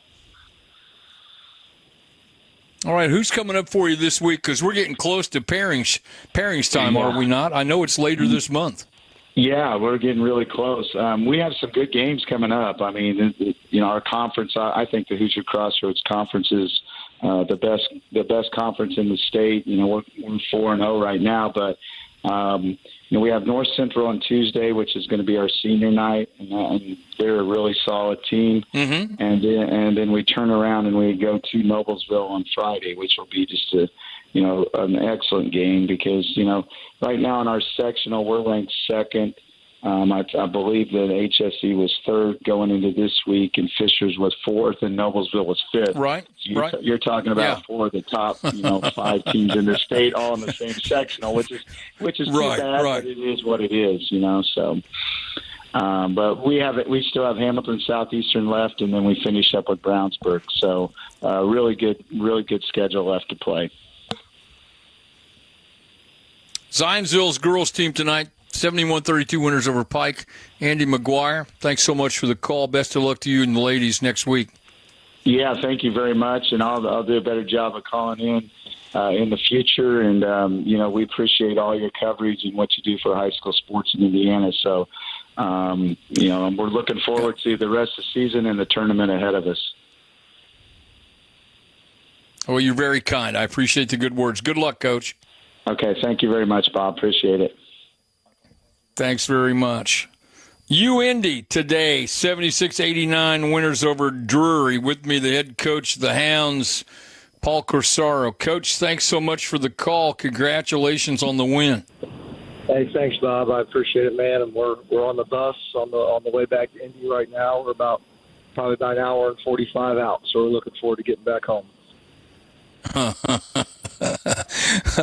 Listen, there's a little. I'm letting you in on a little known fact. Trips like the one you're on are why I do radio. Because my last year coaching, I made that trip. This is the true story now. I made that trip to Drury. It was miserable. We played like it was a miserable trip. Coach, I got to stop this story. I need you to hang on through these scores, okay? And I want to come back and talk about another big win by one of the hottest teams in college basketball, the University of Indianapolis Greyhounds. Scoreboard update with Brendan King coming up next.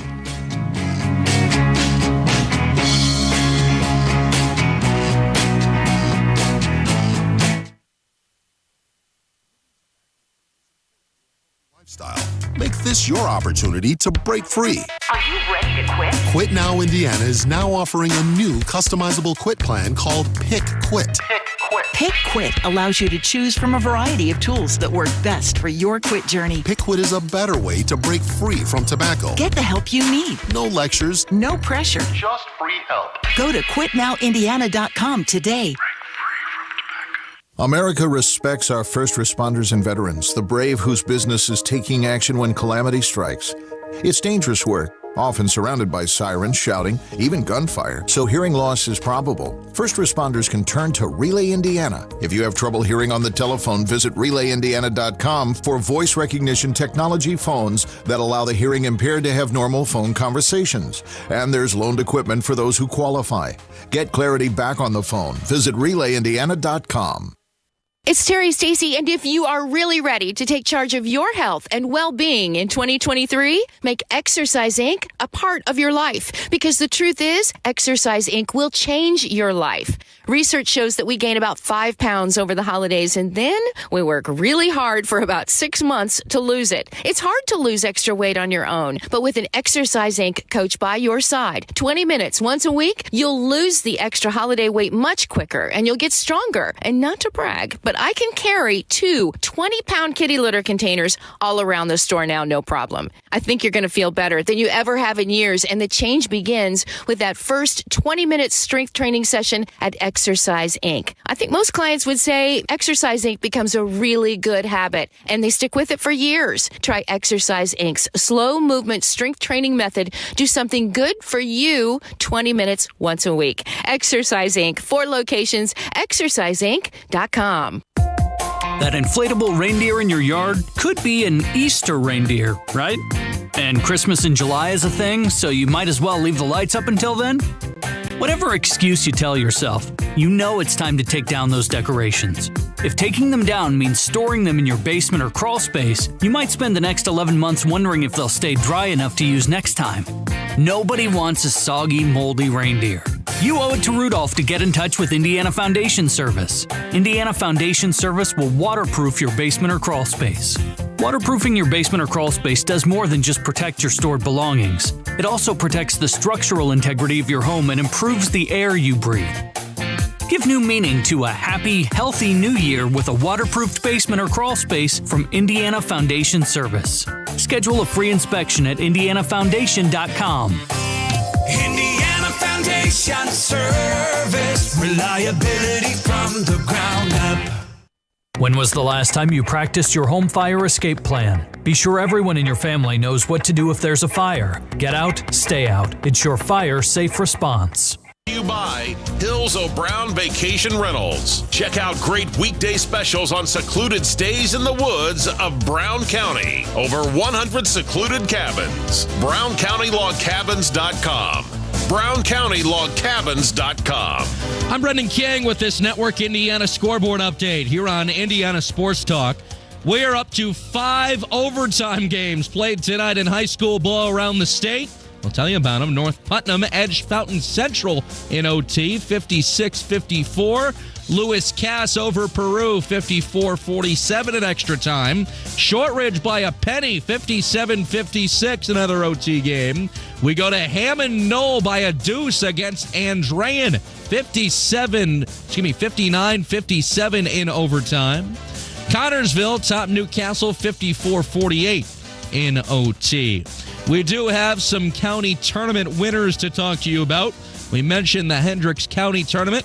For first place, Brownsburg rolls over Plainfield, 69-54. The winner of the Henry County Tournament was Blue River, who dominated Shenandoah, 54-28. The Randolph County Tournament, Monroe Central by 6 against Winchester for a first-place win, 50-44. Ripley County Tournament, Batesville, 67. South Ripley, 64, and a good one for first. We move to the Shelby County Tournament. No problem for Triton Central by 14 against Waldron, 68-54. Lastly, the White River Valley Tournament. Shoals over White River Valley, 42-35 for third. Bar Reef, 62. Shakamak, 33 for first.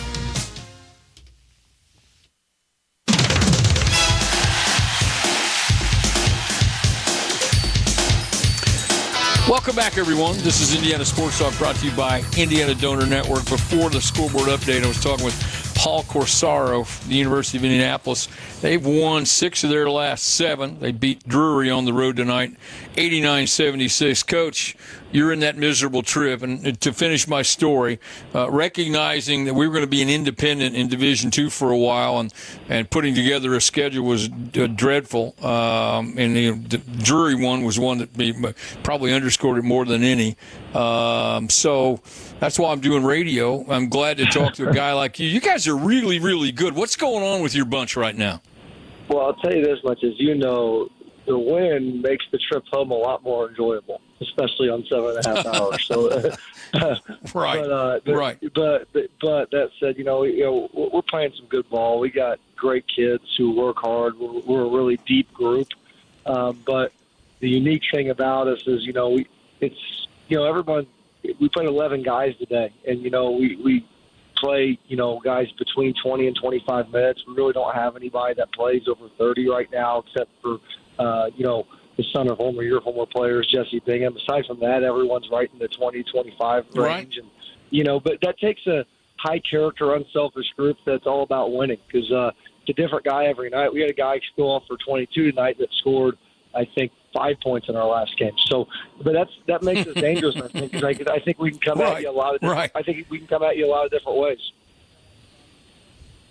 You know what, Jesse Bingham, I've known him obviously since he was born. His dad made me look like a good coach at IUPUI, and I ran into Jesse. Just so you know, I'm going to need an armed guard, I'm sure, because I and some of my IUPUI players are coming down a week from Monday to watch Jesse play, watch the Hounds play.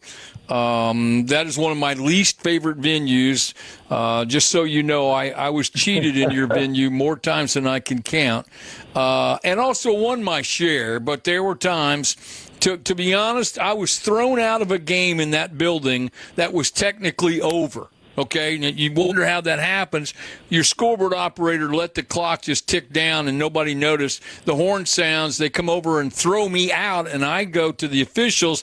I can't use the exact language I use, but I think you understand what I'm about to say. And then I had to be restrained because I chased him down the runway to the locker room. And I've done that more than once in that building. But my guys and I are coming a week from Monday, and I'm excited to see Jesse play. It's a great show. I mean, I've done it. Yeah, I mean, it's you can't build a facility any better to go after the officials, for heaven's sakes. So you got guys who like each other. You guys are playing for each other. Not to mention, you have some really talented kids. They're really, really good. I mean, that's why I encourage local high school basketball fans, college fans, they need to come out and watch these kids play. I mean, it's a great atmosphere to bring your kids, bring your grandkids. I mean, you want to see a group of talented guys that are talented but also play the right way. They play hard. They play unselfish. They're good dudes who stand for the right stuff. I mean, that's what our youth should be coming to watch, and that's what we're trying to build here. And with that, I mean, there's some names people will recognize. Obviously, we talked about Jesse, but his running mate at Warren Central when they went undefeated and won the state title, Jacoby Robinson, he's playing really good for us. Everyone knows the Etherington name in the state of Indiana. Aaron Etherington, younger brother of Austin and Alex, great basketball family. We got Ben Nickerson. We got a lot of good Indiana names that people are going to know and want to come out and support. So, I mean, come on out, check us out, come watch us. We want to, kind of be that thing to do on a Saturday afternoon. Bring your kids, bring your grandkids, and I think people enjoy watching us play. I'm looking forward to it. I really am. I made the offer to my wife. I said, "Hey, come with me. Some of the guys, we're going to go to the UND and watch Jesse's son play." And she goes, "I vowed I'd never walk back in that building." And so, so did I. But I've been talked out of it by one of my former players. All right. So, who do you play? Who's on your schedule this weekend? Who are you playing this week? We got 4 in a row at home. We got at home. We're Thursday. We have Missouri S&T, and then Saturday we have Umsel, and that's going to be. I encourage you to come watch that one. That's going to be a top 25 matchup. We'll be around number 20 in both the coaches and the media poll, and Umsel will be around number 10 in both the coaches and media poll. So that's going to be a heck of a matchup, top 25 matchup. Top 20 matchup. And then Monday we have Maryville on Martin Luther King Day. And then the following Saturday we have McKendree. So 4 games in a row, the Hounds will be at home. Get out to Nickerson Hall, watch some great basketball. University of Indianapolis today, a long trip. Hopefully, Coach, will help you relax a little bit, get you back home pretty soon. So a lot going on. They beat Drury in a very important game, 89-76. Paul Corsaro, thanks for the call, Coach. Best of luck next week. Hey, we'll see you next week. Thanks, Bob. Appreciate it. Thanks very much. The one and only Steve Draven from Bethel College joins me. Bethel with a big win today, an important win over Huntington College, over Huntington, 93-87 the final. Coach Draven, thanks so much for the call. Congratulations on the win. Hey, appreciate it, Bob. Thanks for having me on, and good victory today at home, and had a couple games on the road, last couple games where we didn't play our best, and had some sickness, injuries, but it's good to get kind of back on track today. Yeah, your league is not that good, so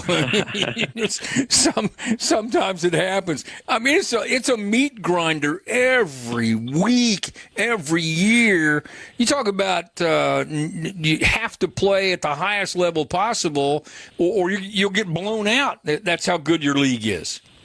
Yeah, there's no doubt. It takes something special to get wins, especially on the road. You've got to play with just a mindset. You got to be consistent on both ends of the floor. you've got to have great team culture. You've got to have great togetherness.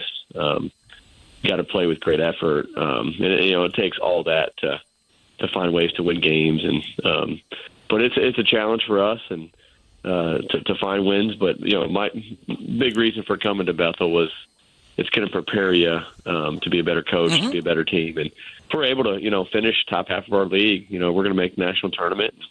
You make the national tournament going through our league, it's going to prepare you to make a run to win one of those red banners at the end of the year. Yep. All right, tell me how you do this today, because Huntington's been playing very well. They have. They're really good offensively. Coach Alford's done a great job. Coach Corey Alford, with their team, they've got that good line who kind of runs the show for them.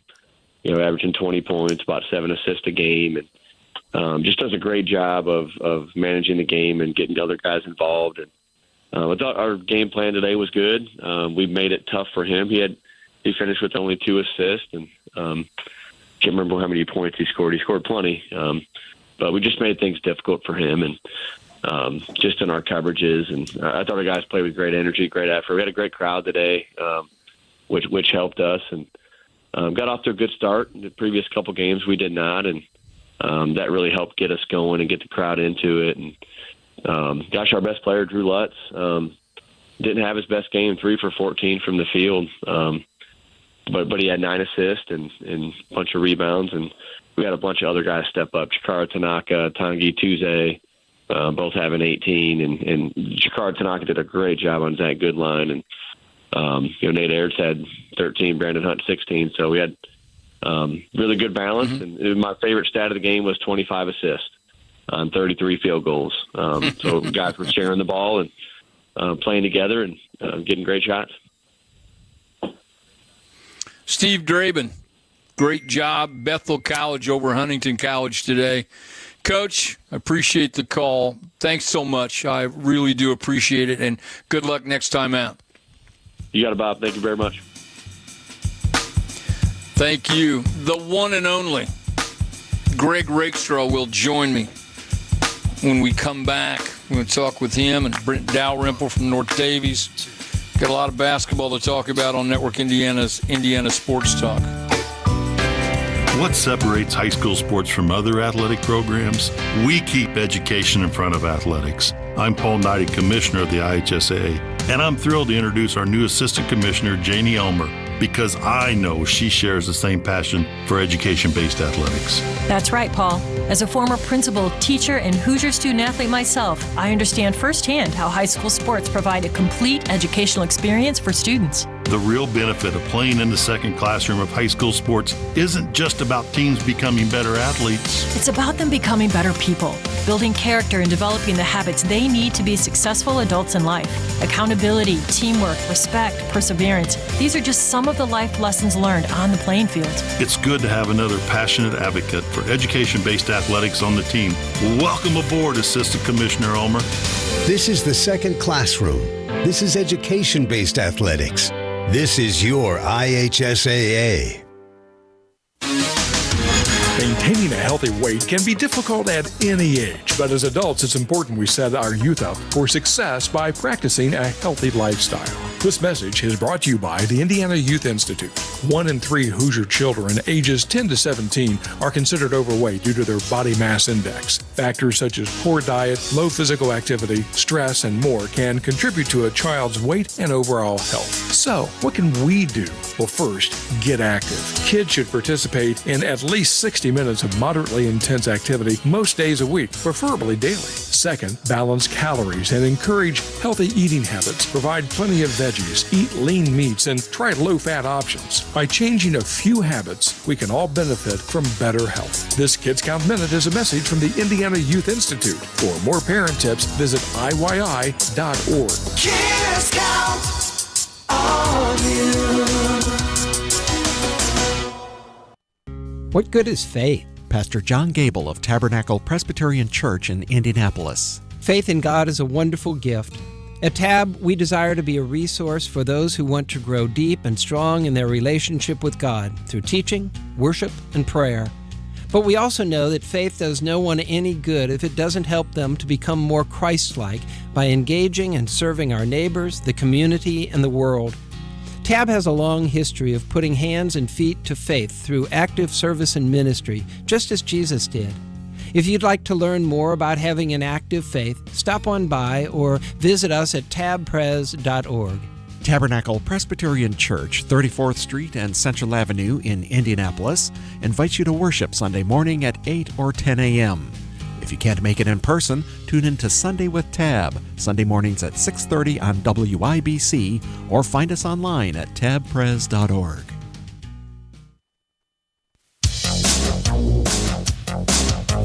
This Indiana Sports Talk Scoreboard Update is brought to you by Hills of Brown Vacation Rentals. Get away to beautiful Brown County with a cabin stay at BrownCountyLogCabins.com. Over 100 secluded cabins, many with hot tubs and game rooms. BrownCountyLogCabins.com. I'm Brendan King with this Network Indiana Scoreboard Update. Here on Indiana Sports Talk, we have 2 more overtime games to add to what was already a pretty impressive slate. Now 7 of them. Connorsville over Newcastle, 54-48. Crawford County by a penny against Salem in OT, 68-67. Elsewhere in the state tonight, Carmel beating Westfield, low-scoring affair. Carmel, though, a defensive effort of sorts, 49-38. They beat Westfield. Otherwhere, Center Grove over Jennings County, 68-66. It was Charlestown beating Madison, 76-55. Clay City, 61. Bloomington Lighthouse, 35 tonight. Down south, Evansville Bossy over Vincennes Lincoln, 84-71. Evansville Central top Pike Central, 63-46. And Evansville Harrison, they hammer Robinson out of Illinois, 73-45. Up in the 2-6-0, no problem for Fort Wayne Blackhawk against Fort Wayne Concordia. That's a 58-46 final. Blackhawk taking the win.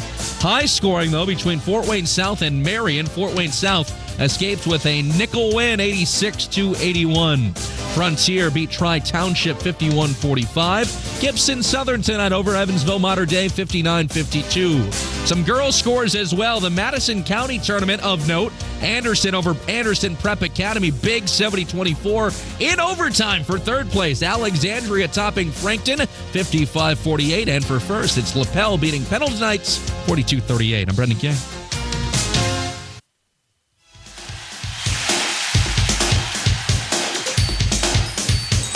Welcome back, everyone. This is Indiana Sports Talk, brought to you by Indiana Donor Network.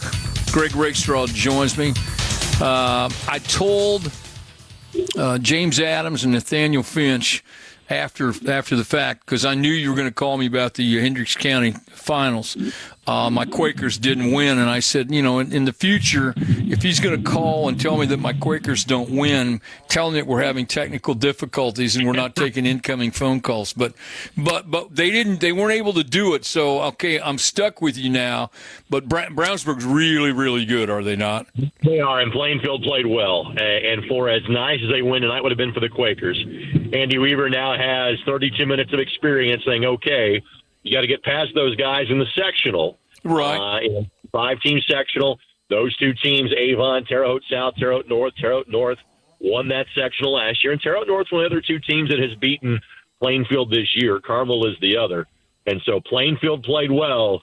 They don't have a Cannon Catchings who had 30. And the young man that's going to play for Purdue in a couple of years, when he was recruited this summer, really kind of more on potential. Well, that potential is starting to blossom, and after he played awfully well last Friday against Kokomo and winning the Phil Cox tournament, he has 30 tonight, 4 dunks included in that, as Brownsburg wins their second tournament in the last 8 days, claiming the Hendricks County Championship this evening.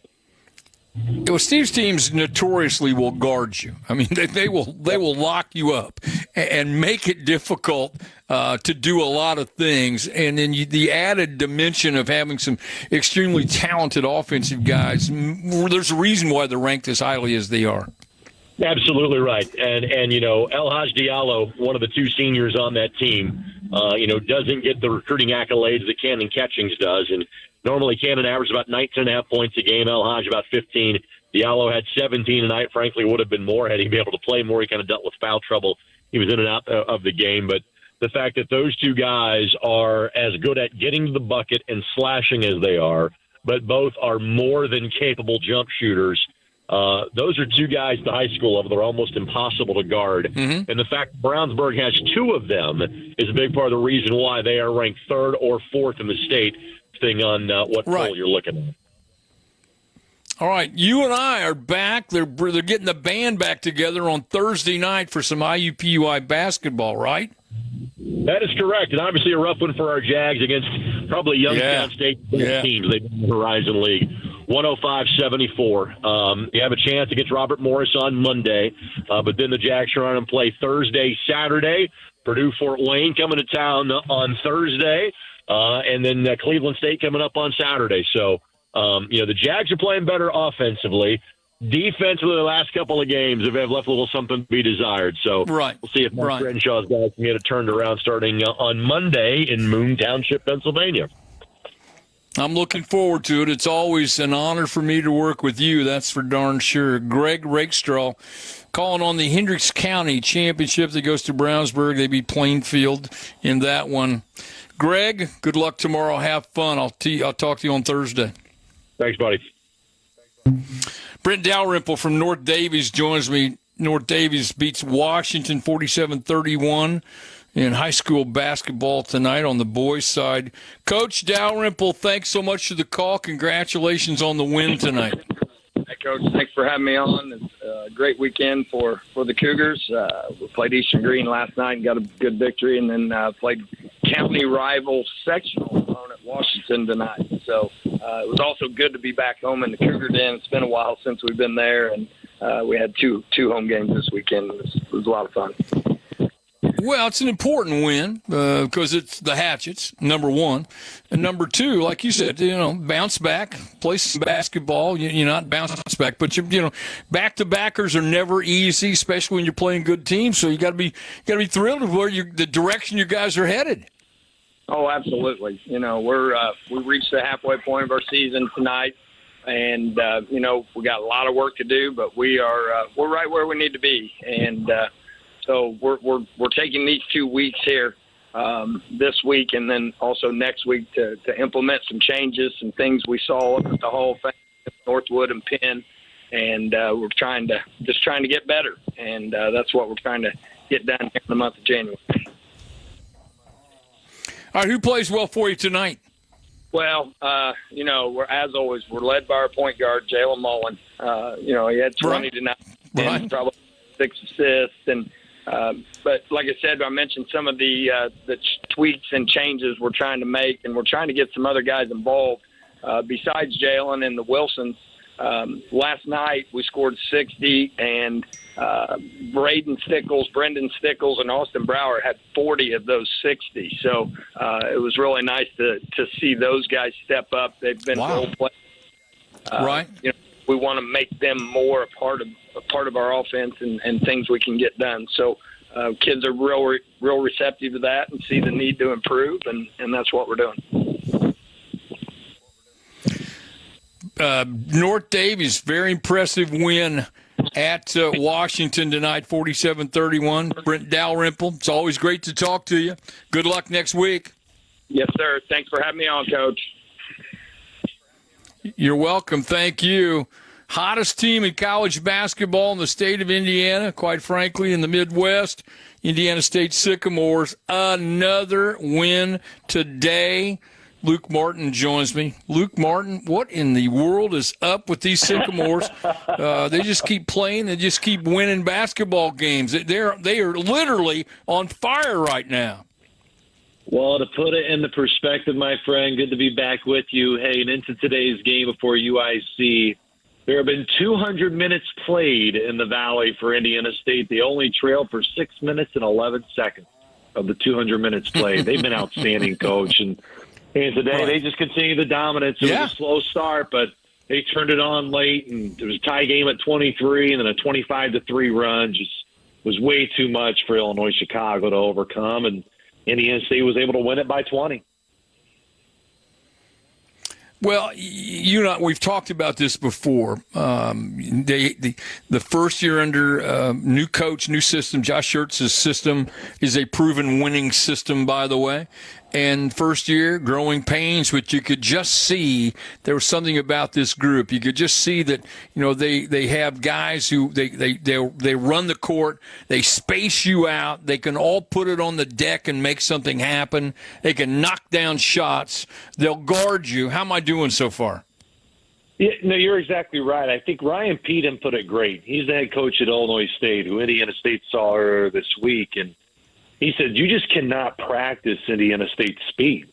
And you look at halftime scores this year, Indiana State on average is up by 13 at halftime this year, averaging 40 points of their 80 per game in the first half. Right. And a big reason, Coach Lovell, is to that. I think just so many teams are caught off guard by how fast they move, how fast they cut, how fast they play. And it takes about a half for a team to get their heads done and quit throwing around. I mean, you saw that a year ago when Indiana State played a much better Missouri State team, yet still found a way to win it at home. Yeah, I mean, listen, if you haven't gotten out, look, the start they've had in the Valley is the best they've had since Larry Bird played. It's amazing. I mean, it is really remarkable, and I even tweeted this out, too, earlier tonight. Wednesday night against Southern Illinois will only be the fourth time in the history of Holman Center that Indiana State will play a Valley game where the two Valley teams combine for more than 10 wins and less than 2 losses. So there have not been too many big-time, meaningful games in that building in quite some time. It'll be the highest, be probably the biggest Valley game since number 2 Wichita State came in at 10-0, and Indiana State was second in the league at 8-2. That was back in 2013-14. But I mean, this is a massive game, and as you said, people around this area need to get out and see this team play because they have been so much fun to watch. They're tremendous guys. They're playing their tails off right now, and they deserved it. I mean, they're 6-0 right now in the league, and they're in first place by 2 games. And they're legit. just a reminder, this is no fluke. This is a legit basketball team. Luke Martin, thanks for hanging on. Thank you so much. Best of luck to the Sycamores, and have a great weekend. Yes, sir, my friend. You too, Coach. Good to hear. We're going to come back. Thank you. Coach Kevin Rounds from Monrovia, the girls' coach. Chris Lowry from WIOU. We're coming back and talking basketball on Indiana's. The word emergency. It means something unexpected has gone terribly wrong. Normal ways of doing things are not working. The fastest way to turn an emergency into a full disaster is to lose communications. Ham radio people understand emergencies. For over 70 years, they have provided free emergency communications for organizations. Ham radio, when normal ways of communications fail or get overloaded. The Amateur Radio Emergency Service. We'll be there. Join Mark Patrick Seminars and stop smoking without cravings, irritability, weight gain, or your money back. Only $49.99 guaranteed. Don't just cut down, but stop smoking once and for all. Also, lose all the weight and let Mark Patrick Hypnosis destroy your unwanted cravings. Seminars January 19th at the Holiday Inn Express and Suites in Noblesville. Weight loss 5:30 p.m., stop smoking 8 p.m. Or January 21st at the Holiday Inn Indianapolis Airport. Weight loss 11 a.m., stop smoking 2 p.m. Sign up at markpatrickseminars.com. Mr. Crosley, your passion and enthusiasm for teaching history taught me valuable life lessons. Like what, Carrie? The importance of dedication, commitment, showing up every day. And those lessons helped me in the classroom and on the softball field. I'm Carrie Rosati, IHSAA Assistant Commissioner, and this is Pat Crosley, my mentor from Roncalli High School. As an educator, I always care about the whole student, from their academic success to their character development to their athletic performance. That's why I love supporting students outside the classroom at athletic events. It showed me you really cared about me as a person, not just as a student. Having devoted coaches and teachers like you taught me accountability and motivated me in both my schoolwork and athletics.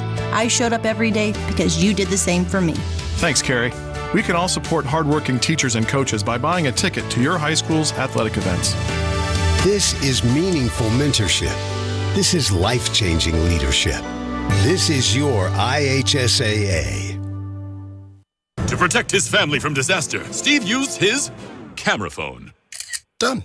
By taking pictures of his important documents, Steve can always have them stored online. Learn more simple disaster prep tips at ready.gov. A message from FEMA and the Ad Council.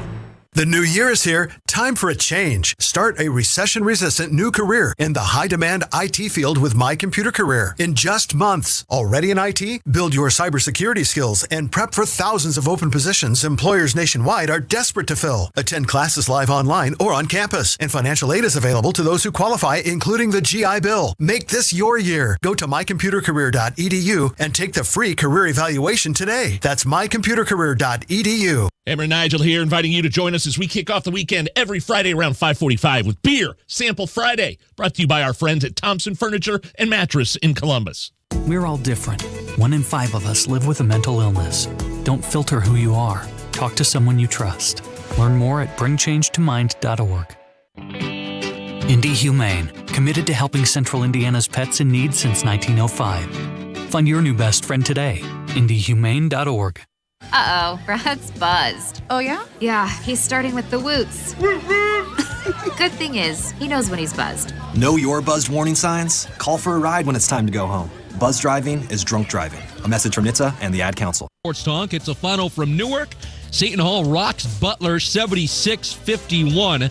The Dogs fall to 10-6 on the season. Another game in action right now, Southern Indiana trying to come back against SIUE. 68 seconds to play in the second half. Southern Indiana's down 66-62. We'll keep you posted on the conclusion of that ball game.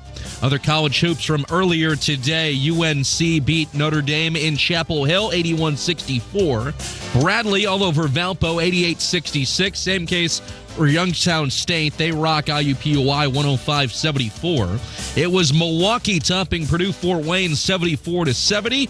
As you just heard from Luke Martin, 20-point victory for Indiana State over UIC 80-60. And Illinois State does get a win over Evansville.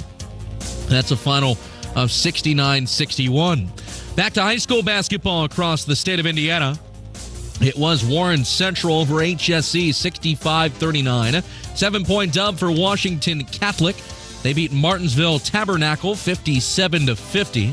Westdale 64, Tri-Central 58 tonight. How about the defense by West Noble? They hold Eastside to 20. Win at 43-20. West Washington 60, Lanesville 50 tonight. No problem for Western over Logansport 51-33. And Woodland, they hammer Bluffton 72-36. I'm Brendan King, Network Indiana.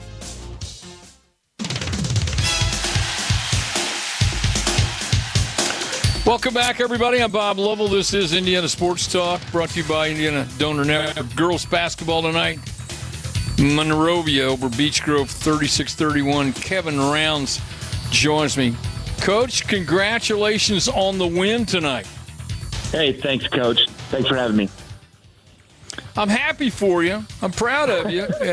You know, what people don't know, in spite of the fact that you're one of my former students at IUPUI, you've gone on and had success. I mean, that's talk about overcoming obstacles. That's great stuff. I've had to deal with a lot in my life, and that's one of the top, probably top 3. But it's been, we've had a really good season, and I was talking to our good friend Mark James, and he said, "You better call Lovell sometime soon." And I said, "Absolutely. Well, how about tonight?" So there we go. How about yeah. All right. So listen, I know the pairing show's coming up soon because I'm doing it. I can't believe we're at this stage. I really can't. And these are big wins. And these are great wins, tonight, especially because we're at a point in the year where we got to get momentum. We got to be playing well, doing things the right way as the tournament creeps up on us. That's exactly right. We've had 2 wins. We played Friday night at Ritter and then tonight at Beech Grove. And, the girls really battled through 2 ICC conference wins for us. That was really, really important. We have a great group. I've been listening to some other coaches talk here on the radio while I've been waiting, but, talking about playing together and just enjoying each other. Our bench is always engaged, even when we, there's maybe a setback, a foul situation. They don't really come over to the bench and slouch their shoulders. They get right back in, and they're cheering on their teammates. And it's just been a phenomenal group to coach. And we're 10-6. We've had some lessons along the way with some of those losses. And tonight our team, our point guard gets hurt last night. Phenomenal sophomore point guard Emery Newland gets hurt. And we got to step up and make some plays. And we really did a nice job going on the road and making some plays for our team. All right, who else plays well? Let's brag about some of these ladies tonight. Yeah. We've got a really good group. We have one senior, and she has just done a phenomenal job. Ashley Lewis, she hits 5 threes tonight. She hit 4 threes last night at Ritter. She's just done a really good job.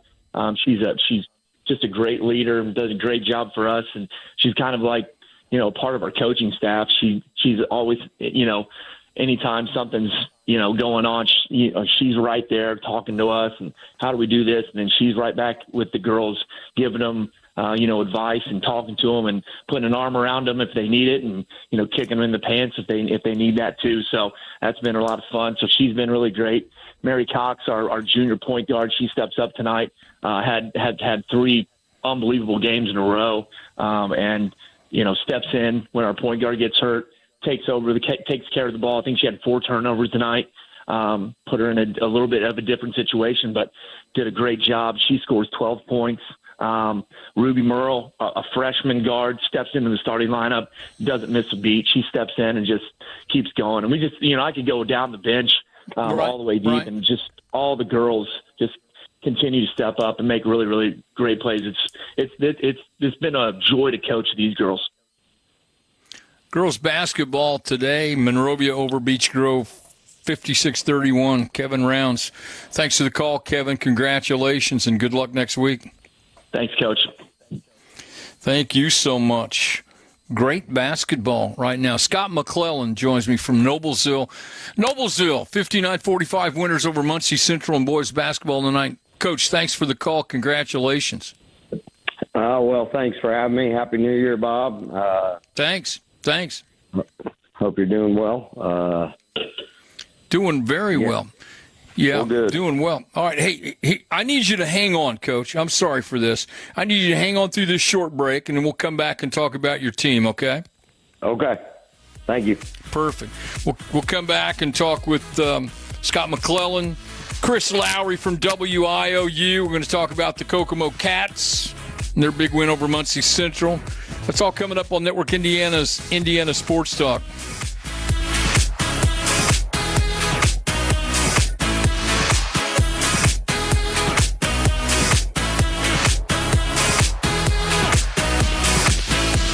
Planes, trains, automobiles, and motorcycles. If you've spent a lot of time working or playing around loud vehicles, you may have trouble hearing on the telephone.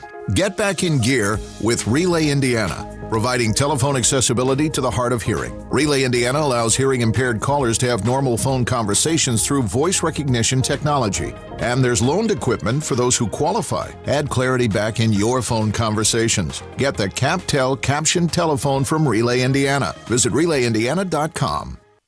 Over 1 million people would like to quit smoking. That's why we're offering free nicotine replacement products to help. You can get 4 weeks of patches, gum, or lozenges free while supplies last. Simply call 1-800-QUIT-NOW. Quit Now Indiana will help you break your tobacco addiction. No lectures. No pressure. Just free help. You can quit your way with the tools and support you need. Call 1-800-QUIT-NOW today. Every small business owner knows business happens everywhere. The office, the warehouse, or on the road. And no matter where it takes you, there's one solution to help your business thrive. Comcast Business Complete Connectivity. It's the largest, fastest, reliable network with advanced gig speed Wi-Fi and cyber threat protection in one solution. Plus, add Comcast Business Mobile and you can save up to 60% a year on your wireless bill. Get started for just $40 a month for 12 months with no annual contract when you add mobile. And ask how to get up to a $750 prepaid card. Flight 291 is now boarding. Yep, you're going places. And when you get there, be ready to do business. The complete connectivity solution from the company that powers more small businesses than any other provider. Comcast Business, powering possibilities. Ends 2/21/2023. Restrictions apply. Requires EcoBill and AutoPay. New 100 megabits per second internet and Comcast Business Security Edge customers only. Equipment, taxes, and fees extra. After 12 months, regular rates apply. Gig internet required for gig Wi-Fi. Mobile savings compares pricing of top 3 carriers. Hi, this is Denny Smith. Over 17 years ago, I was aging in a way that was starting to scare me. I was eating too much and exercising too little, and I just didn't have time to commit to 3 hours a week in the gym. I'd heard about Exercise Inc. and their 20-minute-a-week workouts, but I just didn't believe it was possible to do any good. I was wrong, and I'm living proof. I used to be flabby and out of shape, but I'm not anymore because this regimen works. It's individualized and it's direct, and by golly, it feels great not to be aging the way I see others aging. I really am in the best shape of my life. My weight is under control. I feel strong, and I feel healthy. And listen, this is no kidding. It is hard work, but it's only 20 minutes a week. 17 years and counting, and you can do this too. And more importantly, you should do this. Pick up the phone and make the call for the free evaluation. 317-750-2219. 4 locations, Avon, Brownsburg, Greenwood, Zionsville, and coming soon in May to Fishers too. 317-750-2219 or go to exerciseinc.com. Welcome back, everybody. We were talking with Scott McClellan from Noblesville. Noblesville beat Muncie Central tonight, 59-45. That's a great win, Coach. Congratulations. How'd you do this tonight? Well, we just lost connection with Coach McClellan. So we'll effort to reconnect with him. Just a reminder, you've heard me mention it a couple of times tonight. Pairing show for the girls tournament is coming up on the 22nd of this month. Scott McClellan rejoins us. Coach, tell me how you win this ball game against Muncie Central tonight. Well, we got off to a good start. Then we kind of played a little inconsistent like we've been doing. And then the second quarter, we played like we were capable of and drew a lead and had a nice lead at halftime, and then kind of reverted back to a little of our inconsistencies and made it a ball game. And then the fourth quarter just kind of managed to come from behind and really take control of the game. But, you know, it was a good win. Muncie Central is very, very good, much improved. Coach Holm's doing a great job. Right. We just, I didn't feel like we played real well the last 2 or 3 games. Played well in spots. And at times tonight I thought we saw that. But, I think through 11 games, the good thing is we've played all kinds of different games that are, so it's only going to help us for March. So, good win. Obviously, happy to be in the spot we're in right now, but we got to continue to get better and improve and for the second half of the season going into the sectional tournament. All right, tell me who plays well for you tonight. I thought Aaron Fine played very well tonight. He probably, I don't have final statistics, but he had 17 points, hit some free throws, was able to get some guys some open shots. Luke Almodovar had 14 points. I mean, he's shooting a really, really high percentage from the three-point line. We had 5-6 other guys that score, so that's encouraging. Good win. And the whole Muncie Central 45 points. I don't think you can be too disappointed about that. So, 3 doubles in a row, and 3 double weekends in a row. So that's never easy. So we got to get back to work, get back to school, get back in a routine, and go from there. He's Scott McClellan from Noblesville tonight. Noblesville, very impressive win, 59-45 over Muncie Central. Coach, thanks so much for your time, Scott. I appreciate it. Good luck next week. Thank you. Thanks for having me. Take care, Bob. Have a good weekend. You're welcome. Thanks very much. Thank you. Coming up, top of the hour scoreboard update. A lot of basketball here. A lot more to go. Next hour, we're going to talk about IU and Purdue and their matchups tomorrow in the Big Ten. That'll be coming up in our next hour. This is Network Indiana's Indiana Sports Talk.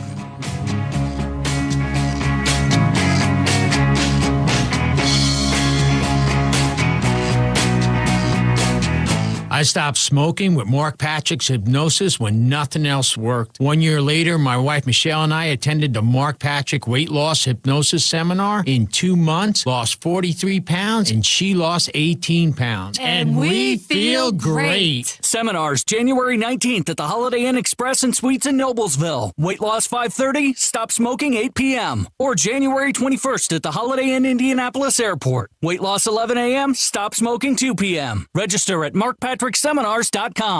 America respects our first responders and veterans, the brave whose business is taking action when calamity strikes. It's dangerous work, often surrounded by sirens, shouting, even gunfire, so hearing loss is probable. First responders can turn to Relay Indiana. If you have trouble hearing on the telephone, visit RelayIndiana.com for voice recognition technology phones that allow the hearing impaired to have normal phone conversations. And there's loaned equipment for those who qualify.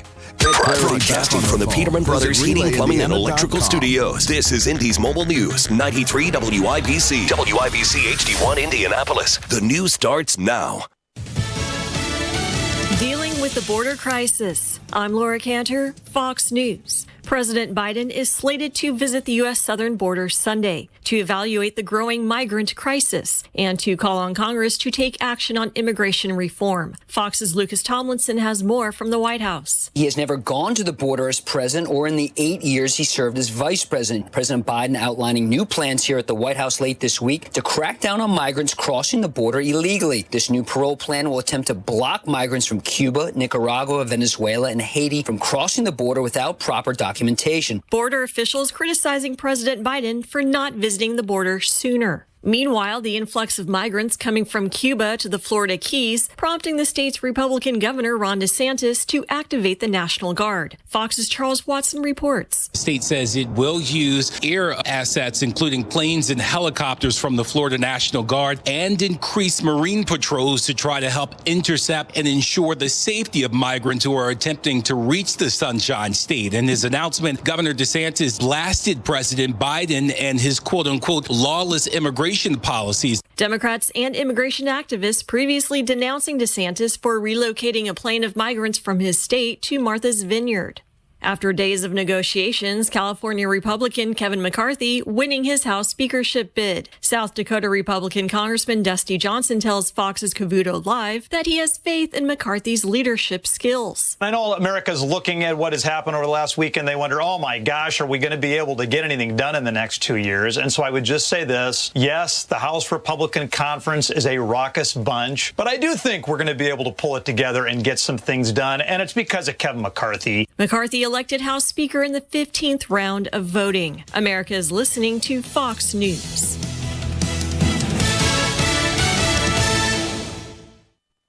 Fox News Sunday has a new voice, and her name is Shannon Bream. I've spent more than 20 years covering stories that matter to Americans. Variety says Shannon Bream launches a new era. Curious, tenacious, always after the story. On this show, we'll get to the heart of the issues and remind people in this town they work for you. Forbes says Bream's already making the show her own. See what everyone is talking about. Fox News Sunday with Shannon Bream. I know you've got some questions, America, so let's get some answers. From the Fox News Podcasts Network, Fox News Rewind Financial Crisis 08. This is an extraordinary period for America's economy. A look back at the biggest financial crisis since the Great Depression. The market is not functioning properly. And the events leading up to it from the people who were there. You started to see the Dow plunge in synchronicity with the vote on the House floor. Subscribe now at foxnewspodcasts.com or wherever you download podcasts. Never, ever 100% trust Wall Street. 93 WIBC Mobile News. On the level, on the go. Looking into 2 deaths, cloudy overnight, headed into a possibly rainy or snowy Sunday. I'm Sasha Nixon. Here's what's trending this hour. Police are investigating after a man and a woman were found dead in a home Saturday morning. Deputies with the Hendricks County Sheriff's Office were called to County Road 100 South to do a welfare check. Apparently, a family member had not been able to get in touch with someone who had also not gone to work for quite a few days. There, deputies found the man and the woman. While the reason for their deaths is not known at this time, a press release says it could have been a homicide/suicide. More information should be released in the near future.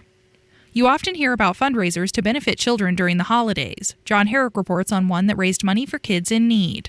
The biggest fundraiser for the Junior League of Indianapolis every year is the Holiday Mart. It happens every November at the Indiana State Fairgrounds. The league says they raised more than $140,000 through Holiday Mart. That money will support Central Indiana children who are in foster and kinship care. Stephanie Flitner is the league's president. And I anticipate that Holiday Mart will continue to grow. It's going to raise more money and even better vendors and more attendees as we come back here post-pandemic. She says lots of local sponsors and businesses took part, and more than 6,000 shoppers attended. John Herrick, 93 WIBC Mobile News.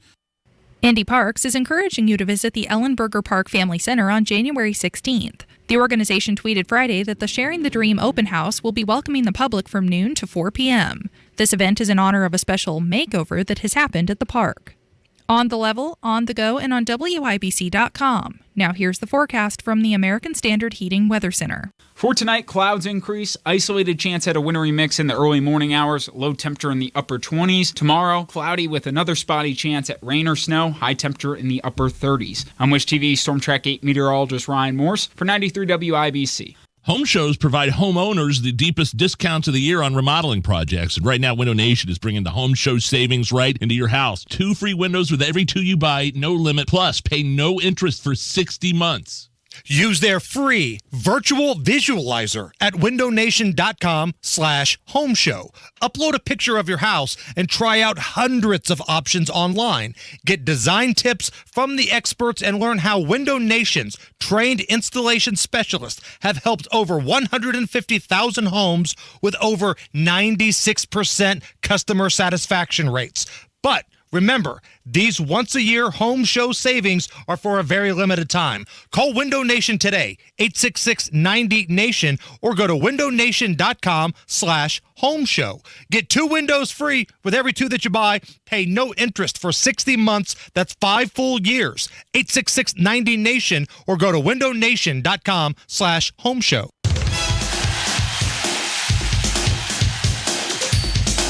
Welcome back, everybody. I'm Bob Lovell. This is Indiana Sports Talk. We're so glad you're with us. It's brought to you by Indiana Donor Network. Chris Lowry joins me from WIOU in Kokomo. Cats win again.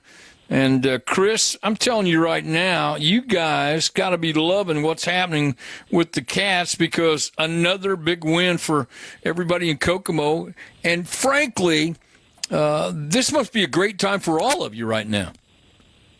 Yeah, it was a pretty fun weekend for all the Kokomo faithful, Bob. Good to talk with you again. Last night, Kokomo won on the road at Logansport, and Cats got off to a really strong start in that one. And then I know Coach John Peckinpah thought maybe not as sharp mentally the rest of the game after a big lead to close out the first quarter. So he talked about that a lot with the team last night and today in the morning walkthrough, and I think message received loud and clear. Kokomo took on Fort Wayne Northrop tonight, ended up winning 74-46. The Cats got off to another strong start, led 17-4 after the first quarter, and also continued to pull away, outscoring the Bruins by double figures in the second and third quarters to get that running clock towards the end of the game in the fourth period. So I know Coach Peckinpah, despite the double-figure win last night at Logansport, much more pleased tonight that Kokomo stayed mentally focused and sharp throughout the course of the game. Well, yeah, I understand. He's got to be really proud of, because everybody's elevating their game to play these guys right now, and elevating their game to play to play Flory, and they just keep meeting all the challenges and in an impressive fashion. So, give me the line, give me the Flory Badunga line tonight. 26 points, 16 rebounds to go along with 4 block shots and a pair of steals. That was coming after last night's 33 points. But here's kind of the big news, if you will. Unfortunately, he missed a shot tonight. He actually missed a couple shots. But over the course of parts of 4 different games, Badunga's streak tonight was broken. He had made 32 consecutive field goal attempts. No, stop. 32 consecutive. Right. I don't know how you guard him. I mean, I'm not the only one asking that question because clearly he's an incredibly difficult matchup. But those numbers, Chris, are staggering, for heaven's sakes. They really are. He hit the game winner to close out the game against Center Grove in the Phil Cox Holiday Tournament. Was perfect from the field in the loss to Brownsburg, 11 of 11. Last night at Logan Sport, 14 of 14 from the field. So that's 26 straight, and he hit his first 6 tonight to give him 32 before he missed one. Yikes. That's crazy. Yeah, All right, I didn't ask Coach Peckinpah if he's going to start the next game or not after missing a couple shots. I assume he's good to go, but we'll wait and see. Well, he's going to have to get in the gym early and and work on his jump shot, that kind of stuff. Kokomo, another big win tonight. On the road, 74-46 over Fort Wayne Northrop. From WIOU in happy podcaster, the one and only Chris Lowry. Back to the Cats. Yep, and one other thing I want to mention real quick, Bob. The governor was in the house tonight as well. Go ahead. Go ahead. The governor was at Memorial Gym tonight. Governor Eric Folsom checking out Flory Badunga. Coach, Chris, Governor Holcomb is a basketball fan. He's a big-time fan. So, I don't blame him. I'd be there, too. All right. He was posing with Flory in the post game, and they were Kokomo taking pictures with each other.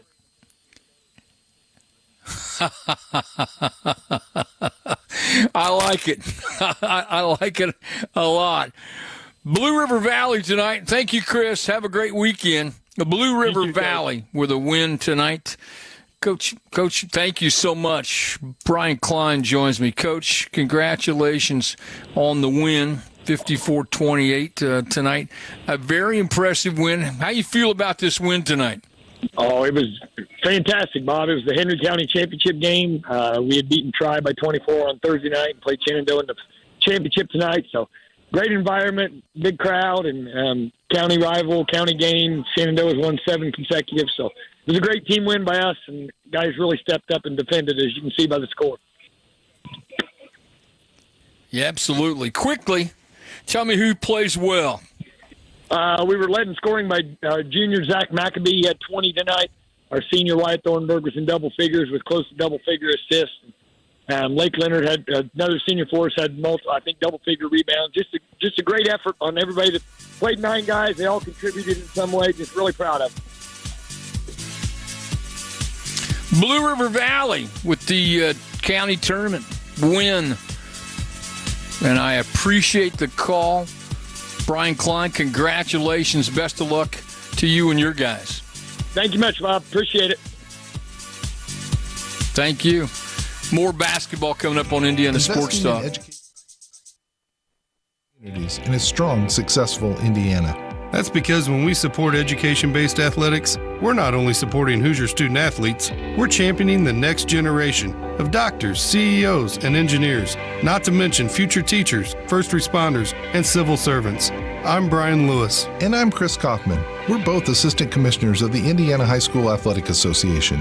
High school sports are the training ground for our future community leaders, impact makers, and world changers. When we invest in student athletes, we're teaching them the importance of serving others selflessly, leading them to become engaged, compassionate citizens who pay it forward and continue building a positive future for Indiana and beyond. Support the next generation of Hoosier difference makers by buying a ticket to your high school's athletic events. This is serving our community. This is strengthening our future.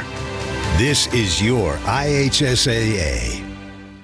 Planning for retirement all comes down to what matters most for you. Is it a vacation home? Is it traveling the globe? You could call the team at Howard Bailey Financial to help you plan for your retirement and to help you have a successful and fulfilling retirement. Great things in business are never done by one person. They're done by a team of people, and I'm excited to share that Singer Financial is now Howard Bailey Financial, an Indiana-based retirement planning firm.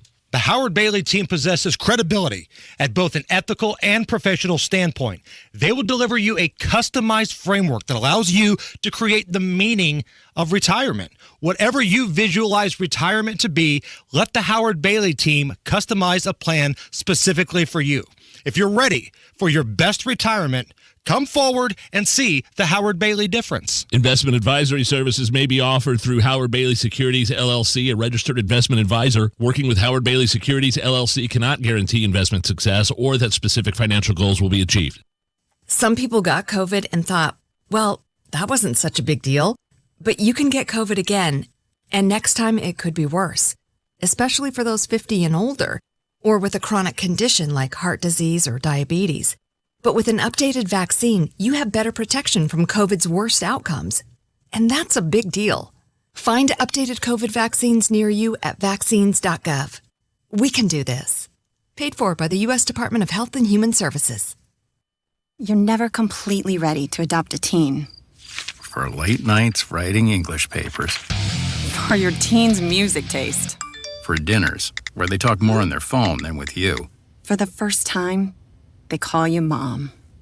You're never completely ready to adopt a teen, and you can't imagine the reward. To learn more about adopting a teen, visit adoptuskids.org. Brought to you by the U.S. Department of Health and Human Services, Adopt U.S. Kids, and the Ad Council. Your one blood donation can help save the lives of up to 3 people. Give blood through the American Red Cross to help hospital patients. Visit redcrossblood.org today. Stays in the woods of Brown County. Over 100 secluded cabins. BrownCountyLogCabins.com. BrownCountyLogCabins.com.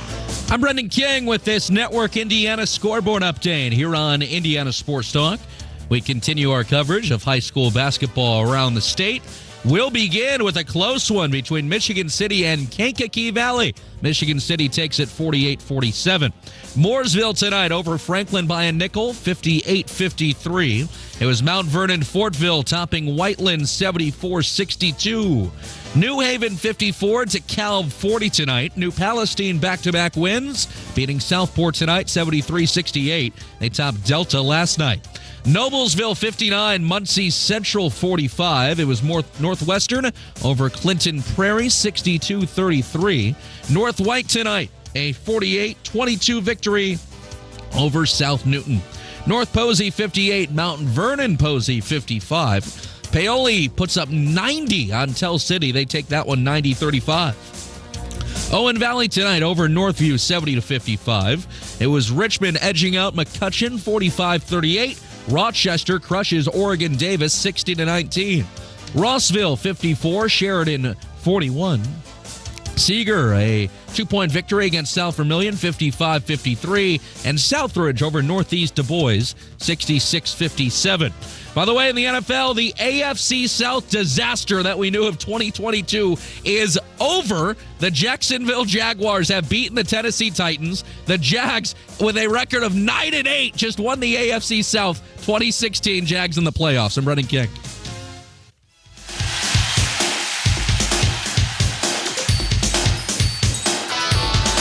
Welcome back, everybody. I'm Bob Lovell. This is Indiana Sports Talk, brought to you by Indiana Donor Network, driven to savelives.org. College basketball, Purdue and Philadelphia taking on Penn State. This game will be at the world-famous Palestra.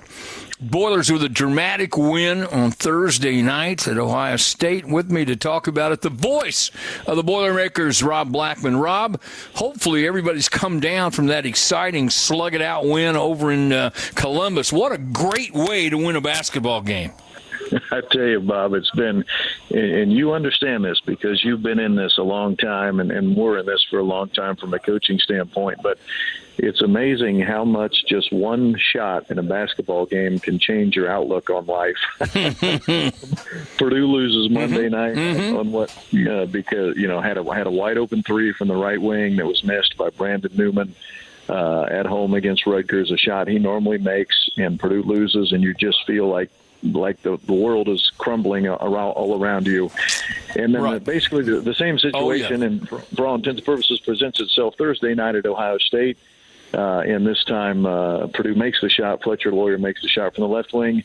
and all of a sudden you feel like you're the greatest team in the history of basketball. So you've lived the life, you know how it is, the highs and lows of the game of basketball, and it's so funny. Just one shot, right, goes in or goes out, and it determines your whole outlook on life, at least for that short little period of time. So, but it was a great game Thursday night, and look, anytime you can win on the road in the Big Ten, that's a pretty big deal. And the fact of the matter is, Purdue already has 2 road wins, winning at Nebraska and winning at Ohio State. So, and we'll see what happens tomorrow. You know, technically this is Penn State's home game. Now, Penn State was kind enough to give it up to make this a neutral site game, but if Purdue finds a way to win, finds a way to win tomorrow, that's 3 road wins in a Big Ten, and that's a pretty big deal. So we'll see how it goes. But yeah, that was a heck of a win Thursday night. And again, the shot happens to go in, so you're on top of the world right now, and it feels really good to be with this team. I thought to me, you know, from this is the old coach in me. Hey, look, Ohio State is really good. They can muscle up with anybody in the league. They're as physical, maybe the most physical group out there, and the young Boilers pounding. They withstood that. Responded to it, and I think you and everybody else understands this is what you're going to have to deal with all year long. When it gets tight, you're going to throw to Zach Edey, and whether or not he does something with it or kicks it out, and if he kicks it out, you're going to live and die on those jump shots on the perimeter, because as you point out, the Rutgers game, you died. You know, the game on Thursday, you didn't die. So that's how it's going to be, brother. Good luck on that. Yeah, and the percentages would tell you the same thing. Purdue shoots 40% from 3 in the Ohio State game. The biggest shot of the game is obviously a 3 from the left wing, and that's what wins you the game. In the long run of the game on Monday against Rutgers, Purdue is 26% from 3. You had a chance to win the game of the 3, and you missed it. So you're exactly right, because Zach Edey is going to get double and triple teamed all season long until Purdue proves that they can make 3-point shots and make you pay for double teaming Zach. And so that's what this has really come down to. And I know we're only 4 games into the Big Ten season here, but what it's come down to is defensively, the game plan is when you play Purdue, get the ball out of Zach Edey's hands. And why not? He's the 10th leading scorer in the country. He's the leading rebounder in the country. Right now, he's the front runner for National Player of the Year. So obviously, it makes sense. You're not going to let that guy beat you. You're not going to let the guy that's the front runner for National Player of the Year beat you. You are going to get the ball out of his hands, and you're going to make someone else beat you. This is common sense. You don't have to be a rocket scientist here to figure this out. And so that's what teams are doing to Purdue. They're doing everything in their power to get the ball out of Zach Edey's hands, and they're saying, we may lose, but if we lose, it's not because Zach Edey, went for 35 and 20 on us. We're going to make somebody else beat us. And so far, what's happened with Purdue? Well, at the win at Nebraska and the win at Ohio State, Purdue's been able to do that. Right. Win with somebody else. Now, the win at home against Minnesota early in the year in the Big Ten, that was all Zach Edey. 30 points, 22 rebounds. For some reason, Minnesota decided they're going to let Zach Edey have his way with them, and he did. But look, there are 16 games left in the Big Ten schedule. And I can promise you, the strategy, the game plan is out on Purdue. This is how everyone's going to play Purdue, and it's going to be the same thing tomorrow with Penn State. Right. And can other players step up and make shots? If they can, then Purdue's going to be in really good shape. If they can't, it's going to be a tough one every time out. And I also think the thing about it too, Rob, is that have what I consider a great shooter. You have guys who are very capable of shooting a nice percentage from 3, and you've got a bunch of them. And I think that's the beauty of this team. I think the other side of it, too, is, you continue to – there's always some guy, like Mason Gillis makes big hoops. Fletcher, obviously, with the big hoop. But they have a bunch of guys who are wired in terms of basketball to be able to make big plays at both ends of the floor. And not be afraid of the moment, I would add that. I mean, let's look at Fletcher Lawyer against Ohio State Thursday night. He had the worst first half that he's had in his college career. 0 of 6 shooting, 4 turnovers. Didn't even start the second half. Matt, if you remember correctly, Matt Painter didn't even start him in the second half. Put him on the bench. Right. But right. He still was not afraid of the moment, and he came up big in the second half, and he hit the game-winning shot. So now think about it. That's a freshman now. This is a freshman who is wired that way. And I think Purdue has a lot of those guys that are wired that way. Right. Maybe they had a bad half or a bad stretch. It doesn't matter to them. They're still going to shoot. They're still going to take their open shots. And they're like most good shooters. They believe the next one's going in, right? Whether it does or not, they always believe that next shot's going in. It is. Yeah. And what a great luxury for Matt Painter to have. Next one's going in. And you've coached. I mean, you would much rather have that than guys who are afraid to shoot. Right. Right. And so Purdue has a bunch of guys. No, you're 100% right. Yeah. They're not afraid of the moment. Now, maybe they're not going to make them all, but at least they have the guts to try, and that's been a lot of fun to watch. Boilers are in Philadelphia taking on Penn State tomorrow at the Palestra, the world-famous Palestra. Boilermakers playing awfully well. Those of you who are listening on many of these same stations around the state will hear Rob Blackman with the call. Rob, thanks so much for your time. Best of luck to the Boilers and enjoy the weekend. We will, Bob. Thanks for having me. Have a great night. Thanks a lot, Rob. Rob Blackman, voice of the Boilers. High school basketball tonight. Edgewood beats South Putnam 59-35. Matt Wadsworth joins me. Coach, been a while since we've talked. Congratulations on the big win. Thank you. It's been a good weekend for us. All year I think we've had a team that's played great defense, but we've been a little deficient on the offensive end. But the offense picked up for us this weekend. So defense turns into some offense. Is that what you're saying tonight? Yes. I think maybe it was a New Year's resolution on the part of our players to actually start making baskets. And if we weren't going to make them, we would go rebound the misses and try to score that way. Well, that's great. That's a great resolution. Maybe others should try that strategy, Coach, to be honest. So tell me, it works for you. So who plays well for you? Let's brag about these kids. Yep, certainly. Xander Hammonds is having a great year for us as a senior. Tonight, he checked in with 10 points. Our second leading scorer was sophomore Cam Renard, 13 points. He's doing a tremendous job in the post for us in the last 5 games he started.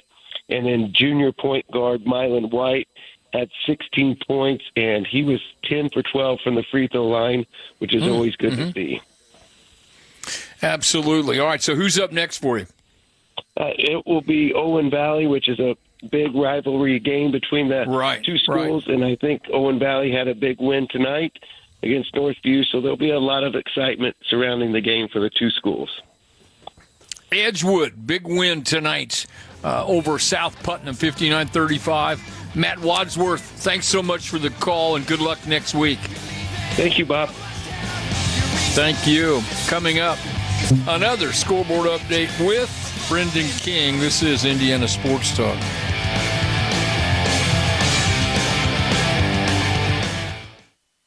Today might be the day I drop out of school. Today could be the last day I try. My parents alone can't stop me. My friends can't even stop me. But you might be able to. With United Way, you could tutor me, be my mentor, or volunteer to just read with me. If someone had helped me earlier, I might not be struggling. And studies prove that kids who read well by 3rd grade are more likely to graduate. There are tons of ways people like you can help kids like me stay in school. And United Way is calling for you to be one of them. Because it takes 12 years to create a graduate. It takes about the same time to create a dropout. And the difference between me becoming one or the other could be you. Make me a success, not a statistic. Take the pledge to volunteer now at unitedway.org. Brought to you by United Way and the Ad Council. Planes, trains, automobiles, and motorcycles. If you've spent a lot of time working or playing around loud vehicles, you may have trouble hearing on the telephone.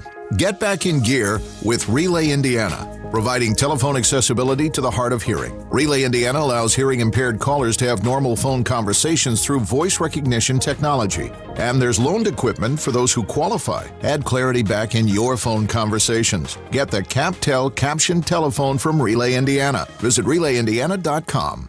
Join Mark Patrick Seminars and lose the weight guaranteed, only $49.99. Also, stop smoking with Mark Patrick. This hypnosis is designed to destroy your desire to smoke without cravings, irritability, weight gain, or your money back. Seminars Thursday, January 19th at the Holiday Inn Express and Suites in Noblesville. Weight loss 5:30 p.m. Stop smoking 8 p.m. And Saturday, January 21st at the Holiday Inn Indianapolis Airport. Weight loss 11 a.m. Stop smoking 2 p.m. Register at markpatrickseminars.com. That inflatable reindeer in your yard could be an Easter reindeer, right? And Christmas in July is a thing, so you might as well leave the lights up until then? Whatever excuse you tell yourself, you know it's time to take down those decorations. If taking them down means storing them in your basement or crawl space, you might spend the next 11 months wondering if they'll stay dry enough to use next time. Nobody wants a soggy, moldy reindeer. You owe it to Rudolph to get in touch with Indiana Foundation Service. Indiana Foundation Service will waterproof your basement or crawl space. Waterproofing your basement or crawl space does more than just protect your stored belongings. It also protects the structural integrity of your home and improves the air you breathe. Give new meaning to a happy, healthy new year with a waterproofed basement or crawl space from Indiana Foundation Service. Schedule a free inspection at indianafoundation.com. Indiana Foundation Service, reliability from the ground up.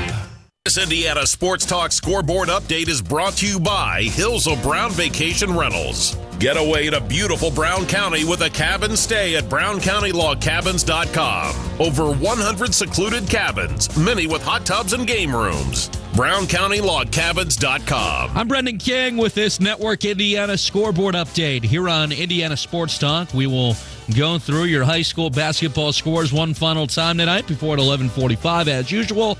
We'll tell you about what's coming up on your Sports Sunday. Recapping boys basketball, bunch of county tournaments around the state. All finals are in, beginning in the White River Valley tournament. Shoals over White River Valley tonight, 42-35 for third place. Then Bar Reeve takes it by crushing Shakamak, 62-33. In the Wayne County tournament, Northeastern takes down Hagerstown, 56-35 for first. Sugar Creek tournament, a pair of ball games.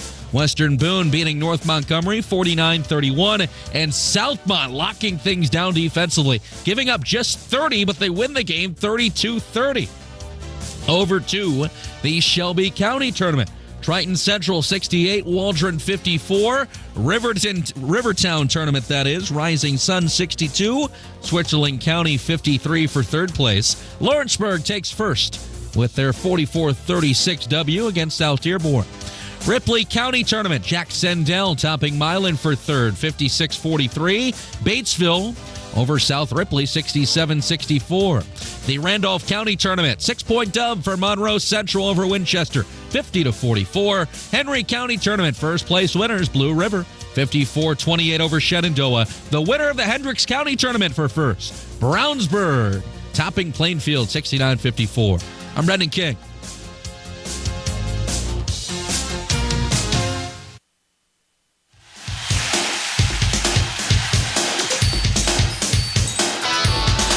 Welcome back, everyone. This is Indiana Sports Talk.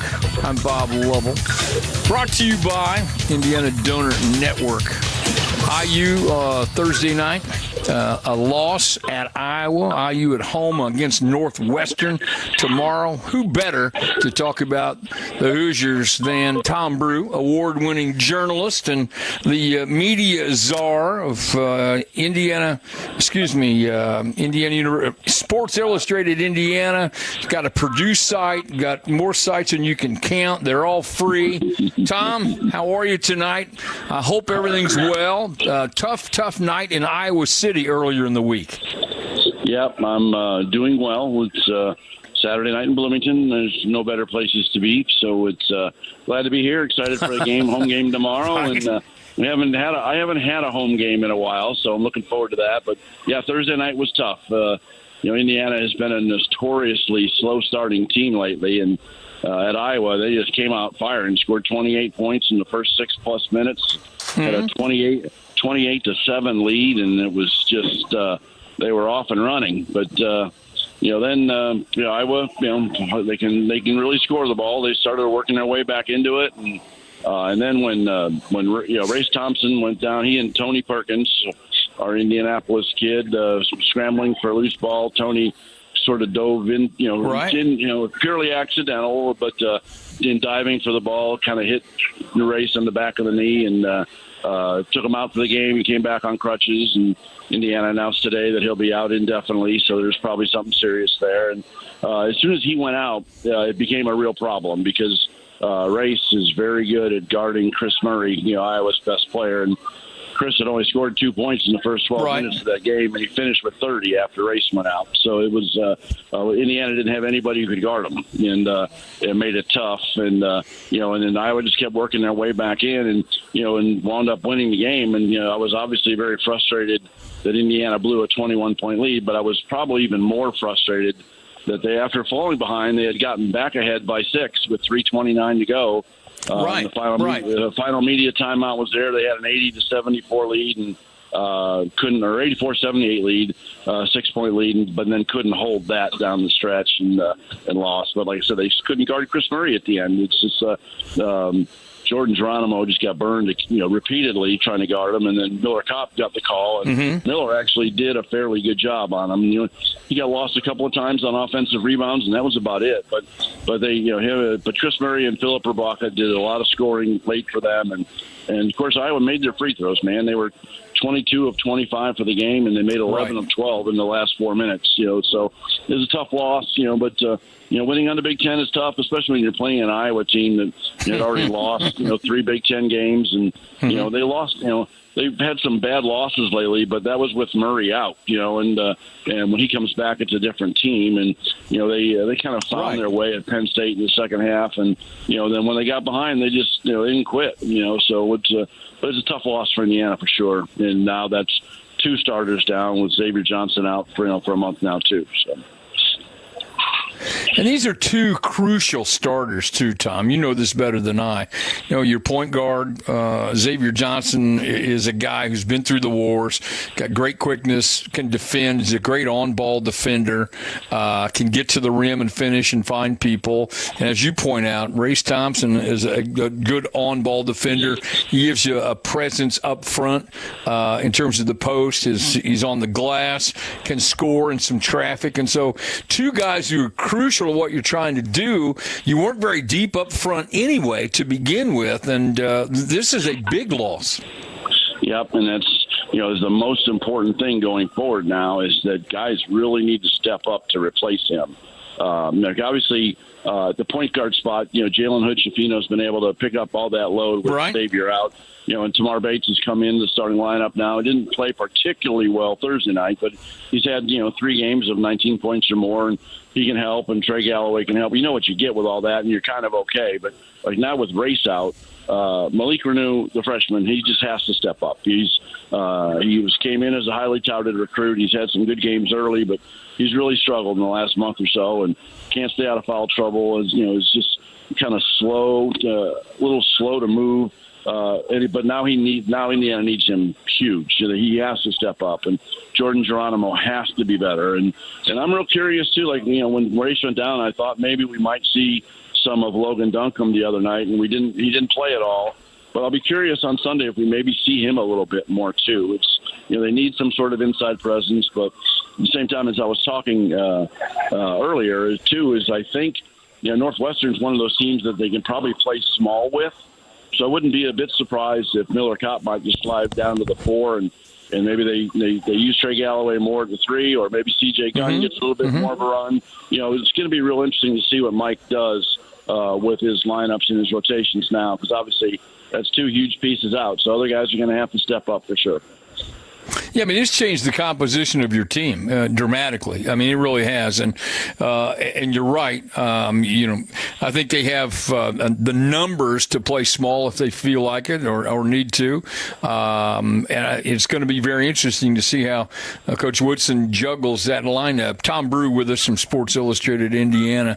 It's a team, too, Tom, that, without Race and without, Xavier Johnson, this game – I said that defensively they haven't played particularly well, especially Thursday night. But this is something that would concern me. Yeah, absolutely. They were very good, I thought, defensively against North Carolina in the game here when it really mattered. Xavier Johnson, though, is their best on-ball defender out on the perimeter, and they certainly missed him. And I think that's where head of the snake type thing, where it all kind of starts.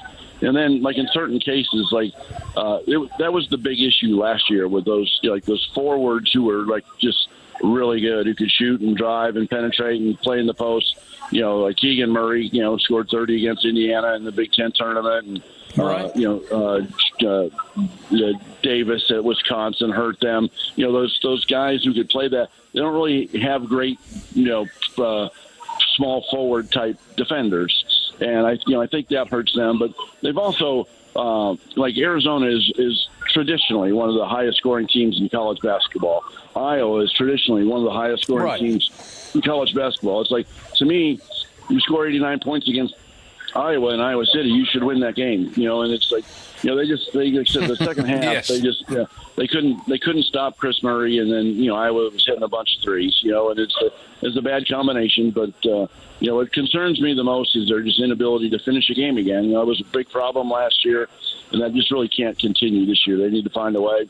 And I felt really bad for Trace Jackson Davis. Man, he had an awesome game, and scored 30 points, 9 rebounds, 3 blocks, played great. But in a losing effort. So, and he's in a lot of pain too, Bob. He's dealing with a fairly serious back injury that's really hobbling him, and he still played 38 and a half minutes and was a warrior. And those fans out there, those Indiana quote unquote fans who want to keep ripping Trace for whatever, they just don't know basketball, Bob. I mean, he's just a really, really good player, and he's not a perfect player by any means, but he's he made 8 out of his 10 free throws, and people were bitching that he missed the 2. It just doesn't make sense, to me. And but he played a great game, and I'm hoping he's feeling well enough with this quick turnaround. They flew home Friday. They had a little workout Friday when they got home, but he did not participate in that, I was told. So hopefully he had a good day of rest today and can give it a go tomorrow without any troubles. IU at home against Northwestern on Sunday. Tom Brew, Sports Illustrated Indiana. Tom, give everybody the site and how they can get on for free on this tremendous site that you have. Yep, our Indiana page is the quick shortcut to it is just HoosiersNow.com. Takes you right there, and no paywall, no subscriptions, no nothing, and it's really good coverage. You got a great team. And we do a lot of great things. We'll have 3 people at the game tomorrow. We'll be crushing it, and got a lot of pregame stuff up there already. There'll be more to come in the morning, and then